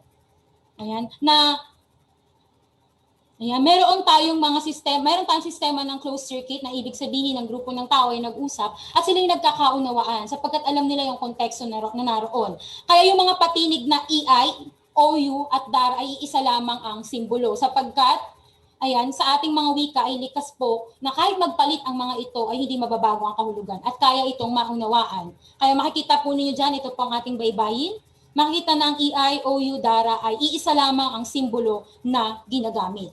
Okay, pagdating naman sa mga bantas, ayan, ang ginagamit po natin ay dalawa lamang, ang kudlit, ayan, para sa diakritikong marka. Ayan, at sa mga bantas po ay ang bantas pamigil na isang guhit patayo at ang bantas pamapo sa dalawang guhit patayo. Wala po tayong itinutumbas para sa question mark, sa exclamation point, sa ellipsis at sa kung ano pa. Dalawa lamang, tuldok at ang guhit o yung para sa kama. Okay, pagdating naman sa pamilang, ayan, ay noon ay hindi po ginagamit ang baybayin para sa mga numero. Ayan, pero maaari po nating isulat ang salita katulad niya ng isa na babaybayin mo talaga salita. Okay, yun nga ayon kay Morrow na dumating mga Kastila na nagamit lamang ito sa mga dokumento. Ngunit si Dr. Bonifacio Comandante ay sa kanyang pag-aaral ay meron siyang tinatawag na pamilang o pamilangan. Nagpapakita na mayroong sistema ng numero na noon, paman. Okay? At ang baybayin ay mahahati po o hahatiin natin sa tatlong panahon sa pagtalakay nito sa kasaysayan. Okay? Ang panahon ng liwanag, panahon ng karimlan, at panahon ng bagong liwanag. Ang panahon ng liwanag ay alam naman natin na bago pa dumating ang mga mananakop, ay talagang literate na ang mga Pilipino, nakakasulat at nakakabasa. Diba? Yun nga yung sinabi ni Antonio Morgan na lahat ay marunong. Ngunit nang dumating na ang panahon ng karimlan, dito na yung pagdating ng mga mananakop, ang mga sulat po natin, ang iba't ibang mga baybayin sa iba't ibang mga lugar sa Tagalog, Bulacan, Tondo, Kumintang, Pampanga, ay unti-unti nang nawala sa kamalayan ng mga Pilipino. Ayan, dahil sa pagdating nila. Kaya nga, sinabi ni Bayer, ayan, sa kanyang aklat na The Philippines Before Magellan, na isang paring Kastila sa Timog Luzon ang nagyabang na nakasira sila ng higit sa 300 balumbon na nakasulat sa katutubong titik. Kaya wala po tayong mga naipreserba na mga naisusulat sa panitikan ng mga baybayin. At ang panahon ng bagong liwanag ay ang kasalukuyan kung saan malawakan na ang pagsusulong ng baybayin sa iba't ibang aspeto. Halimbawa sa mga clothing brand, makikita po natin na may mga napiprint na ng mga t-shirt, damit na mayroong baybay. Ayan, saan pa? Sa mga jewelry collections, meron na din po tayo na maaaring ipapersonalize ang inyong mga pangalan. Ayan. Pagdating naman po sa mga branding design, ay namamayagpag na rin ang baybayin. Halimbawa, ang Pino Hotel and Resto sa Makati, ang Kape sa Maginhawa Village, Kulian Optical sa Marikina, Mount Albo, ang iba't ibang branches ito, makikita nyo na ginagamit nila ang baybayin sa kanilang official na logo. Pagdating sa digital world, ay nakakasabay na rin ang baybayin sapagkat meron na po tayong mga baybayin, baybayin app at mga true type fonts o mga Gboard, meron na rin. At ilang mga pag-aaral o mga aklat na patungkol sa baybayin ay meron na rin. Ang iba pa ay gawa ng mga banyaga. At kahit si Miss Catriona Gray sa Miss Universe ay ginamit sa kanyang national costume ang baybayin. Makikita ninyo sa paikot ng kanyang parang parol na iyan ay bahagi ng liriko ng pambansang awit ng Pilipinas na nakasulat sa baybayin. Pagdating sa barong, meron na rin po tayo. Maibuborda na ang mga baybayin sa sa mga barong, sa iba't ibang kulay nito. Ayan. So makikita po ninyo sa larawan.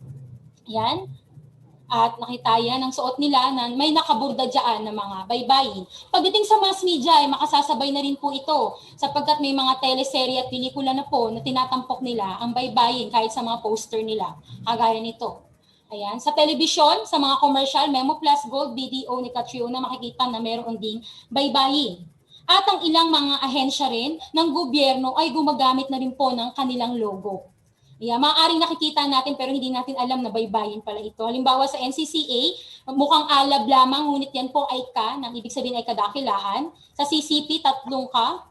Sa National Museum, ang pa.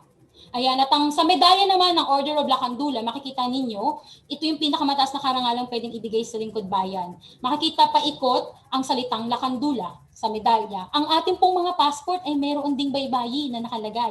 At lahat ng perang papel, mula sa 20 pesos hanggang sa 1,000 ay makikitaan po natin ng baybayin. At nariyan din po syempre ang pag-iinisyatibo ng iba't ibang mga samahan o pangkat na nagsusulong ng baybayin. So marami po sila, yan po yung mga logo nila, yan na mga samahang nagtuturo at nagsusulong ng baybayin. So nakikita natin ang mga baybayin na ito, pero ang tanong, nababasa ba natin? Kaya ba natin isulat? Aminin. Ang katotohanan ay iilan lang po ang nakakabasa at nakakasulat sapagkat hindi na ituturo ang mga ito. Okay? Ayan. So, tignan natin ano po ba ang lalamanin ng ating baybaying Filipino o yung mungkahing manual. So, sasaklaw po ito sa mga sulat na taal sa atin sapagkat marami pong klase ng baybayin sa atin. Ayan, to pipili tayo ng 1 hanggang 3 simbolo sa bawat lalawigan hanggang mabuo natin ang 17 titik na tatawagin nating baybaying Filipino. At ayan, ito nga po yung mga sulat na pinagbatayan natin sa iba't ibang mga lugar o lalawigan. At ito po ang magiging batayan natin sa pagpili ng mga magiging anyo o simbolo ng baybaying Filipino. Ayan, so ito po ang mga iyon. Ayan, ang kalinawan, kagaanan, karaniwan, kagandahan, kinatawan. Ayan, kaibahan, kasama din po sa susunod. Ayan, ang kilala at ang kaangkupan sa teknolohiya. Dahil kailangan makasabay ng baybayin sa pangangailangan sa kasalukuyang panahon. So, tignan natin. Sa titik halimbawa, ito ang ating mga pinagbatayan. Pero pinili natin ang baybaying Tagalog ng A na nagtataglay ng kalinawan, kagandahan at buo ang anyo sa lahat. Ganon din po sa iba pang mga titik. Halimbawa, ang titik O at U. Ayan, makikita din po natin na mayroon din po tayong mga pinagbatayan. At pinili po natin, ayan, ay ang mula sa surat mangyan at sa ba naman sa Kurditan, Ilocano para sa kinatawan. Para maging balanse na lahat ng mga lalawigan ay well represented. Okay? O talagang mayroong kinatawan. So sa kabuuan po, ito po ang mga simbolong hinango sa mga katutubong sulat. Ayan. Ayan. At meron na po tayo sa kabuuan. Any questions before I move it to...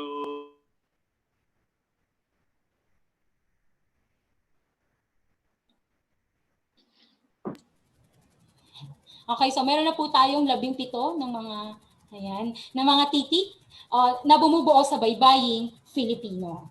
Ayan. So, susunod naman, tignan natin, kailangan natin ngayong paghiwalayin ng EI at OU sapagkat meron po tayong mga salita na magbabago ang kahulugan dahil magkaiba ang gamit nito. Halimbawa, iba ang poso sa puso. Okay, ganun din ang dara, kailangan natin paghiwalayin. Kaya nilikha tayo ng simbolo at iyan po, nalalagyan natin ng parang buntot sa bandang ibaba para matukoy natin na ito ang ra. Okay? At ito po, dahil kaya makipagsabayan ng ating baybayin sa Roman alphabet, hindi natin kailangan nagawa ng ibang simbolo kundi tutumbasan lang. Halimbawa, ang CA ay maaaring maging sa o ka, ang N niya ay maaaring maging niya o niya. Ayan, dahil ibabatay po natin sa kung paano binibigkas, ganun ang baybay. Ngunit ang mga titik po na ito ay kailangan nating tumbasan sapagkat likas po ito sa mga wika natin, ang fa, ja, va, za. Meron po tayo niyan. Okay? At ito na po ang bumubuo sa baybaying Filipino. Ito po ang aking font na nalikha din batay sa pananaliksik. At syempre, ang ating mungkahing manual po ay nahati sa 8 araw. Ayan, dahil sa sekundaryong paaralan, 1 oras lamang po ang pagtuturo. Kaya ito na po ngayon ang ating mungkahing manual sa pagtuturo ng baybayin. Ayan, at hiningi po natin ang kritika ng mga dalubhasa. May pananaw mula sa historiador, sa isang tagapagsulong, sa pangulo ng Samahan ng Baybaying Buhayin. Ayan, paper cut artist na nagsusulong ng baybayin at guro sa Filipino. So, humingi po tayo ng mga kritika sa kanila mula dun sa nalikhaan nating manual. At syempre, alam po natin na ang pinakamahalagang layon at ang pinakamahalagang resulta ng isang pananaliksik ay ang magkaroon ito ng kapakinabangan at gamit sa lipunan. Kaya ito po ang tinakbo ng ating naging pananaliksik. Yan, nakalikha po tayo ng font. Meron na rin po tayong baybayin keyboard o computer font Unicode. Nagamit na din po ito sa ginawang baybayin summit nung nakaraang taon. Ayan, nadinaluhan po ng iba't ibang mga tagapagsulong. Sa sertipiko ay nagamit na rin po sa kanilang mga t-shirts. Ayan, na talagang prinit. Baybayin font po natin ang ginamit sa mga t-shirt na yan. At naimbitahan din po tayo na maging tagapagsalita para doon. At sa Gets Pharma, ginamit din po sa kanilang sertipiko. Sa Coconut House, Quezon City, ginamit din po ito. Makikita nyo ang disenyo. At nakarating din po ng London, ginamit po sa isang Filipino school doon sa kanilang mga uniforme. Ayan, makikita ang baybaying Filipino. At nakapagtatag po tayo ng samahan na magsusulong ng baybayin. At ang aklat po o ang base kong manual nito. At para sa resulta, ito po ang pinakakabuang resulta na binuod ko na lamang. Natuklasan ang mga katutubong sulat na umiiral sa Pilipinas bago pa dumating ang mga Kastila ay magkakahawig. Ang kasaysayan ng baybayin ay nahahati sa 3 yugto. Ang panahon ng liwanag, karimlan, at panahon ng bagong liwanag. At ang mga naging batayan po natin sa pagpili ng simbolo ay ang kalinawan, karaniwan, kilala, kagandahan, kilanlan, kinatawan, kagaanan, at ang kaangkupan sa teknolohiya. At para sa konklusyon, binuod ko na rin po sa isa. Bilang konklusyon, tuluyan man itong napalitan ng Romanong alpabeto, hindi pa rin huli ang lahat upang ito'y muling pagyamanin sa kasalukuyan. At mas madali itong matututuhan ngayon ng kahit sino man kung simple at payak pa rin ang susundin na alituntunin sa baybayin at ang inobasyon ay hindi magdudulot ng kalituhan. So ang pananaliksik po na ito, ang ginagawa po nating advokasya, ay ginagawa po natin, ayan, dahil inais kong iwan sa inyo yung sinabi ni Rizal sa kanyang nobela, na ang bayang nag-iingat ng kanyang wika. Taglay nito ang sambayanang Malaya. Mabuhay ang kulturang Pilipino, mabuhay ang lahing Pilipino. Salamat po sa pakikinig.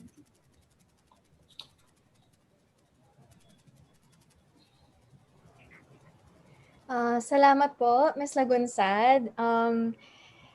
Sobrang grabe, sobrang saludo po kami sa inyo dun sa pananaliksik ninyo dahil nagawa niyo siya ng parang ng application na napaka-modern at magagamit talaga. Marami po tayong mga katanungan galing po sa YouTube Live. Kaso nga lang po, medyo kapos po tayo sa oras. So, ang gagawin na lang po namin ay i-forward namin sa inyo sa email po yung mga questions sa Q&A. Thank you, Ms. And Luna.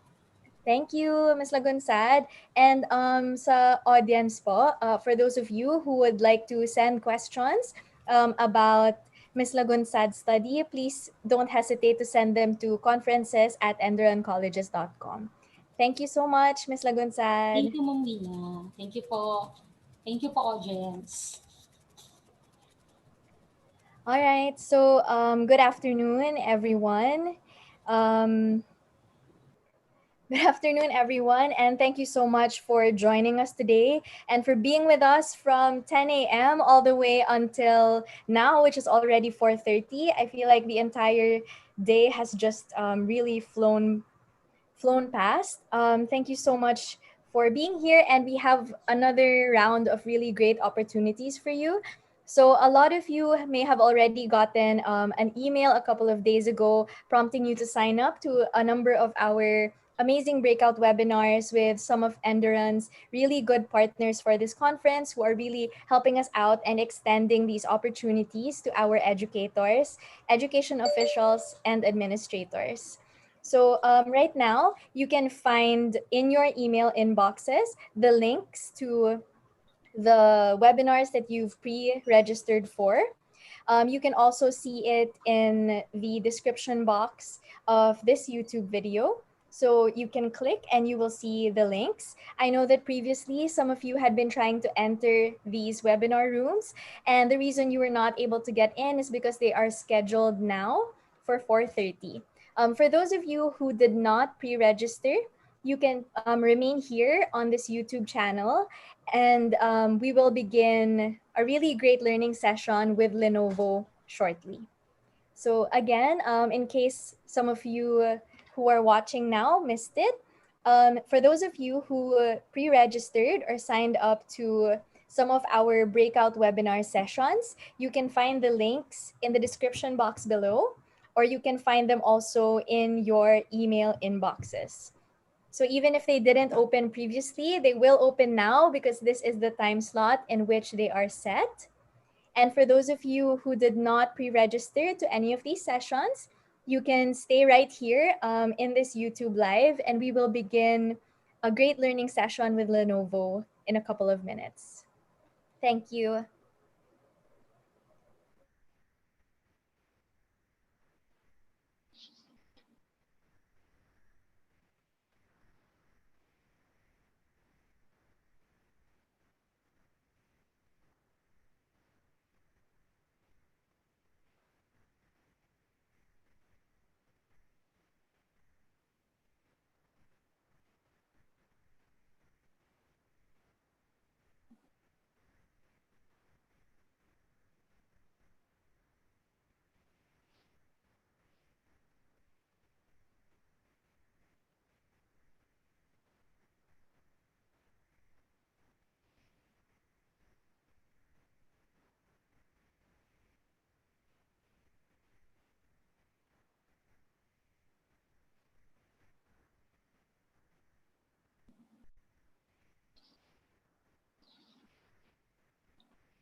Okay, good day everyone.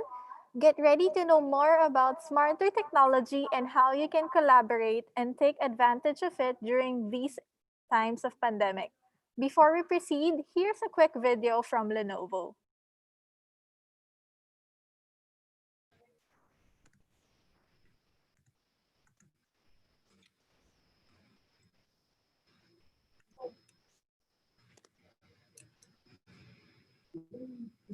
Goes digital. Lenovo is transforming technology with a new generation of computers. The ThinkCenter Nano is small and light, yet durable. With the latest Intel processors and Windows 10 Pro, the Nano optimizes productivity. The ThinkCenter Nano is space-saving to maximize capacity and cost-saving. Want to free up a cluttered workspace? The ThinkCenter Nano can be deployed in many ways, and it allows more space for greater productivity. It's also inbuilt with robust security features to keep data safe. And a Kensington lock slot prevents theft. The ThinkCentre Nano is small enough to move from work to home for maximum flexibility. That's why small is the new smart.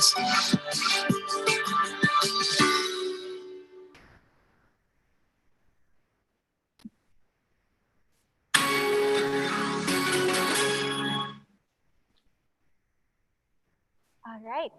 Here to share with us about higher education collaborative learning is Lenovo CAP Director of Education Transformation and Development, Mr. Hong Chon Koo.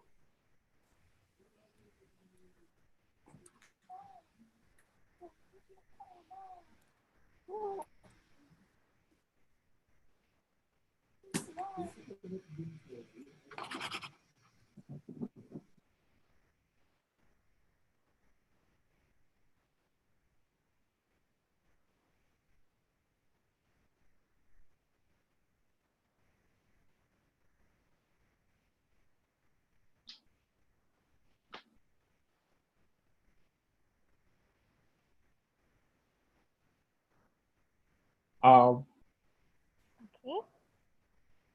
should I start now? Yes, please. Very good afternoon.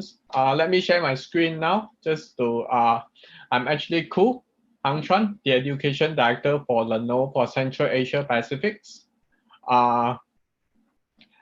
which cover countries like ASEAN and Hong Kong, Taiwan, and Korea. Okay, Lenovo is committed to empower education institutions with smarter technology. My role is to work with educators on their education transformations. Okay. Today's, let me quickly share my screen so that, okay.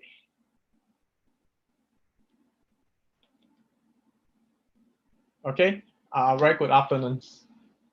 Okay, my role is to work with educators on their education transformation on journeys and how best we can support you with Lenovo innovation education solutions beyond the hardware, basically to realize, I think, the outcome that you aspire to achieve in your organization today. Okay, today one of the key topics we are talking about is the highest education collaborative learning. I think this is one of the, I would say, appropriate topic, especially at this current junction. As we know, I think for the past 6 months, the market landscape or the whole entire market, I think, changed a lot. I think mainly due to the COVID-19 situations. I think all the school actually speed up to basically to go to online learning, basically to continue to their lesson, all these things basically to cater for the student, because all the university, especially university or the school, actually closed during that period, as the situation, I think, is still not improve a lot without the vaccine. Today, I think we are seeing a lot of changes, as basically you can see today with the new environment basically accelerate, I would say, the adoptions of digital learning within our environment today. Okay, as we know. Okay, I would say the new normals that we are seeing now today, as some of the schools actually reopening up, some of the location, I think a lot of schools still closing down, because a few days ago, I talking to someone in UK, actually a lot of school all of a sudden need to close down because due to economic case within the class school itself. I think this continue to be one of the norm or the new normal we're going to face. Social distancing and contact tracing is going to be one of the, I'll say, key things that we need to basically take into consideration as schools start to reopen, and basically to minimize the, I would say, the impact, I think, to suppress the transmission of the COVID-19 itself. I think this basically accelerated the distance learning by at least 5 years, or changing the education model to a certain extent. As at this junction, I think I talked to a lot of educators like you. I think a lot of things that we are looking at now is how can we build on our digital platform now? How do we enhance on the digital learning within our environment become is much more critical as we moving forward, because we don't know the wave 1 or wave 2 or wave 3 is going to hit us in the near term itself. I think this is continue going to be one of the key considerations as we move forward. As we know, as we move to the previously I talked to them about the Industrial Revolution 4. Actually, it had basically going to transform our work, our home, even our classroom itself. I think with the Industrial Revolution 4 itself, actually, it will blur the line between the digital and the physical world itself, how we basically steer the world from the digital platform itself. I think during this period, during the COVID-19, actually, it have accelerated the adoptions of the, I would say, the digital transformation effort within not the school itself, I think overall industry itself. Definitely, this is going to change how we work, and it actually make the, I would say, the pace even faster, okay, for us to move into digital learning itself. And previously, I think the school itself actually who adopt on the traditional learning. As we move to digital learning, we got a lot of challenges that we face. As we move to a new world, I think there's a lot of new technology we look at which is going to change the environment, things like AR, VR. How do we basically leverage on AR, VR to drive, I would say, more immersive learning experience today? Okay, even artificial intelligence is basically going to automate a lot. Automation is going to be one of the keywords and the words that we continue to hear, basically to automate a lot of the processes and going to create even, I would say, we talk about new job or new processes, all these things, even the smart connected solutions with the IoT itself. And 5G going to be one of the key platforms going to leapfrog the whole entire industry as we move forward. I think for Philippines itself is one of the countries that have invested a lot in the 5G infrastructures, but partially is to, I would say, to cater for the, I would say, the evolving transformation on the digital world itself. I think this continued effort we can see across the region, and it's going to bring significant changes into education as we move forward. And things going to be, I would say, more online. And as we move forward, and this we're going to communicate digitally. Okay, let me move to the next gear to share a bit more about some of the predictions that IDC have for, I would say, for 2020. What do they see in terms of the education for the digital age itself? I would say the speed going to be, I would say, going to be even faster moving forward in the near future. We can see rapid force adoption of online and distance learning. This is one of the key things that we are seeing for the past 6 months. All the educators actually plan for the online learnings while they actually executing the teaching and learning with the student itself. I know this is not something we planned for, like what we did previously. Definitely the adoptions is going to be even faster. I think with the 5G, definitely going to transform the classroom today from the traditional, I think, to something more blended. That means the student actually will get real-time feedback with the incorporations of the AI, all these things. Definitely, we're not just talking about in-class, also out of class, I think learning become even much more critical now. I think now a lot of students, due to the COVID, actually, they study from the home and all these things going to be one of the key consideration. Future workforce definitely going to change a lot. As we know, previously, work from home is not something normal. Now it become a norm within our industry. I think moving forward, that's something that we are seeing. And remote working, I think from home is one of the new normals that we are seeing in the market today. Even the next norm, we are looking at deployment of the multi-facets of the communication tools between students, between parents, and teacher and student itself. And this is going to be very critical. That's why a lot of school is looking at some of the digital platform readiness and how we're going to leverage on digital platform in order to drive, I would say, the teaching and learning moving forward itself. Okay, even the school by design itself, more agile campus operations, smart campus operation. I think all these things going to take into consideration and going to speed up the whole entire digitization of the environment itself. Digital payment and the grants management itself. How does it manage virtually? Student life cycle management. Then the student digital ID, data security. And lastly, I think the 5G research hub. 5G going to play a very important role within our environment itself. I think moving forward, I think they're going to leverage more into the, I would say, by higher institutions will invest more 5G innovation hub to test on the, I would say, the usability of the new technologies. So this continue going to be one of the area, and we foresee all these things going to move very fast. I think with the current situation, as we need to build a more agile teaching and learning environment for students, even the COVID-19 going to hit us in the wave 3 or wave 4, at least the school student will continue to learn their day-to-day lesson as what we plan for. Okay, we continue to see changes in the market, definitely. And the future workplace also going to change, definitely. Just some I talked about. I think work from home going to be a norm moving forward, and a lot of organization is going to do that. And how we work and how we operate going to be different across the country and across the region itself. Okay, how does future look like for the student itself? We are seeing a lot of changes and a lot of things that are moving forward. I think with the advance of the technology such like automations and AI will affect the task in virtually all the jobs that in the future today. What does it mean to the students?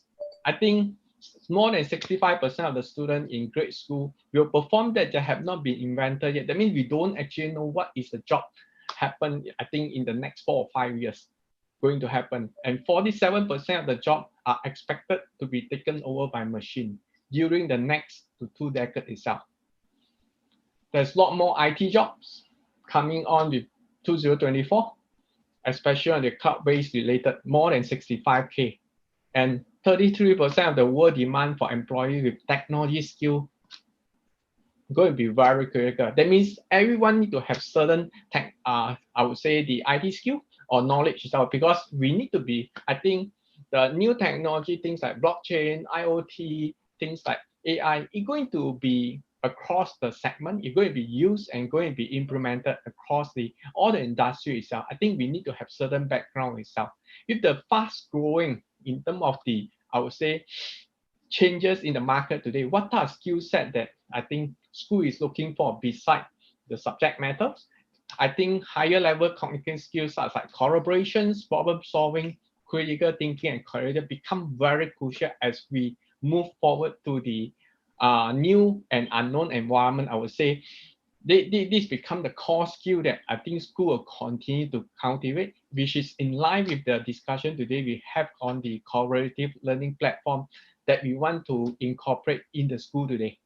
Okay, next I'll move on a bit more about how's the populations and the future workforce. I think future of work, I think lifelong learning become very key. I think we will need to continue to learn and to be, I would say, to keep ourselves on track in terms of our knowledge, because previously the lifespan, the skill set we built maybe 20 to 30 years. Today it might be shortened to five years or shorter. That means we'll continue to upskill or to relearn new skill to cater or to adapt to the new industry itself. As we know, I think by UNESCO itself, by 2030, there's an estimate increase nearly 120 million student participation in the higher education worldwide. That continue, we going to see the growth in the markets. The number of STEM jobs that are available definitely going to grow. Student enrollment going to grow at least by 4% since 2017. We continue to see higher education going to be one of the key segment, a growing segment, and especially in the lifelong learning segment itself. We're going to see that as a fast growing market today. Okay, next I'll move on to the why collaborative learning in higher education. This is one of the key topics I've been spoken to a lot of the higher education. Why is it critical for us to build a much more collaborative learning platform so that we can actually build up skill like collaborative learning, creative thinking, even I would say, creative problem solving. All these things become much more critical as we move forward. How do we have the platform which we can work within the environment, within the university itself? How do we promote the student and faculty interaction and engagement? The most important thing, to increase the student retention, self-esteem, and responsibility. And lastly, I think one of the skills we're trying to build is collaborative skill between the student, how they collaborate within the environment, especially on the digital platform now. And to drive, lastly, to drive to improve the student engagement within the school itself. This is going to be very crucial, basically to drive the outcome that we wanted within the school itself. Let me show you to the next slide to show you a simplified view of what does the collaborative learning mean to you. Okay, this is one I would say a schematic chart. I think a simple chart that to show you how we actually build it together, to basically how we build for the school itself. That means we're going to leverage on the Microsoft Team or the M365. We will leverage on the Microsoft Team as one of the collaborative platform to use it as a platform for students, teachers, and even the parents to basically collaborate within a platform to communicate and to basically to put all their course, I think the week-on-week coursework, all these things into the channels that we wanted. And we built this together, basically to tie it together with the school LMS system. That means the system itself, basically, that can link together. That means students, when they use a digital platform on the team itself, they actually can collaborate even much more effective within the school environment itself. This is something that we're going to use as a platform. And with that platform itself, students can actually communicate effectively with the lecturer, even with the student itself, and to basically on the coursework, on the lectures, and to stream all the video to the environment they wanted. Definitely things like as we build up the platform, we can build up in order to enhance I would say the student engagement, we actually can incorporate the AI powered chatbot itself, basically to build into the environment so that student can, a chatbot which allow to monitor the student engagement, participation, and performance. Basically, all the students can ask questions 7/24. If they got question basically on I would say, some of the coursework itself, they actually can ask the chatbot itself, they can get instant answer within the environment itself. Besides that, with the chatbot, the AI chatbot, which is self-learning today, we build within the environment, student actually can learn about what is the question normally student ask and what's the mistake that student normally make within the environment that can actually analyze to understand the student participation and their performance itself.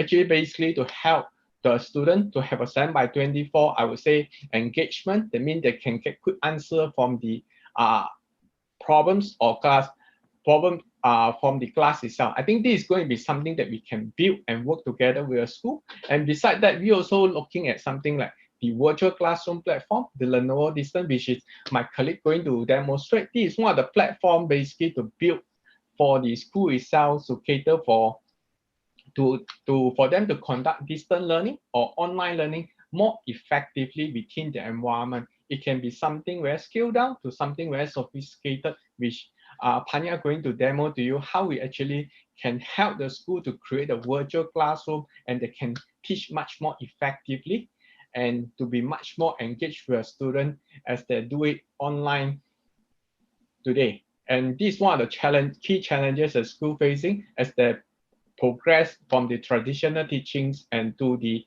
online learning itself. And with this structure and the platform itself, teachers actually can share their videos to I would say, the Microsoft Stream platform, and all the students actually can capture all the lecture and can actually play back the lecture from the database. I think the video from Stream itself, and they can actually more focus during the class, basically more engaged with the lecturer, what they're trying to deliver in the class itself.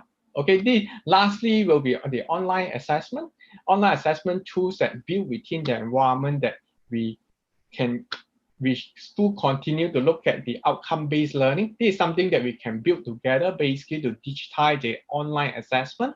I think the outcome-based learning become a much more critical, basically to have accreditation compliant. That means we will build the standard of the question tool that basically have been assessed to the qualities that we wanted. And school also can have their assessment scheme easily built within the environment. And beside that, lastly, analytics and insight also can be built into the whole entire assessment tool itself, basically to analyze how students perform and what type of questions that students normally perform better, or actually don't perform well. All these things can actually build the whole entire environment to be much more, I would say, more outcome-based, and the school itself basically can align the assessment with the standard or qualities that they wanted, and to make the grading even much more easier. Then lastly, to have advanced analytics insight on the student grading itself, that can actually observe student progress over the academic journeys, and to have a 360 view of your assessment performance. All these things go and make the outcome-based learning become even much more effective. I think with the tools itself basically incorporated, you'll drive a much more, I would say, collaborative learning within the digital platform itself. As the school moving forward, when they want to drive into something more immersive learning experience, they actually can leverage on the Lenovo AR, VR tools basically to deploy that. Okay, for Lenovo ourselves, we actually help customers to project implement, to train, and to basically solution support the services itself for customer today. Okay, this is one of the approach of the Lenovo education transformation. We actually help customer to design, to pilot, and to transition in terms of the platform. We actually can help you to deploy it, to basically look at your environment. How can we design it? And how can we help you to pilot it? That means things like trainings, upskill of the certain people, teachers, all these things. And lastly, how do we transit you to the new system? I think this is something that we will continue to work with the school with the current framework, basically to pilot preparation and to transit to the new system or the new environment. I think for us, I think change management become one of the critical components as we progress into the new teaching approach or the new technology itself. And lastly, Lenovo, definitely we're going to work together with all of you and basically to build a much connection that inspired learnings, to collaborate beyond the class itself, and lastly to adapt to the new environment that we are in. Definitely we can work together with I would say, the new platform and the new technology we have basically to enhance the teaching and learning within your environment today. Okay, definitely we have the experience actually to deploy the platform for the school itself, and please feel free to talk to us or to connect with us basically on the education solution we have, not just on the hardware, even beyond the hardware, the software and the services itself. Okay, without further ado, that's all I have. I'll pass on the stage now. Okay, thank you so much, Mr. Koo, for that very detailed explanation on how Lenovo can help you in terms of your distance learning. Up next, we have our second speaker. So we have Lenovo CAP's Service Solution Architect, who will share with us the latest updates and insights on the Lenovo services. Please welcome Mr. Albert Nam. Hello, hi. Good afternoon, everyone. Right, let me share my screen.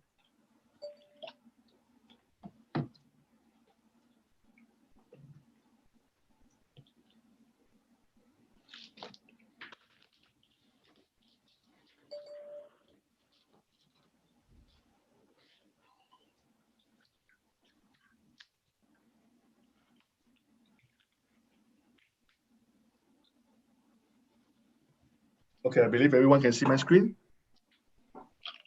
Okay, right. Good afternoon, everyone. My name is Albert. So I'm actually a CAP for the Solution Architect. So basically, thanks Mr. Koo earlier on of sharing about the higher education level on the roadmap and the transformations. So basically for me here itself, I'm going to share a bit more about the distance learning solution.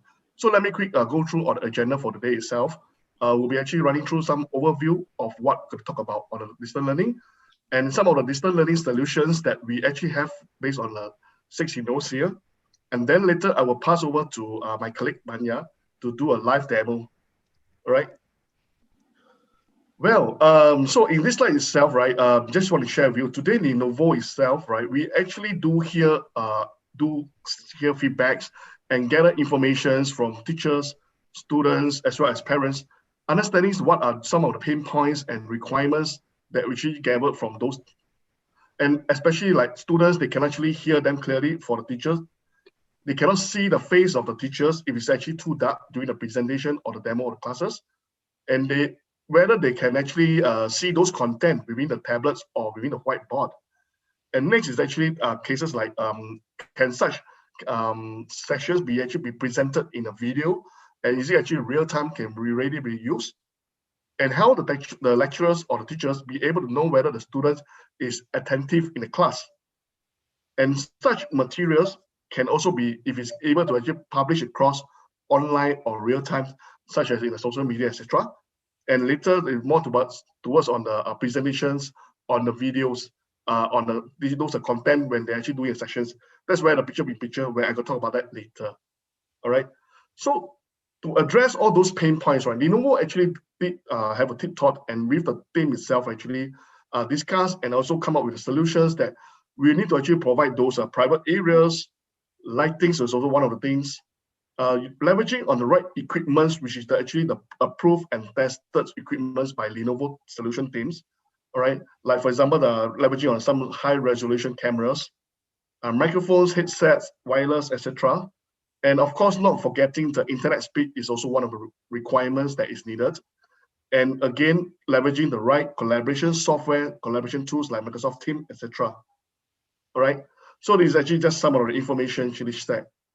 You can see in this slide itself is actually more on how is the setup like in one of my colleague setup. So later we will actually share this in the demo. All right, it's actually some of the lightings, how is it could be set up and performed. Let me note up and quick jump into the scenario here. So in Lenovo scenario itself, right, the first scenario is basic scenario, which is actually what today are very normal, typical students and teachers getting connected or communicated across anytime, anywhere by leveraging only laptop or desktop with some unified communications like Microsoft Teams or Skype, things like that, and Zoom, okay? And then with the camera, then they will be able to communicate between one another, all right? But of course, we can always improve by getting better quality equipments. This is actually the most very basic fundamental setup for communicating and learning and teaching across between different areas. Then in the scenario 2 itself is actually more towards standards, which is what Lenovo actually thought of it, and actually leveraging on our Lenovo's ThinkSmart Hub 500. Okay, let me share. So basically you can see actually this is actually some of the unified communication devices that we collaborate with the specific right tools like Microsoft Teams or Zoom, etc., which is able to talk to one another anytime, anywhere remotely with all the students or the lecturers that is connecting in the sessions, all right? And you can see over here itself, right, it's actually just a quick setup on the architecture informations that how high level that the user or the students, the teachers that are connecting to the hub, that's where you actually leverage on the Zoom or Team to connect, which is to the internet. And there's another places which is actually remotely the users actually communicating. So this is actually just a rough typical setup and designs that we actually set up for the customer. So another scenario, we also leverage on more informations like getting more plugins or unified communications. In fact, it's actually pretty similar. So next, I will jump into some of the scenarios that we actually set up for some of our customers. So you can see that this is actually what is needed with the Smart Hub 500, cameras, and of course with some of the displays that you can see. And those users, which is actually the students or teacher, they're calling in remotely, which is connecting via video or using mobile devices. Then you can also see those information be presented in the screen itself. Okay. Right, next is actually the scenario 3, which is what we're targeting on the professional trainers, managers, or even top management level. All right. In this scenario itself, we're actually focusing more on the users will not need to actually bring in any network, any laptops or any desktop devices. They will just simply actually leverage on the Smart Hub 500 things by Lenovo, which is able to collaborate and communicate between the whole sessions with all the users from anytime, anywhere. And not forgetting, of course, with some probably, let's say you want to do some demo or write up on the whiteboard. All these things will be actually needed. It's just actually with the help of some whiteboard camera, content camera, that will be displaying the whiteboard session. And all these things can be presented across in the display when leveraging on the professional tools, the ThinkSmart Hub 500 by Lenovo. All right, next, come towards the scenario 4, which is what we have been talking about earlier on. Is just a normal, small, medium room setup. Have you ever thought about those larger room or auditorium or bigger room? Yes, Lenovo actually did thought of that. And we actually have cases like, let's say the teacher or the lecturer is doing introductions about the, or teaching the classes in the lecture theaters. How is this actually be captured? So we leverage on those auto tracking camera that is able to keep track the specific lecturer conducting the session. So which means the students and the teachers, or anywhere, anytime, which is the students connecting from other location, will be able to see how the lecture is being communicating or conducting the session remotely. So you can see that we actually have multiple setup scenarios for large classroom or large rooms, things like that. Okay, you can see that these are some of the examples. And of course, with all the necessary equipments that is needed to be set up here, and how the students will be able to communicate or connecting via remotely. Because I think because of the situation right now, pandemic, they will not allow a lot of large, massive attendees or participants into the class or the hall. So they actually have to do it remotely, all right? So you can see this is actually just a very high level architecture diagram by Lenovo that is actually proven and certified, which means we actually do our own tests and making sure that all these things are making sure it's connected and giving the right user experience, the quality and the sound, all these things is actually coming up from all these solutionings. So you can see that all these equipments and the professional tools and software that we actually built in to provide all this setup. Again, all this is actually the on-premise, which is actually the setup on the environment where the users are actually communicating remotely using their unified communications software like Zoom or Teams to connect to the environment here. Okay, you can see here it's actually just one of the mock-up setup environment for one of the customers itself. You can see that this is actually I would say it's a large room in a way. Okay, and of course there is some display which is actually you can see the PVZ camera is actually in fact is an auto tracking camera that will be able to keep track of the lecturers moving around, and of course you can see the lecturer is able to see all those content and information here that how the students connected in. And of course, there's also, so this is actually what the Smart Hub 500 equipments that the tools that will be able to link up the whole sections between remotely and locally itself, where everybody will be able to communicate here from here. And this is where the whiteboard or the so-called the mounted blackboard itself to be actually presented here. Again, these are actually another scenarios, like for example, now students may not be able to go to the school. They are also connecting remotely. So what about those private schools? How do they actually set up their environment and still continue on with their studies? This is actually another way of setting up. So this is one of the setup on the private schools that the teacher actually set up on his or her environment with the ThinkSmart Hub 500, and of course the necessary displays and the speaker. And that's where the teacher is conducting the session. And you can see that she's still wearing a mask. I think she just took off the mask because of the way that she need to conduct the session. And you can see the students are all connecting remotely here, and they will still continue on with their education. Right. So next, scenario 5 is actually more on virtual infrastructure, which is a virtual instruction, which is actually more targeting on the those multimedia broadcastings, schools, which is actually let's say the school itself have those multimedia courses.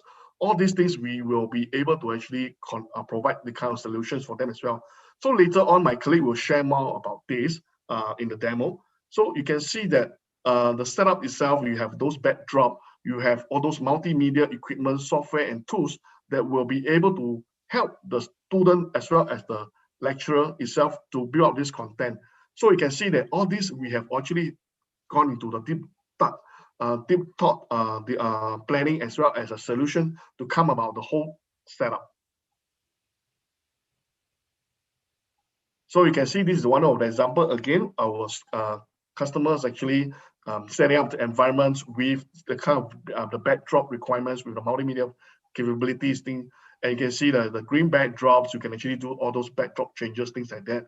So later my colleague again will share all this information on the demo. And again, you can see that how the lecturer or the students or even whatever users is able to conduct the sessions remotely. All right, so we come towards the scenario stage, which is as of now is the last scenario. We actually talk about those in the on-prem, large classroom, small classroom, medium classroom, things like that. Have we ever talked about those small size, ad hoc, or even movable? So that is actually needed. I mean, yes, Lenovo actually did talk about that. So because of pandemic cases right now, I mean, in the situation going on right now, some of the places like you need to actually set up last minute set up an ad hoc classroom or ad hoc scenario or ad hoc places. But can this be done? So Lenovo have this mobile video conferencing kit that is catered for those small and movable environment that will be able to provide the same quality sound videos as good as the on-prem, which is actually the large, small, or medium scenarios. So you can see this is one of the examples that how we set up for one of the customers in some locations that is ad hoc hospitals or clinics where the patients will be able to connect to the environments to be able to be so-called checked or conducted by the teacher, I mean the hospitals or patient and nurses. So you can see that again, we also have architecture information that we actually help them to size up and the solution up. There's a mobile kit with all the necessary right tools and equipment that is needed, and we are able to actually build it on the move and on the fly. So all this, the users will still be able to communicate or connect back via the necessary Microsoft communication, like Microsoft Teams, things like that. Again, you can see that this is actually just one of the setups that we actually have it physically live. What are the equipments with the team, Smart Hub 500s, and all those necessary displays and some cameras.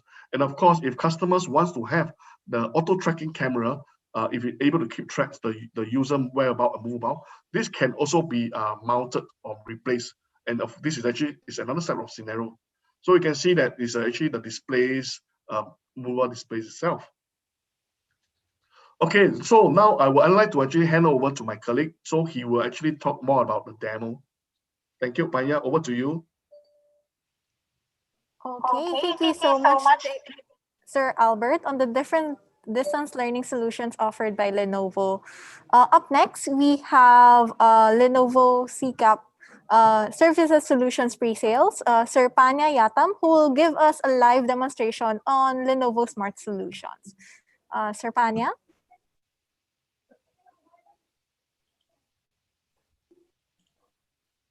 Thank you, Albert. Thank you, everyone, and good afternoon. My name is Panya. I am take care of solution pre-sale for Lenovo CAP. So let me start to explain what I have here.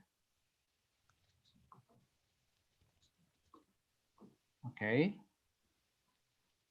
Now this is my live demo environment. You can see I have a thin screen. I have the high resolution camera. I have the setup lighting, and also have the live studio PC to do the virtuals and video feed to my production. And left on the bottom is my address, and you can see on things might have find it on right hand side and dual screen with the Logitech Meet app. Okay. All right. Let me pointing something for you, and this is very important. The quality of your teaching is based on your video quality and the lighting.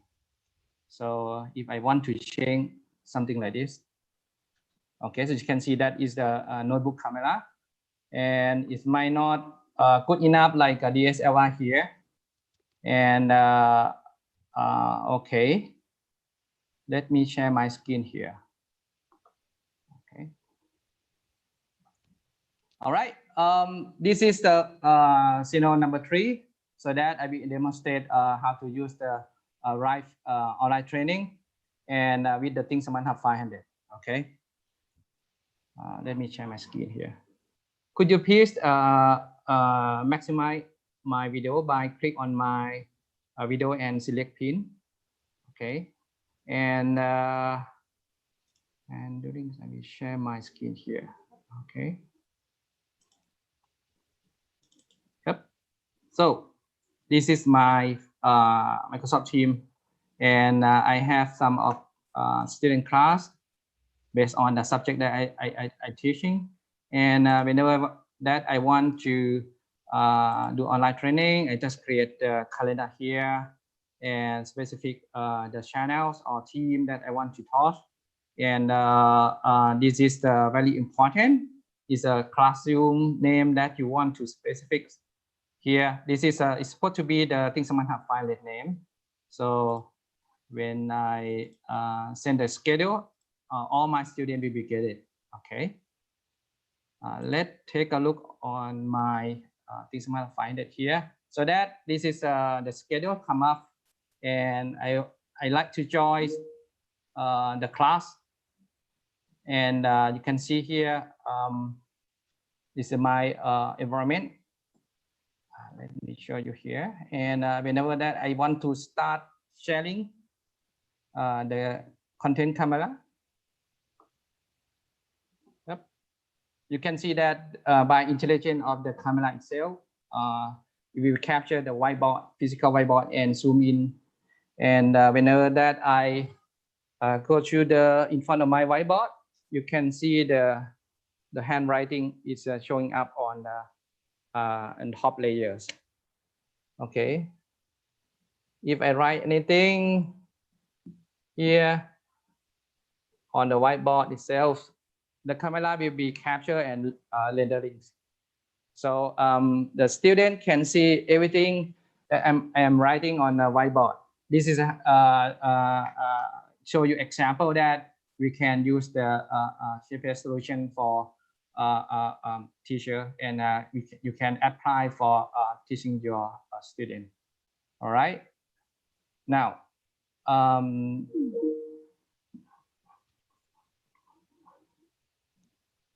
let me go to my screen and share my video here. So I will start to change something here. So you can see my desk. Okay.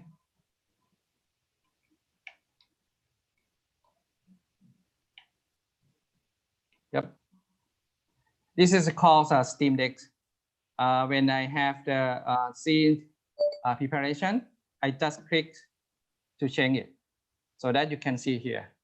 If I want to share my slide and change slide like this, you can do it by this platform.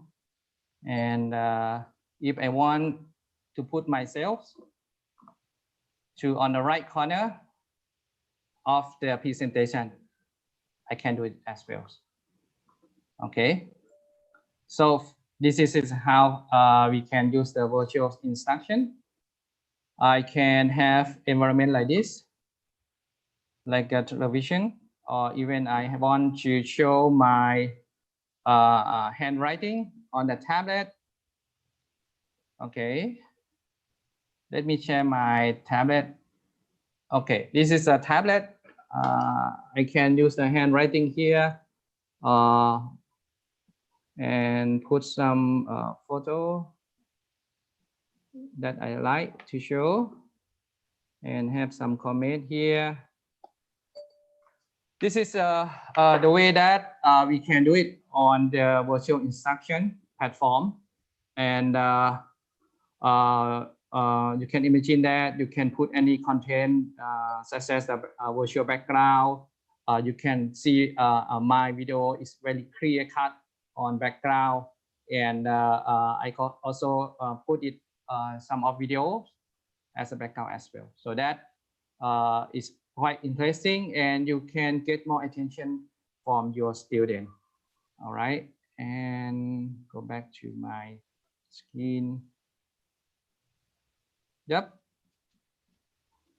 Now, I'd like to show you something here. Let me share my screen again. I like to add some of the logo of Microsoft on my videos. So, on.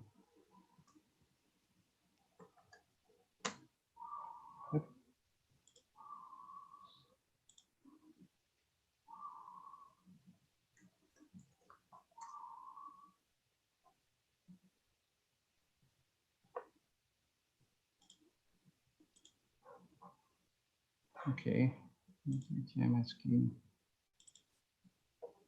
All right, this is how software that I working. So I go to my breakout on last scene, and I want to add some of the logo. Just click add it and select image here.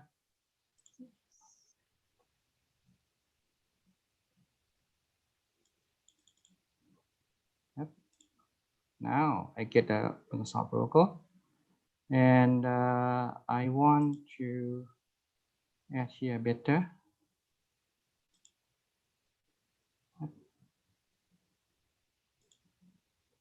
And put two on top of the layer for my photo that I just added, and resize it to smaller and move to the left side and move down a bit. Yep. Now, when I cut it to steam, here we go. Now my video have a logo. I can change anything on the component on the scene, and it's quite cool and very good for get more attention from your students. Okay. All right, that's all for my demonstration. Thank you very much.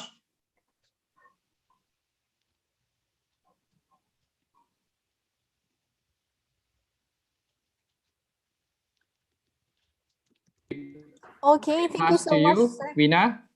Thank you. Thank you, Sir Panya, for that live demonstrations of distance learning solution offered by Lenovo. So we hope we hope the attendees have learned a lot and had a great time in learning on what we can do to continue our education despite our current situation. So right now, we'll be flashing a QR code so that our attendees can answer a feedback form. And once they answer that feedback form, they will get a chance to win an exclusive Lenovo products. So we'll be flashing it in a bit. There you go.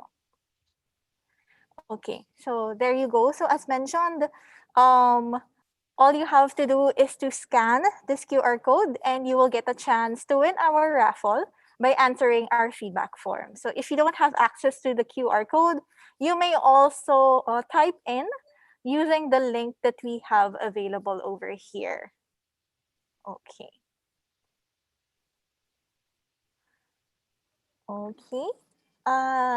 And that's it. So once again, we'd like to thank everyone for attending our Lenovo session. So thank you, and please always stay safe.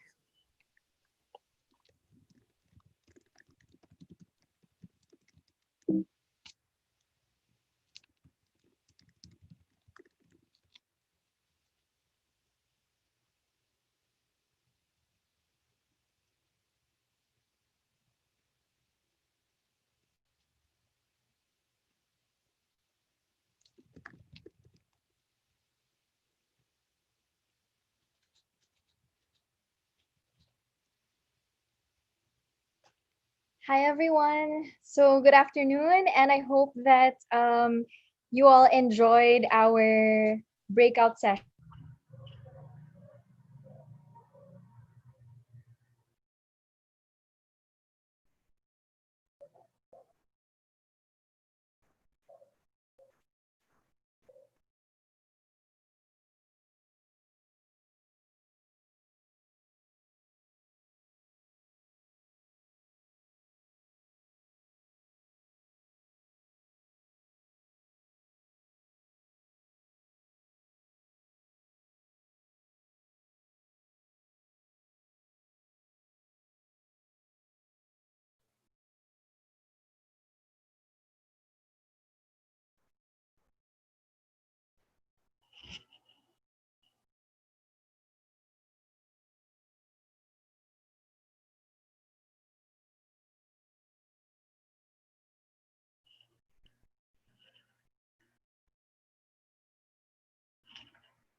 I'm so sorry. I'm so sorry about that. Hi, Doc June. Hi, everyone. So I'm so sorry I just dropped off for a minute.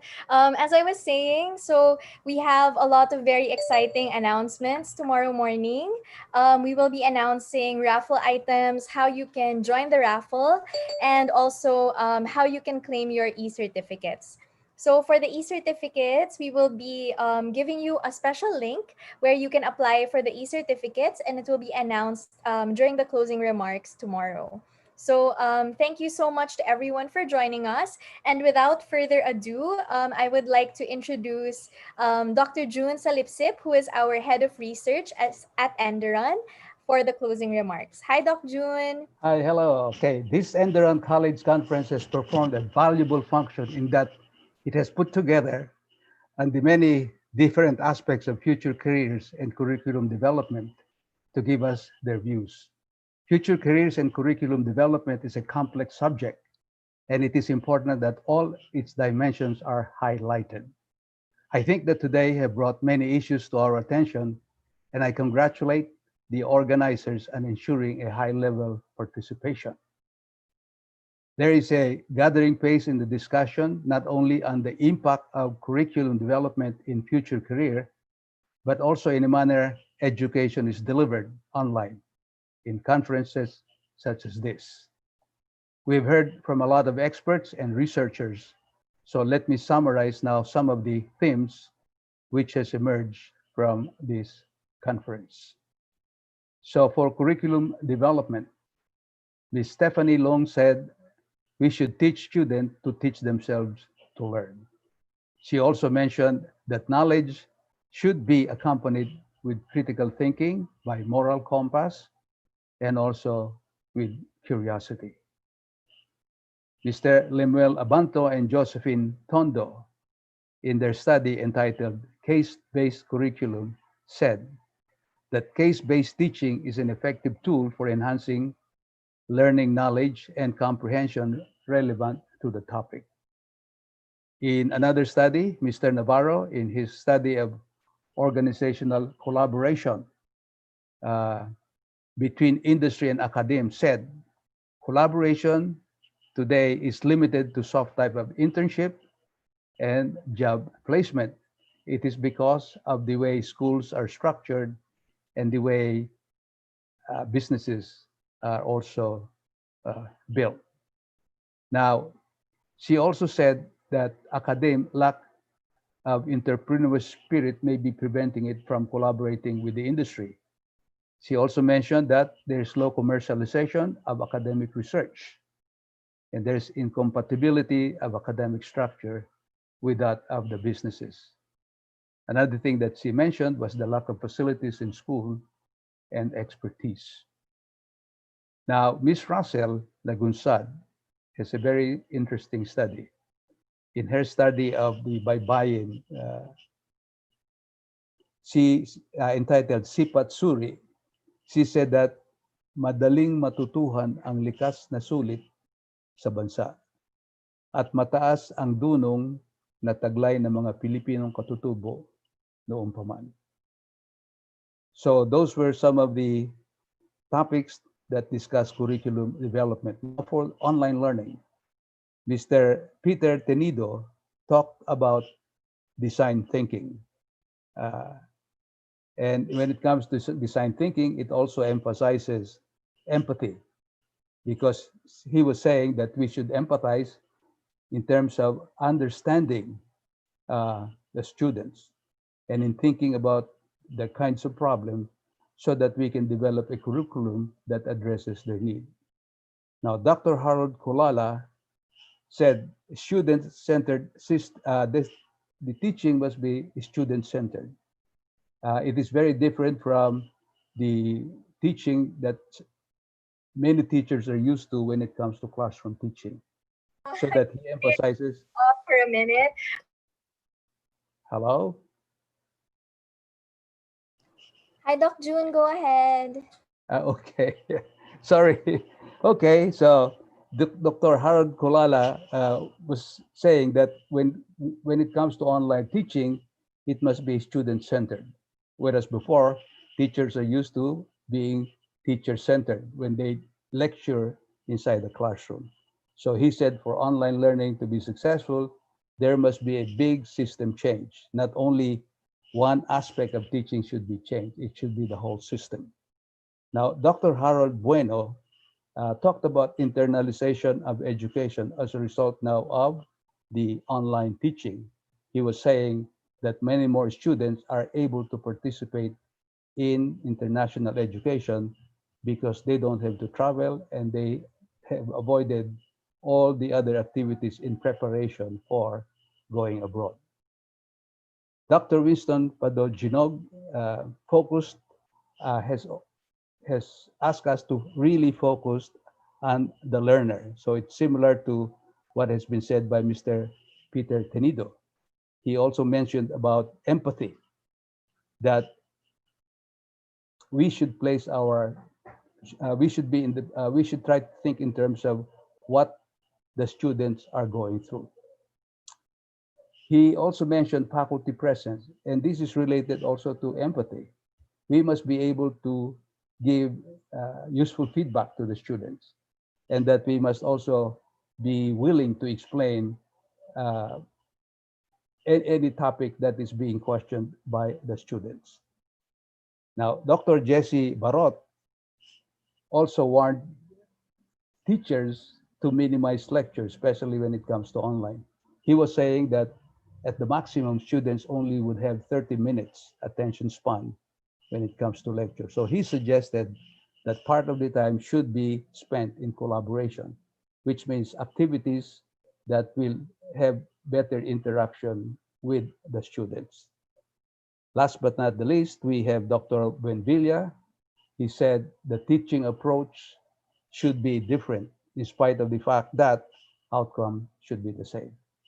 So there you have it, lots of wisdom and nuggets from the different experts that we have invited to talk to you today. So thank you very much for your participation, and we hope to see you tomorrow. Thank you so much, Doc June. Thank you to all of the participants. We see a number of you asking in the YouTube comments if we could flash the evaluation link again. So please don't worry. We will be sending out an email blast tonight that has all of your relevant links for tomorrow and also a link to the evaluation form. So you will still be able to join the first raffle, which was by Lenovo. And we'll have more exciting raffle prizes tomorrow. And we'll also have more fun webinars, panel discussions, and keynote talks tomorrow. So thank you everyone for joining us. We know that almost 8 hours is no small amount of time to spare. We really appreciate it. And we hope you have a great evening. Thank you very much. Thank you, Wina. Thank you, Doc June. Goodbye, everyone. Okay, bye.